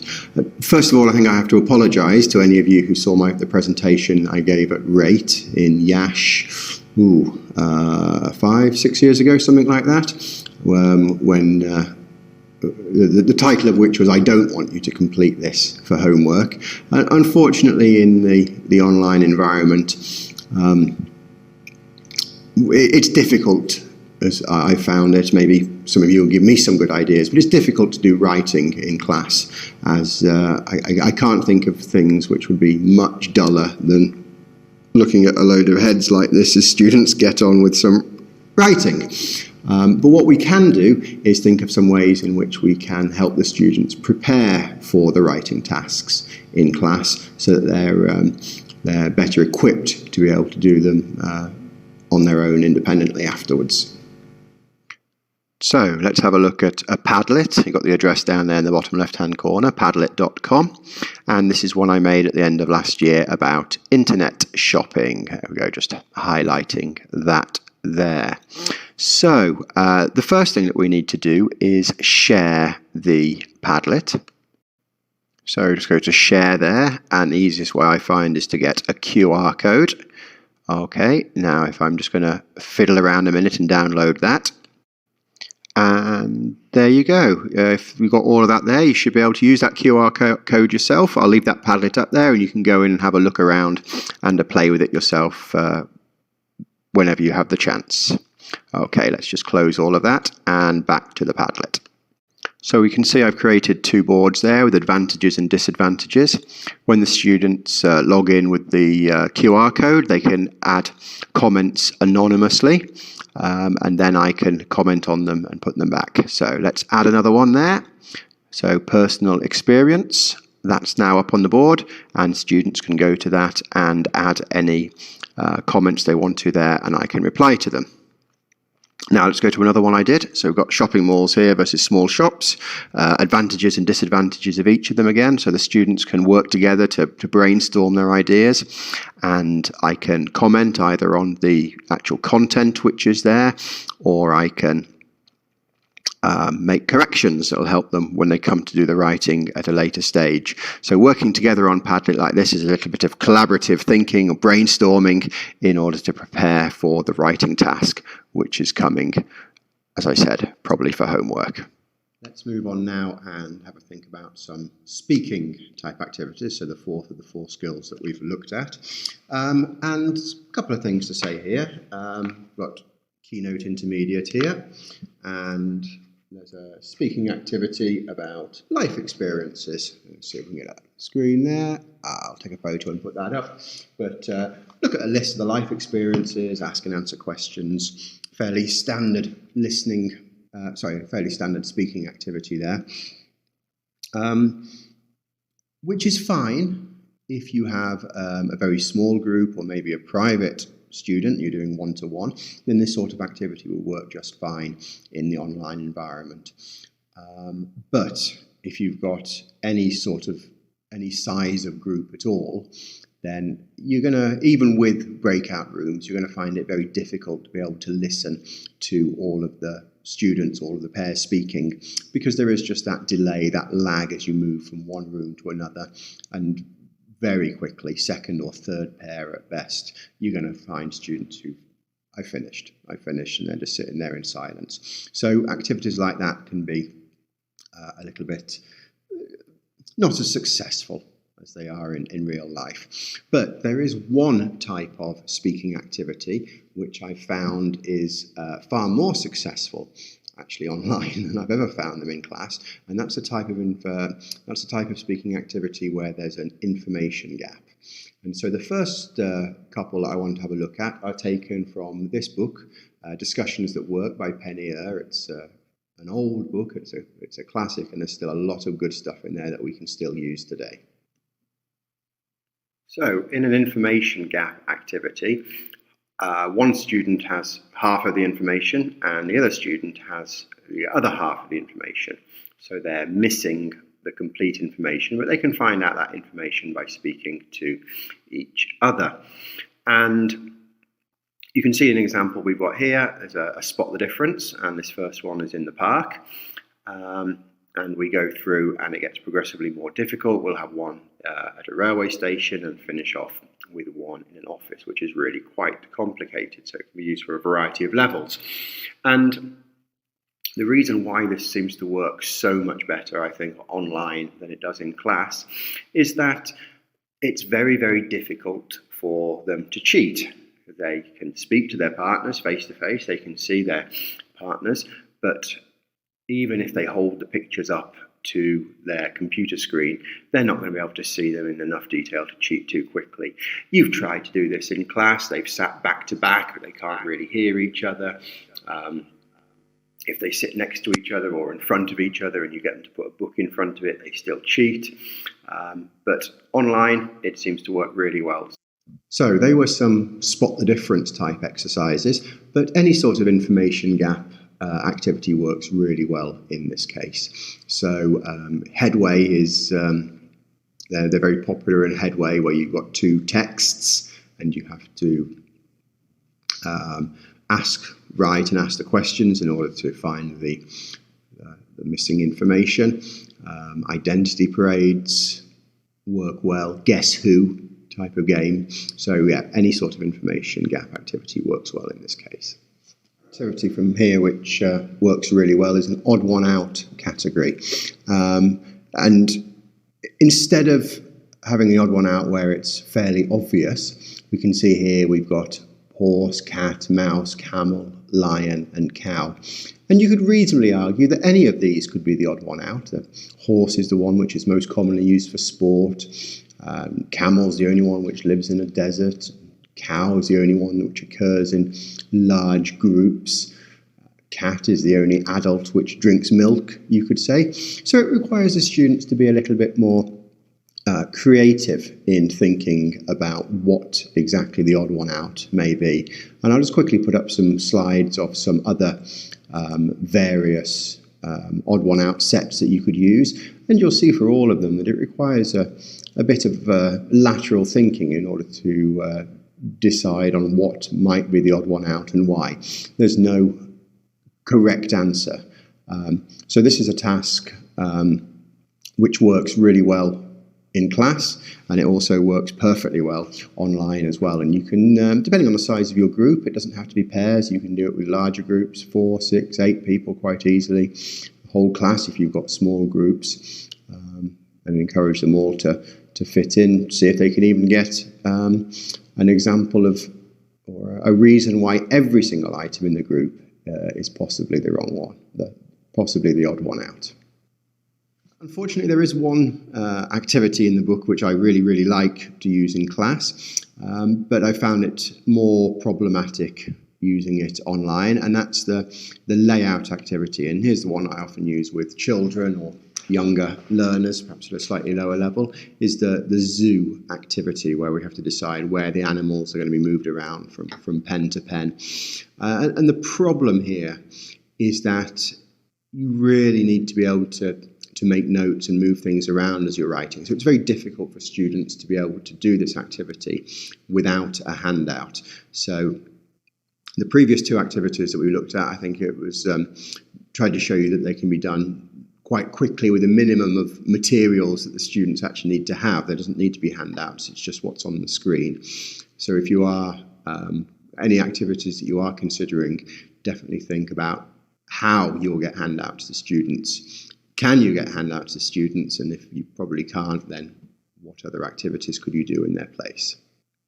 There's going to be plenty of times when the class aren't keeping together. I mean, you know that happens in face-to-face teaching, but especially online, some students can get ahead and others need more time to do things. So it's particularly important in this case to have a range of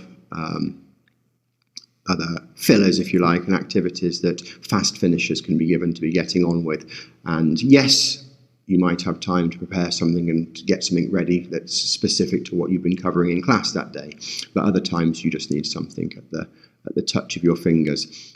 Sometimes I like to use riddles in class, and this is quite good because they can be done individually, or you can send students off into breakout rooms if 2 or 3 are finished quickly to start discussing them. And we'll put some up here for you to have a look at and see if we can. I'll give you a few minutes to read and have a look. Maybe you know some of them, maybe some of them are new to you and you might want to try and work them out.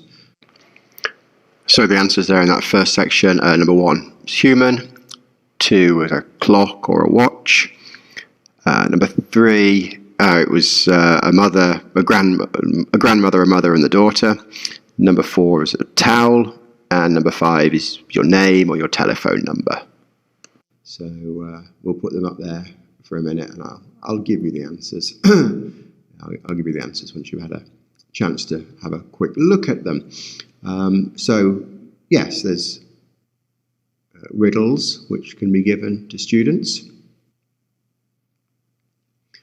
Also, quizzes can be set, and we'll have a look at a couple of quiz websites now. Now, I'm sure you've all used Kahoot in class, or at least come across Kahoot, and Kahoot's fine in class, and you can use it online, but it's a little bit cumbersome, as the students need to have 2 devices, a computer or a laptop and a tablet or a phone in order to play it. But the good thing about the Kahoots is that, let's just close that there, we can also set them as homework, if you like, and they can be done in their own time, so you can do some revision after class. So that's that works really well there, and they've got a few days in order to do it, and you get feedback. You find out which students are struggling with which questions are more difficult, and so you can look at what to do there. But another opportunity that you might want to, or another option that you might want to explore, is myquiz.org. Okay, hopefully you can see it there. Okay, and if I just log in there, happy to do that. You can't see my password, so should be no problem. And it comes up here. Now it does take a little bit of work in order to set up a quiz or an activity, but it then runs when you decide to start it. And you can schedule it or you can start it manually. It runs live, so everyone's answering at the same time, and the questions come up on one screen only. You can play on a computer, a laptop, desktop, phone, tablet, but you only need one device because the questions and the answers are there on the screen in front of you. So this can be a good option if you want to continue to have a little bit of competitiveness in class. And finally, I think one of the best things you can actually do for students, and yes, it applies to children, teenagers, perhaps more than to adults, but I still think everyone enjoys it to a greater or lesser degree, is read to them. Now, when this happened, the whole situation changed in March. Lots of authors and publishers made it possible for us to read our books, read their books live to our students as though it was in class. Some even went as far as to allow us to record them, as long as we didn't put them onto YouTube or other public channels and just kept them on private channels for our students. So things might change as we go back to school now, but then if the situation changes, publishers might change their mind again. To be 100% on the side of the law, then you should always contact the publishers, unless they've given a blanket permission before you record any of their work. But as I said in the past, they were fairly happy for that to happen due to the situation. I'm sure you're aware, or if you weren't already aware, you will be now after having sat there and listened to me for the past few minutes, that online classes can be very draining. They seem to be a lot more, for me personally,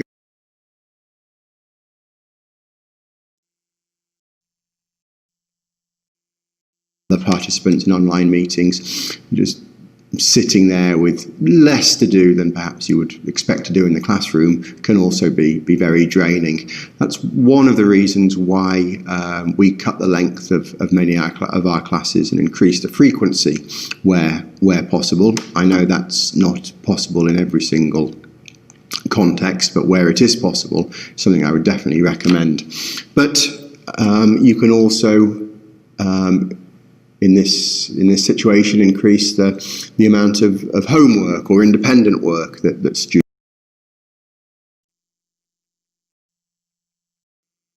Again, okay, so we've got a nice poster project there that students are able to work on by themselves about an interesting job that they like. And then from level 3, one that we did just at the end of this year, a poster about good habits, so quite opposite with regards to the situation at the moment. Just be a little bit careful when choosing a project. Make sure that the things that are required are going to be easily accessible. So coloured paper could be a bit trickier. White paper, obviously, a lot easier. There's one there with coloured paper, and I don't know if we can see there, but it needs a split pin. Now, these split pins are something I find very difficult to come by generally in Romania. And I normally get mine ordered from Amazon, so asking students to have those individually, you might want to think whether that's possible. But projects where they're cutting and sticking from magazines or printing off the internet, these are things which are much more accessible to everybody at home. So, thanks very much for joining me today. I hope you found my session informative and maybe even interesting and entertaining. And that you've picked up some tips and ideas that will give you a bit more confidence should we need to go back online again to any great extent this coming academic year. I've really enjoyed doing it, but it's quite a different skill actually from teaching in class, and I found this more difficult than actually doing the teaching, so hopefully that's a good sign for us.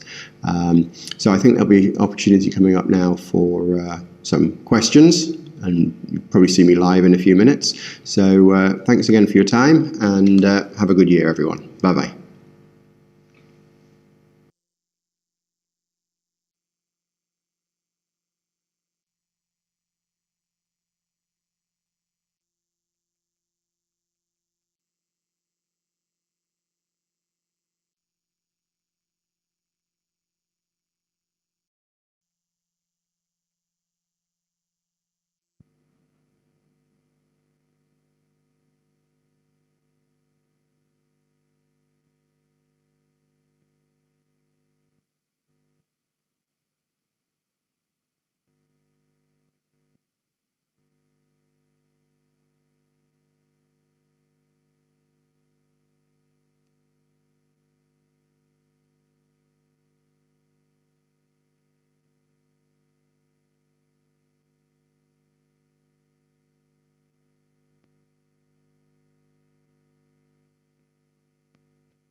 Any better?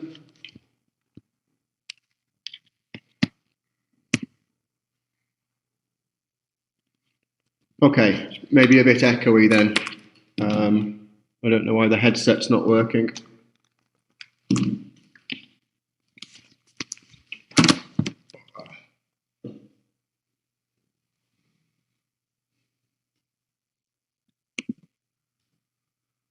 Right, so hello everyone. Hope you can hear me now.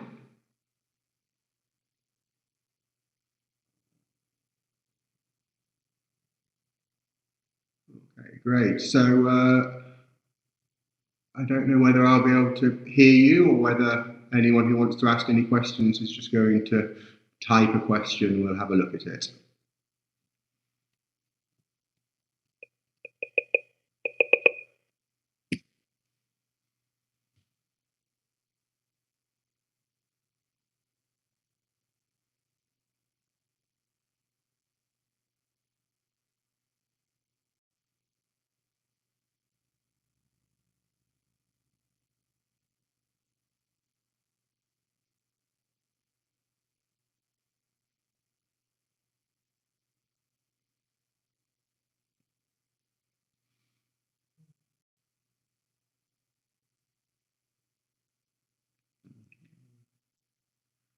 All right, thank you very much everyone for your kind comments. I'm glad you found it interesting. All right, so yeah, any questions from anybody?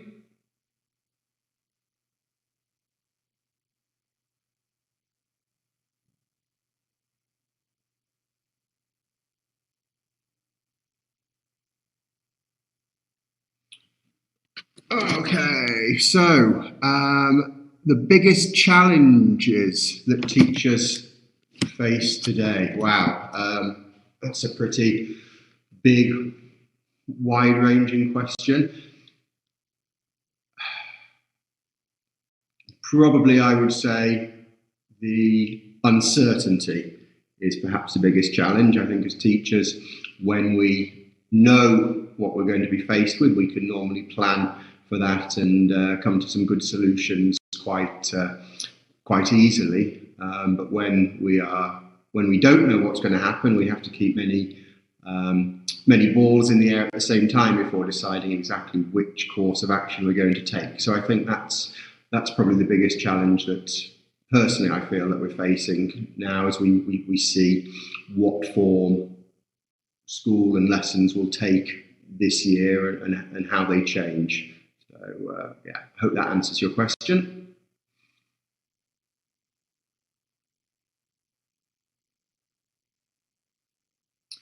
Okay, another one there. Do I think recorded lessons are a good idea to use in online classes? I mean, that's what I just done there. That was a recorded lesson, and in many ways it was the first time that I've done a recorded lesson. It's very much like a lecture that you might get at a university or something with the, for want of a better word, well, the teacher just speaking at the students for a period of time, and very much speaking at them. It's very difficult to get any feedback, any reaction in a recorded lesson like that. So really, I would say that try to mainly have, if you're having online lessons, live or synchronous lessons where you're working together with the students at the same time. Now, you might want to record those lessons so that students can go back and look at them again. But I think certainly for younger students, recorded lessons are less useful, but they might be more useful for older learners in sort of a university type setting. But as I said at the end of my presentation, I'd try and keep them short if that is the case, because any more than 20, 30 minutes maximum, I would say, if someone just sitting there watching, it's very difficult to remain focused all that time. So thank you for that question. What have we got? In what ways can you teach students to be accepting of one another? Okay, wow, another big question.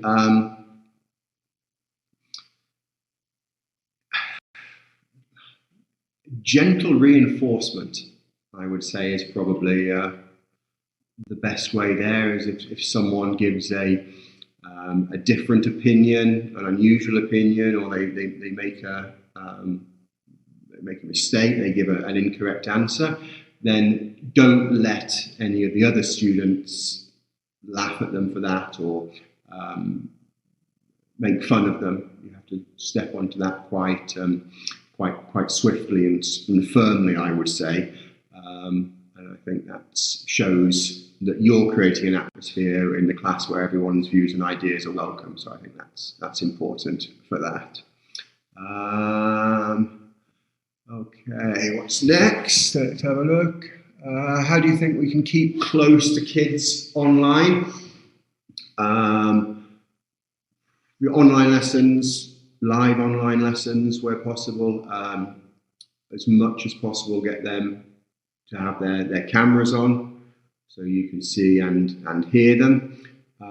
Ask them about what's happening in their lives, what they've done that day. Don't just focus on the lesson. Try and have a little bit of time for the children, and then maybe using, I didn't mention it in the presentation, but if you have something like Google Classroom or Edmodo, you can send students articles or just ask them questions, send them messages when you have time, and that might keep that personal connection together with the students. The next one, online teaching is a skill. Just go up. Online teaching is a skill, you said, and I add, which we have to develop if we don't have it, whether we like it or not, and it's much related to being a tech-based person or not. Okay, I think the question there is, do you need to be a tech person to teach online? No, I don't think you need to be a tech person. I think you need to choose a platform and practice with it so that you're comfortable at it. But if you can turn on your webcam and your microphone, I admit I struggled to turn on my microphone just then, but if you can turn on your webcam and your microphone, then a lot of that can be done there, and maybe as you get more confidence, you might want to bring other skills or ideas into your teaching. But I think you can start teaching from a very basic tech level. Have you ever tried to teach offline and online simultaneously? What was it like? If you mean having being physically present in a class, and also having a camera on the class so that some students who aren't in class can join in, then no, I haven't done that yet. There's a possibility we might have to do that sometime from September. And I know a colleague of mine who works in Poland is definitely going to be doing that type of teaching. So maybe if I experience it or get some feedback from my colleague, I'll post a message on the Facebook page afterwards and give you any feedback on that. Okay. What about hybrid teaching? I'm not sure if you meant what I just answered there in that previous question, or just having a mix of activities online and offline. I think, yes, you do activities in class, but then there's more feedback, more homework or activities that can be done outside of class as well. And as I mentioned, if classes are perhaps a little bit shorter than we've been used to, if there's less contact hours per week, then more homework or self-learning will be necessary.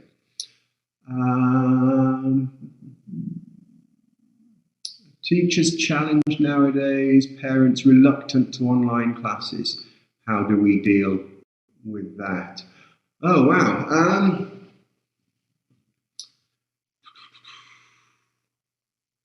I'll be honest, in my context, we've had very, very little resistance to online classes, as it was a case of online classes or no classes. so we didn't have any trouble with parents there. I don't really feel I can offer a very insightful answer to that, but maybe if someone else has had experience of dealing with parents and they've encouraged them, they could type a little comment and I'll read it out. So sorry I can't answer that, but maybe the knowledge in the room will be able to help us. Okay. Save some time if we record the presentation part of the lesson. Yes, especially if it's going to be a presentation that perhaps you do several times, if you have 2 or 3 classes at the same level. I just caveat that with the fact, as I said, that there's no chance of getting any feedback from the students, and you can't see how it's going. And also, I consider myself to be able to use the video software fairly comfortably and confidently and effectively. But that, the presentation that I just did there, recording it and videoing it and recording it and editing it and then processing it to mean that it can be uploaded to a platform like this, took a lot longer than the 32 minutes that it actually lasted for. So I think anything more than a 2 or 3 minute presentation, unless you had 5, 6, 7 classes at the same level, I'm not entirely sure that it would be saving time. Do you think that students will be confused by alternating normal school with online school? I think children are very resilient, perhaps more so than adults in many cases, and they just get on with what's presented to them very, very well. They're very adaptable in many cases. I think if we get to a stage perhaps where half of the children are in school one week and online the next and swapping around, I think that will probably be easier for the students to deal with than the current situation where they weren't at school at all. But as I say, it's going to be challenging, and it's going to be unknown. And when that decision is made or when a change happens, we'll probably know about it the day before. So we'll just have to be as resilient as the children. What do I prefer, online or face-to-face teaching? I mean, they've both got their advantages and disadvantages. I guess in an ideal world, which we're not in at the moment, I'd like to have a mixture of both. So I get to see some students in class and get that the physical connection and the physical reactions from them and the different activities that you can do there. But then online teaching can be very successful. Can certainly save in terms of travel time and things like that as well. So they both have their place, and let's hope that we can do both of them in the future and we're not forced into one or the other. What about evaluation? Okay. Yes, speaking evaluation really works virtually the same as it works in as it would do in real life, in that we can just have individual interviews with students to evaluate their speaking, especially in an exam style evaluation. I'm not, as I say, I'm not au fait with Google Classrooms, but I believe if you set tests or assignments in Google Classrooms, you can actually lock the rest of the computer, so while they're doing the test, they can't. It's impossible for them to use another tab to look up something. It doesn't stop them using their phones, of course. You could do timed writings where in class where you watch them, and at least that would stop.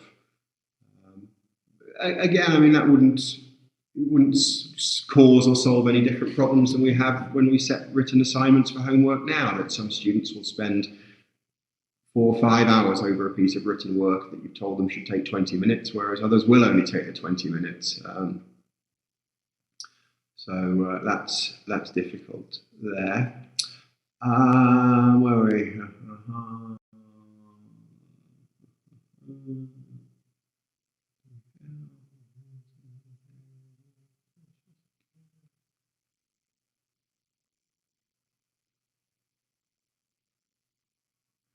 What activities do you suggest in these circumstances when students are supposed to stay at a distance?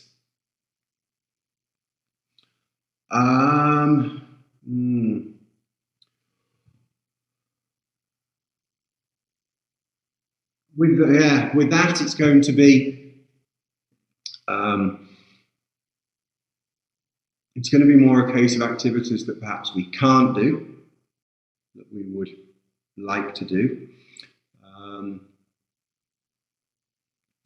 I did speak about the when we looked at the spot the difference exercises, the information gap activities.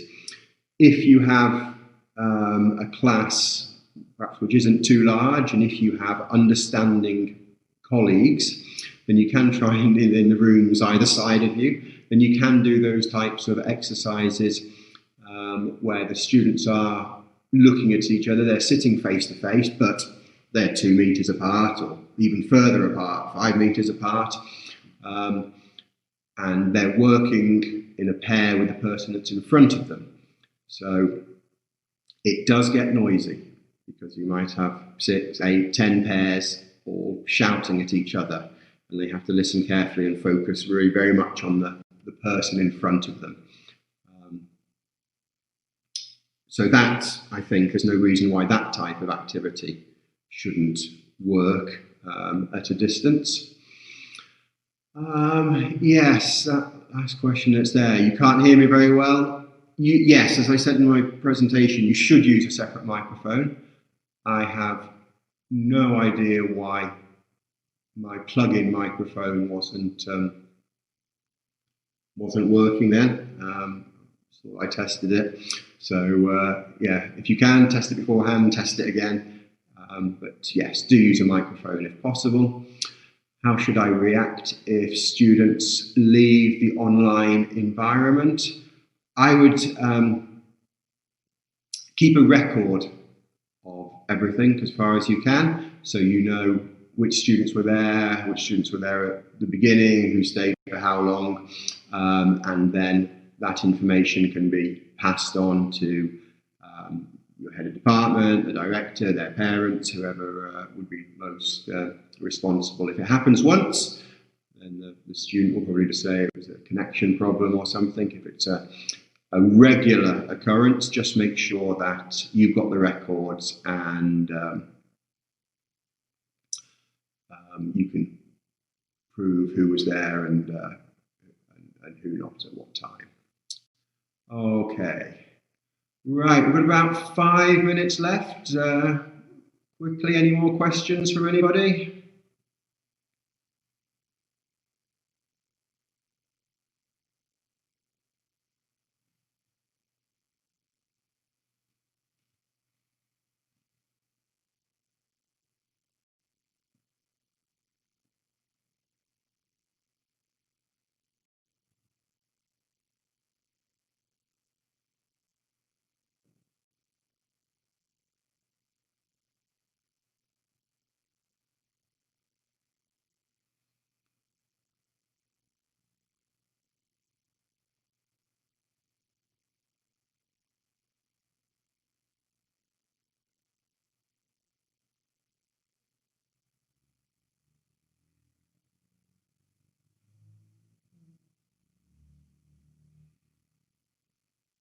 Okay, well, I don't see any more questions coming in. Lots of oh, here we go, one more. Okay. Can you send us tutorials about what we discussed? I mean, The session will be on the YouTube page, I think, and you can look at that after the conference finishes, and that's still going to be there and available. I don't have any written materials, I'm afraid, so yeah, I think just you can go back and look at it again. Am I optimistic? Okay, last question then. Am I optimistic concerning the situation? Yes, because you have to be. One way or another, we'll find a way out of this, and we'll do the best for our students, for ourselves, for our families. And it might be different from what we're used to. We might get back to what we consider to be normal in 6, 18 months, 2 years, who knows? But yes, I think we have to. I think we have to be optimistic. Okay. So thank you all very much indeed, and thank you all for the kind words that have been coming through. I've been trying to keep up reading them as they come through, but yeah, that's it creates a good feeling in me. So thank you very much, everyone. Best of luck for the year, however we end up teaching, wherever we end up teaching, and hopefully you'll be able to use some of this to make your classes as enjoyable and as beneficial as possible for you and your students. So, thanks all very much then. Goodbye.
Okay, thank you everybody for coming today. This is a presentation from Bridge Education Group, and we are very happy to be here at the Fisher International Conference, so thank you for having us.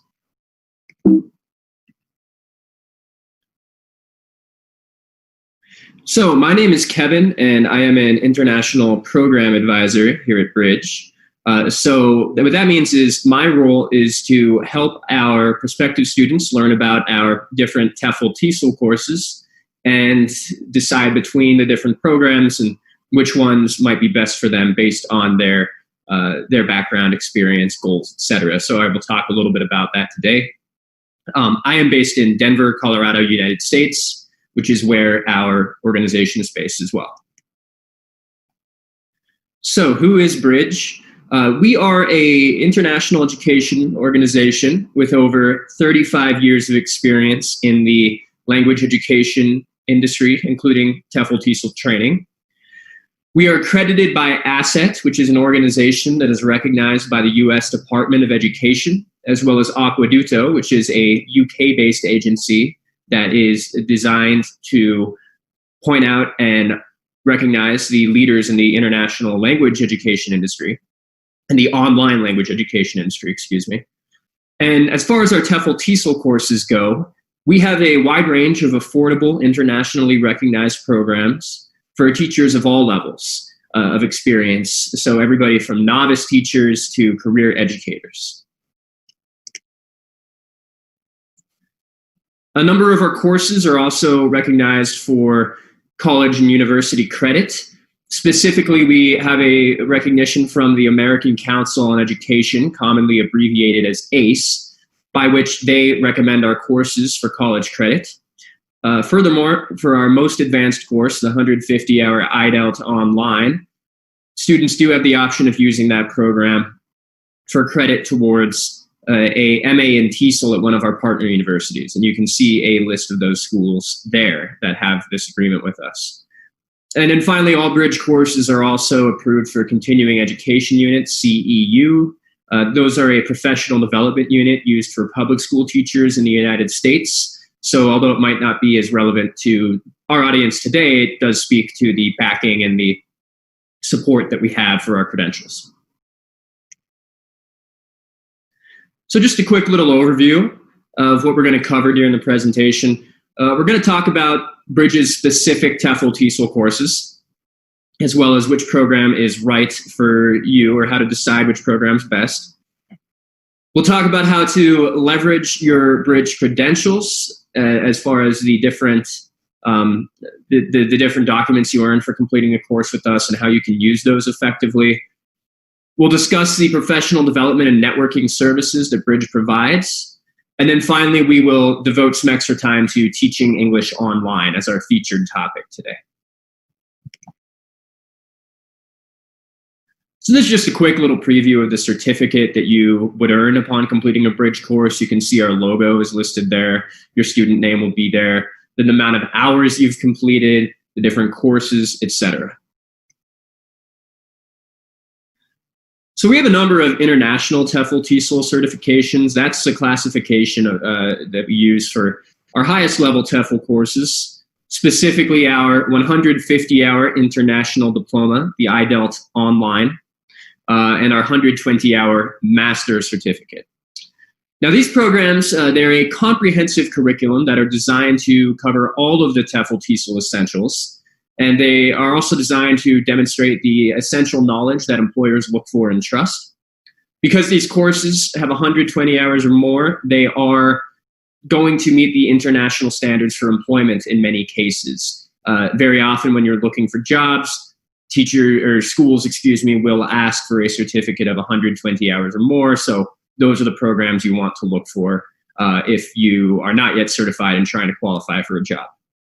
So these programs can be ideal for new teachers looking for a broad and comprehensive training, but also many experienced teachers take these programs as well, whether they're looking to update their professional development and knowledge, or another common example might be sometimes I have prospective students who have been teaching for several years but have never gotten a formal training, so they decide to take one of these international certificates.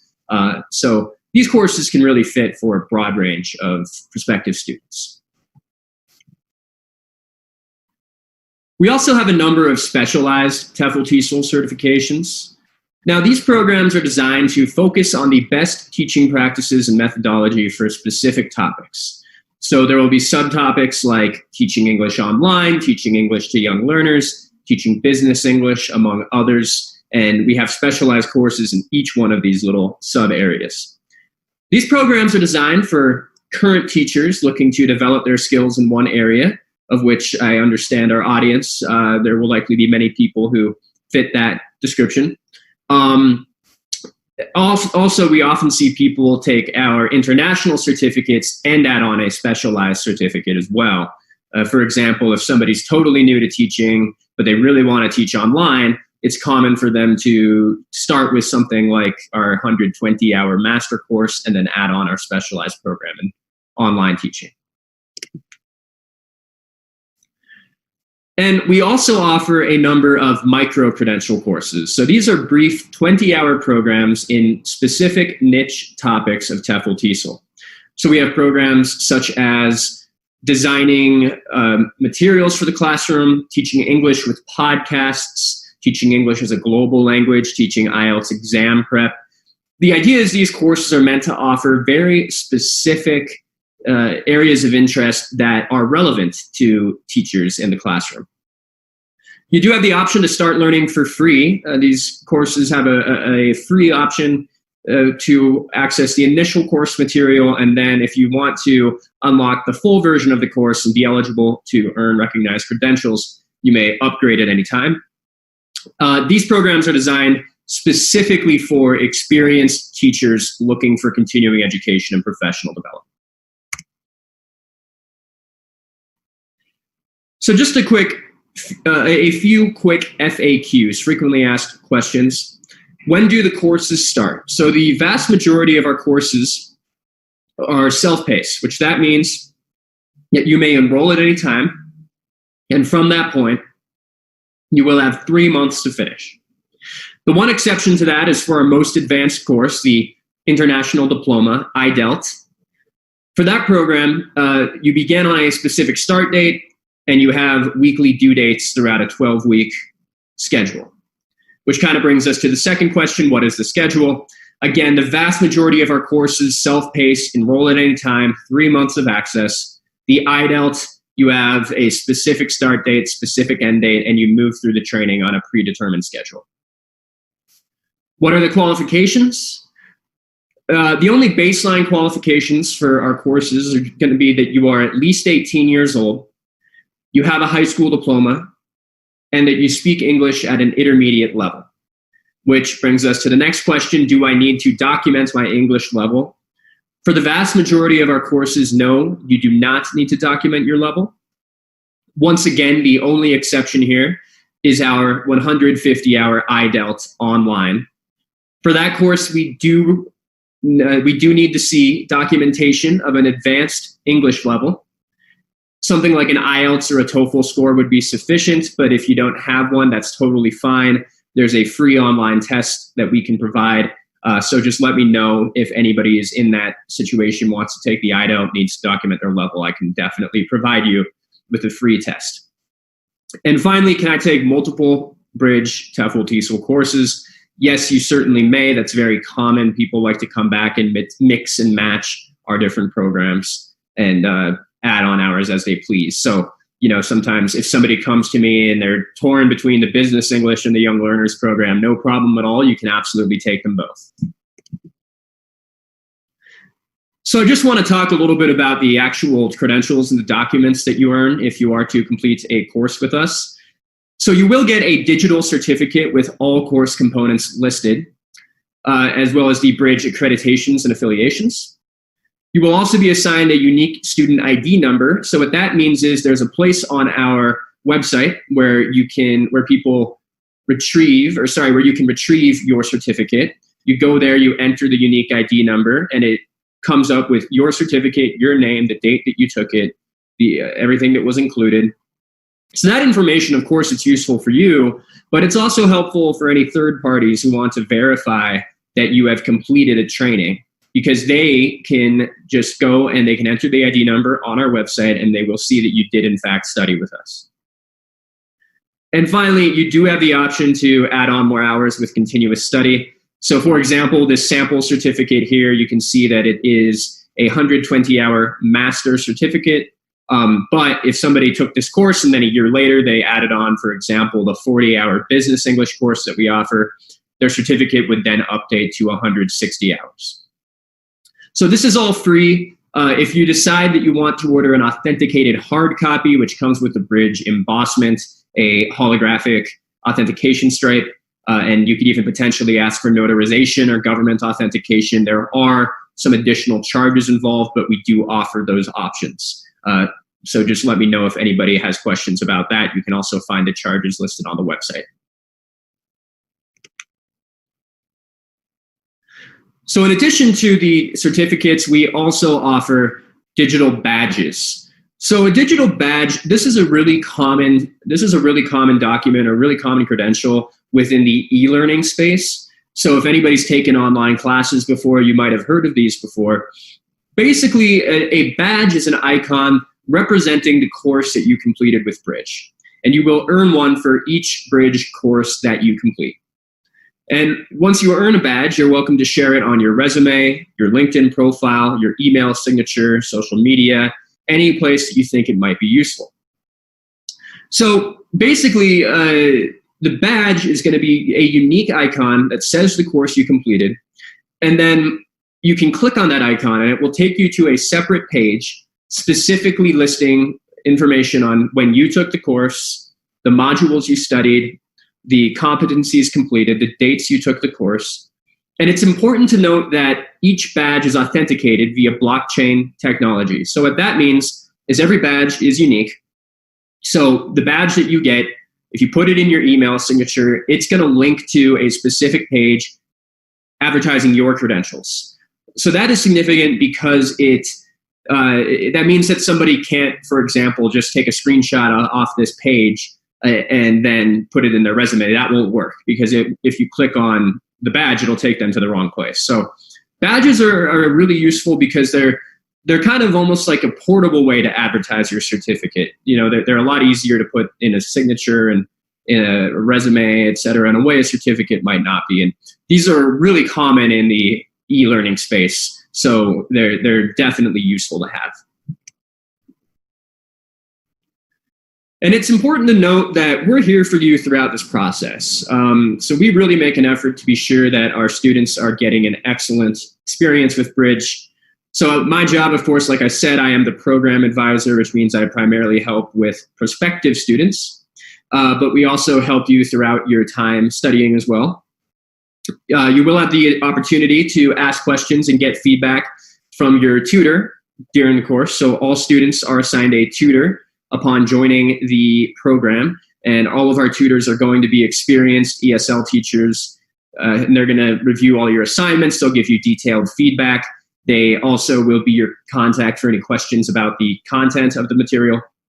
We also have a technical support team for any questions that you might have about technical issues within the course. And we are listed on Trustpilot. That's where you can find our student reviews from people who've taken our courses in the past. And we currently have a 4.7 out of 5 stars on Trustpilot. So that kind of speaks to the service that we aim to provide. I definitely recommend everybody to check out our reviews on there. And I'd be happy to share that link with you if anybody needs it. But it can be really helpful to hear what past students are saying.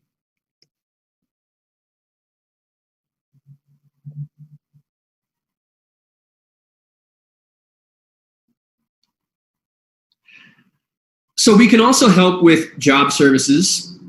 So if you are to enroll with us, you will have the opportunity to join our Bridge Job Board.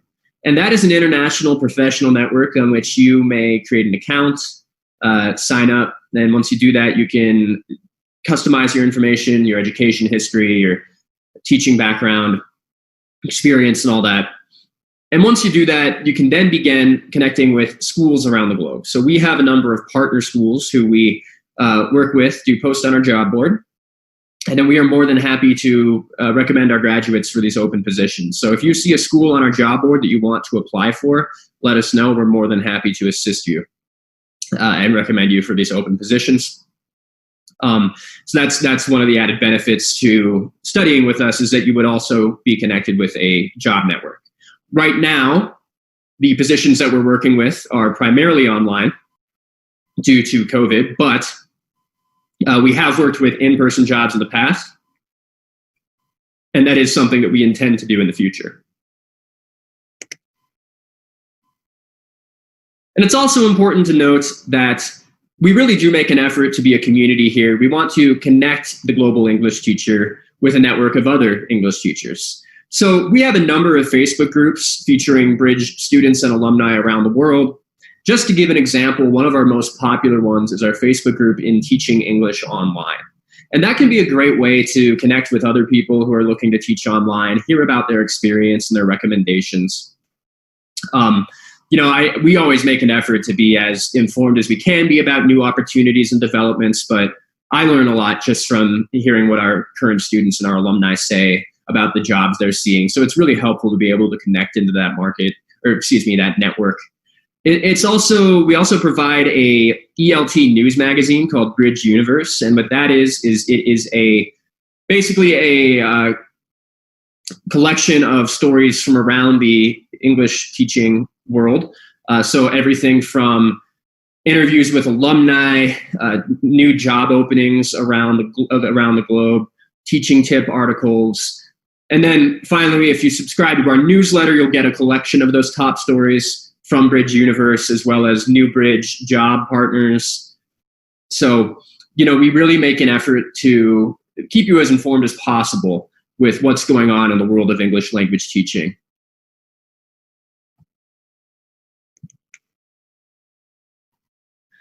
So now we're going to move on to our featured topic today, which is going to be teaching English online.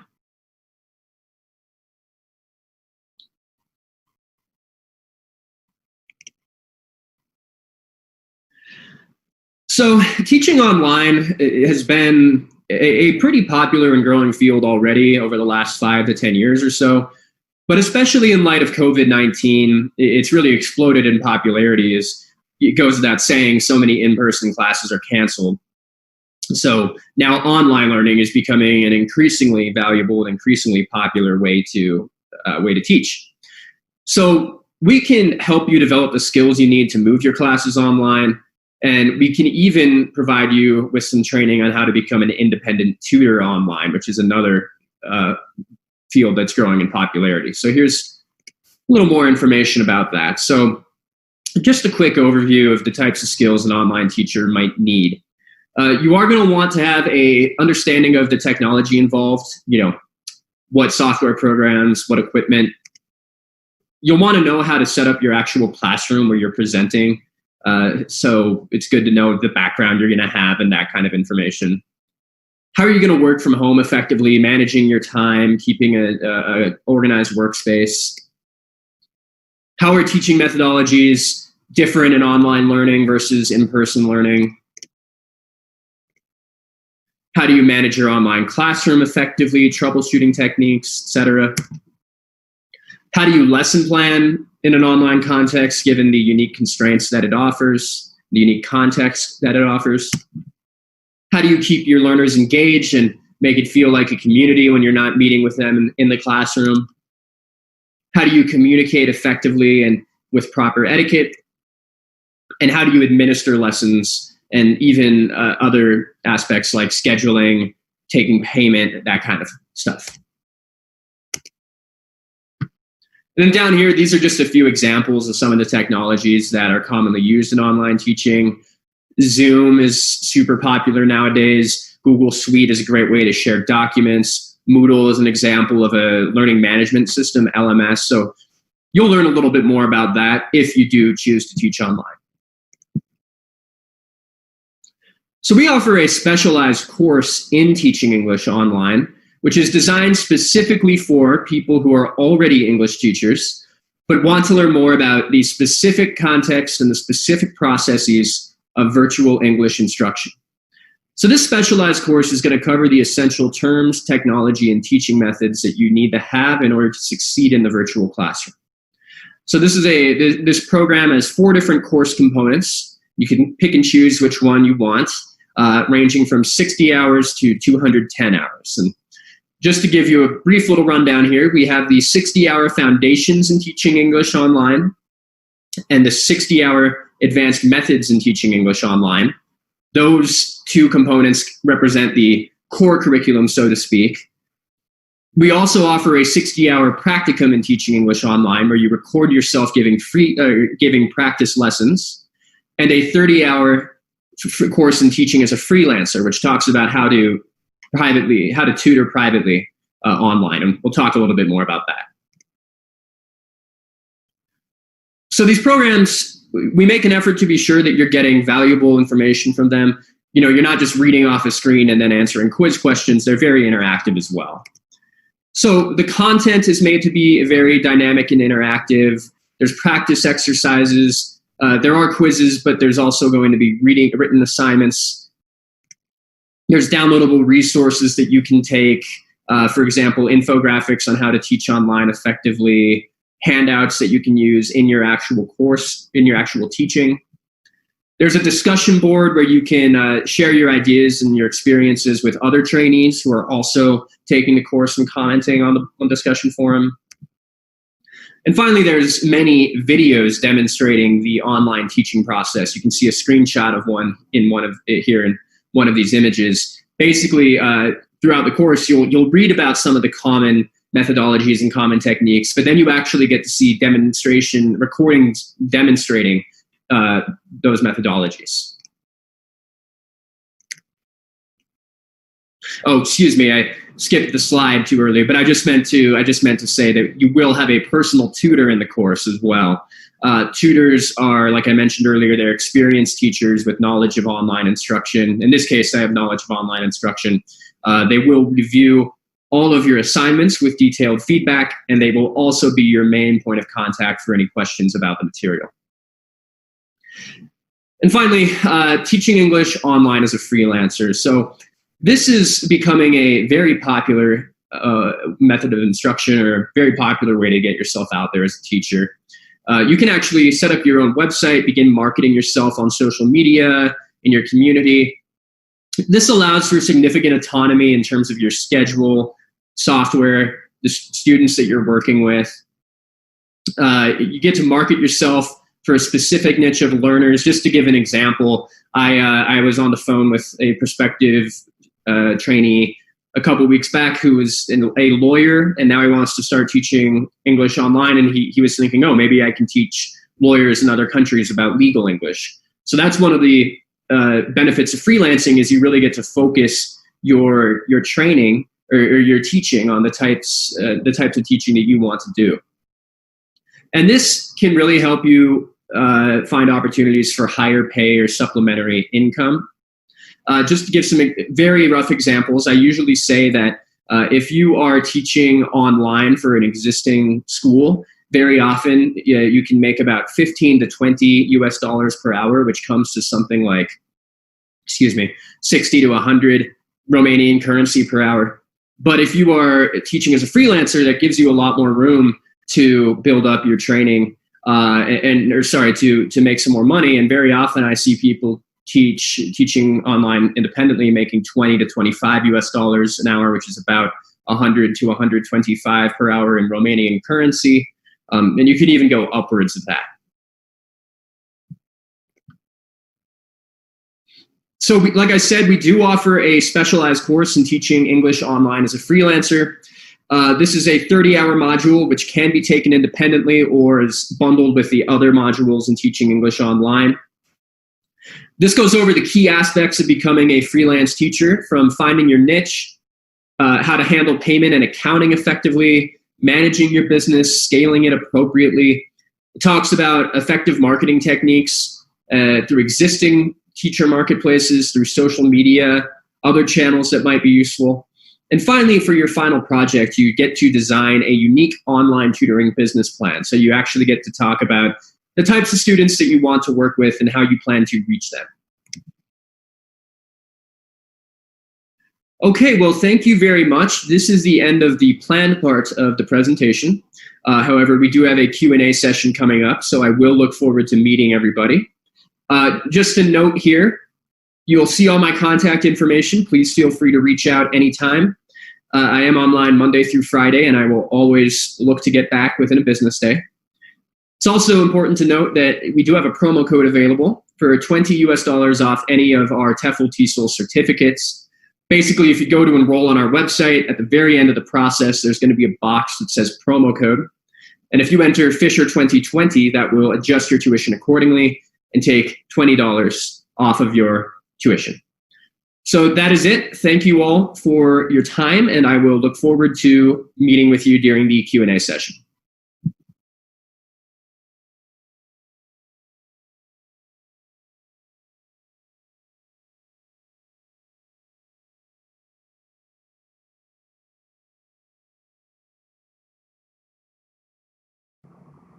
Okay, great. Perfect. Well, I hope everybody enjoyed the presentation. And yeah, if you want to just go ahead and you're welcome to start putting questions in the chat box, and I'm happy to get to them as I can.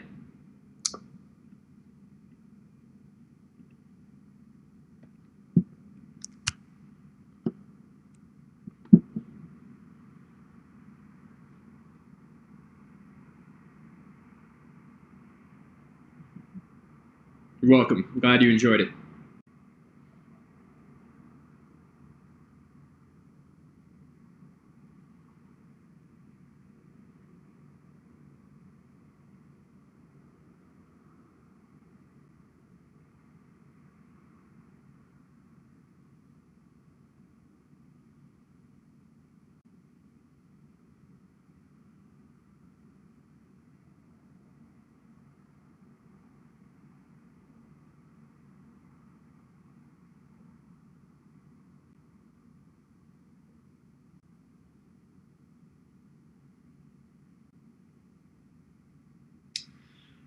So I have a question for more information on the Teaching English Online course.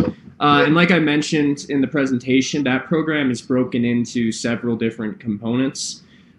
So one of the things that might be most helpful is if you just want to email me, I can send you the breakdown of each individual component.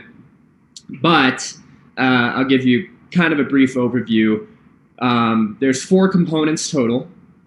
There is the 60-hour Foundations in Teaching English Online, which that is designed to give you a basic introduction to online teaching.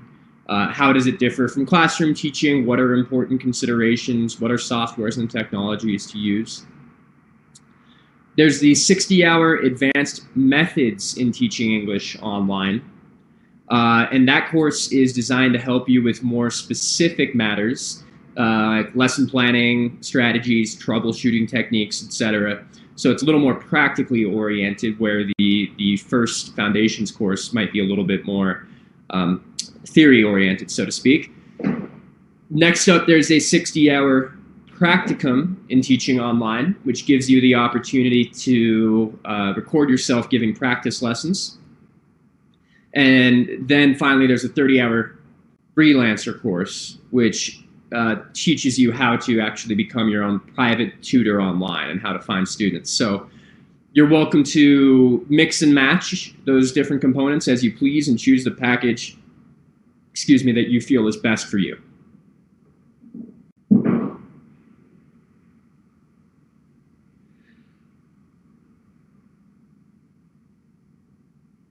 Okay, so is there any face-to-face component? How do you evaluate the students? All of these programs we're discussing are completed 100% online. So there's no in-person component. As far as evaluation, students complete this through a combination of, there's reading quizzes, there's written assignments, there's tests, etc. So the specific evaluation method can depend a little bit based on which course you're in, but all of it is hosted online. It's not like you need to go anywhere necessarily. And then how much is the cost? So for the Teaching English Online program, that is going to range from 195 US dollars all the way to 479 US dollars, depending on which of the packages you choose. Like I said, there's many different components. In Romanian currency, that means it's going to range from about 800 Romanian currency to about 2,000 Romanian currency. So that's just a general overview. For any question, anything more specific than that, I would recommend just going to the website. As you can see right there, bridge.edu/TEFL. And you'll find the courses are listed the prices are listed next to each course.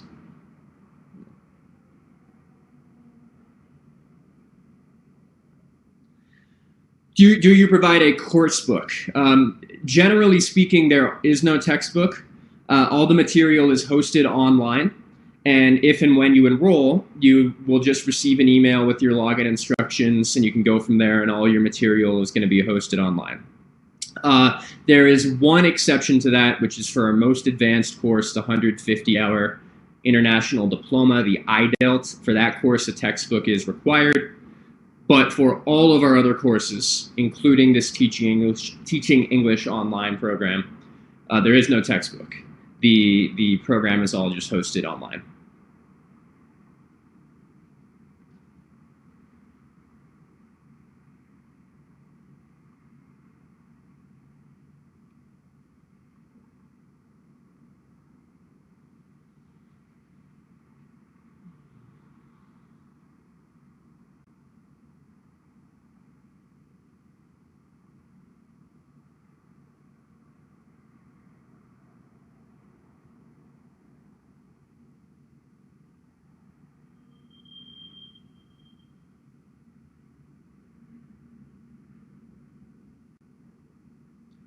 And again, please do feel free to ask any questions. I'll be here. I'm free till the top of the hour, so I'm more than happy to help in any way I can.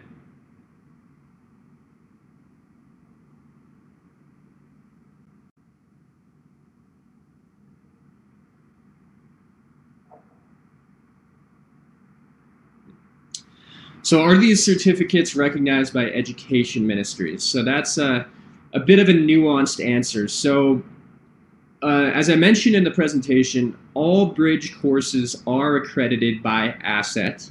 That's ACCET, which is an organization recognized by the United States Department of Education. And because of that, we do see our graduates, qualify for work all over the world. So I know of people teaching in Colombia and Turkey and Italy, wherever. Now, if you have a specific employer in mind, like for example, if you are thinking of teaching, if you want to use a certificate for a position with the Romanian Education Ministry, I would always recommend checking directly with that employer to confirm, because ultimately they are the ones who make the final decision. But because of the accreditation that we have and because of the institutional backing that we have, that means that the courses generally, yes, are accepted. But it's always best to check with a specific employer just because they're the ones who make the official decision.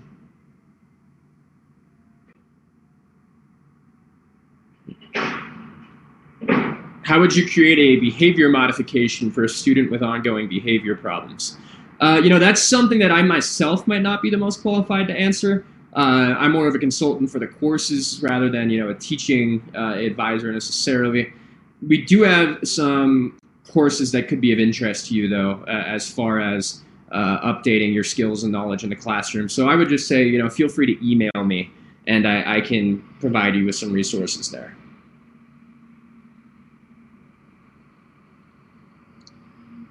Is there an expiration date on the promo code?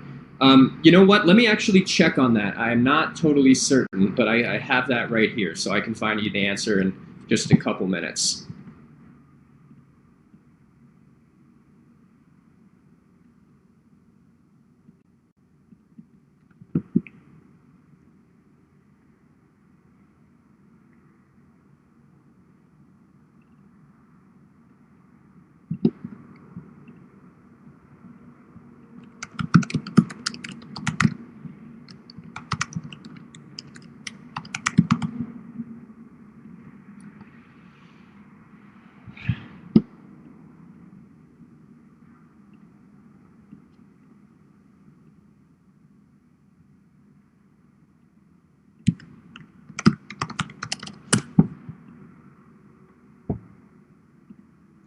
So it looks like that promo code is open or available until the end of the month, so through September 30th.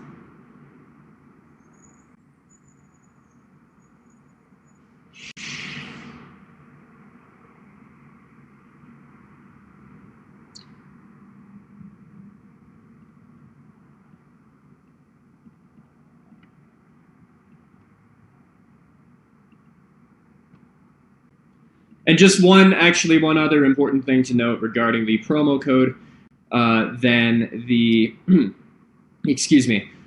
program is, or that promo is only available for certificates and our diploma course. It is not available for the micro-credentials.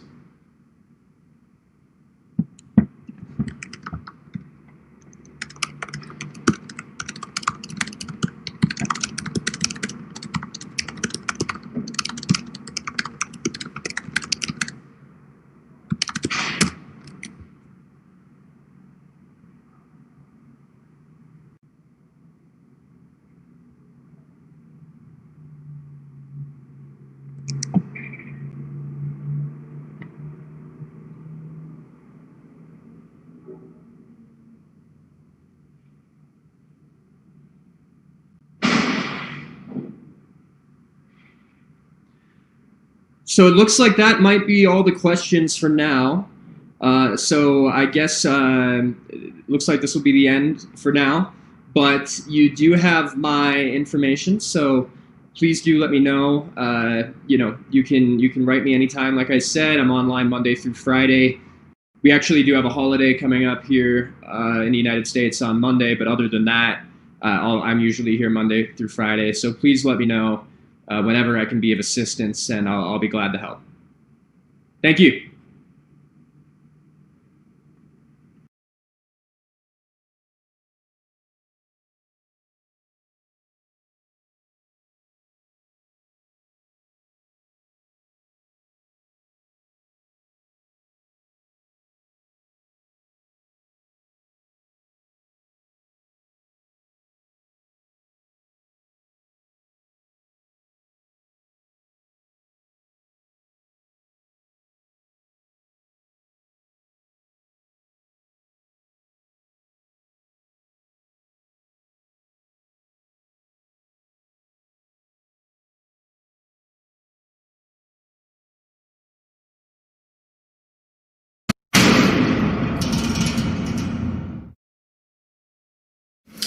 Ne aflăm la sfârșitul celor 2 zile de conferință. Până la urmă, în ciuda tuturor provocărilor, am încercat și cred că am și reușit să ducem mai departe tradiția. Cu siguranță că ediția 13 va fi una memorabilă, în ciuda obstacolelor și a formatului. Am trecut prin toate stările, de la agonie la extaz, și trebuie să mărturisesc că în ultimele 3 luni am vrut de nenumărate ori să renunțăm. Nu este un secret că cu toți încercăm să ne imaginăm momentul în care ceva ne va opri. Este ca în sportul de performanță. Știi că la un moment dat trebuie să renunți și îți faci tot felul de scenarii. Dar acesta nu era unul dintre ele, așa că efectul a fost invers, ne-am ambiționat și ne-am încurajat reciproc. Și așa cum era de așteptat de altfel, încurajarea și insistența au venit din partea editurilor, a trainerilor, care ne-au făcut să realizăm că acum, mai mult ca niciodată, avem nevoie să fim conectați. Și iată că am făcut-o și pe asta. Ba mai mult, în această perioadă, din nevoia de a comunica direct cu dumneavoastră, în timp real, s-a născut conceptul de Fischer English Hub, un loc comun în care să ne împărtășim ideile, gândurile și temerile deopotrivă. În perioada pandemiei, mi-aș fi dorit foarte mult să fie existat deja acest grup. Noi, cei din echipa Fischer, am petrecut peste 10 ore pe zi, vorbind cu fiecare dintre dumneavoastră, încercând să vă fim alături și să vă ajutăm. Revenind la scopul conferinței noastre, și anume acela de a vă ține la curent cu noutățile din domeniul predării, aș vrea să subliniez ceea ce s-a spus deja, și anume că nu descoperim roata. Materialele de care aveți nevoie pentru predarea online, la distanță sau în sistem hibrid există. Toate seriile de succes cu care lucrați se găsesc atât în varianta tipărită, cât și în cea digitală. Mulți dintre dumneavoastră știți despre ce vorbesc, întrucât, în perioada de carantină, editurile partenere au oferit acces gratuit la astfel de materiale. Știu că a fost o perioadă grea, iar săptămânile care urmează vor fi extrem de aglomerate. De aceea ne-am propus ca în zilele care urmează să facem scurte demonstrații practice despre cum se folosesc materialele interactive care se află pe platformele de tip LMS sau cum puteți să folosiți în mod eficient platformele de comunicare în procesul de predare folosind materiale de tip e-book.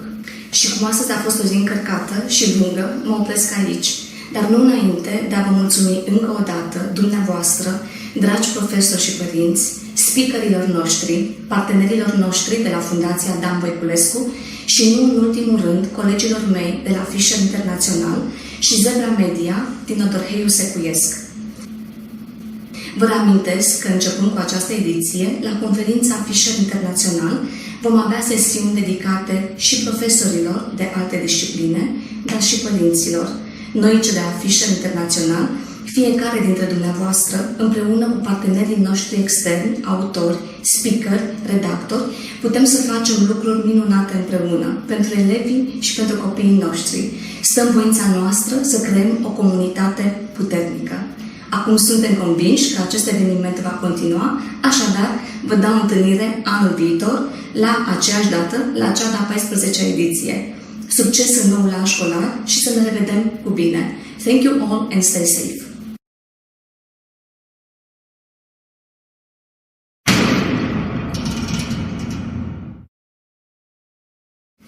Ne aflăm la sfârșitul celor 2 zile de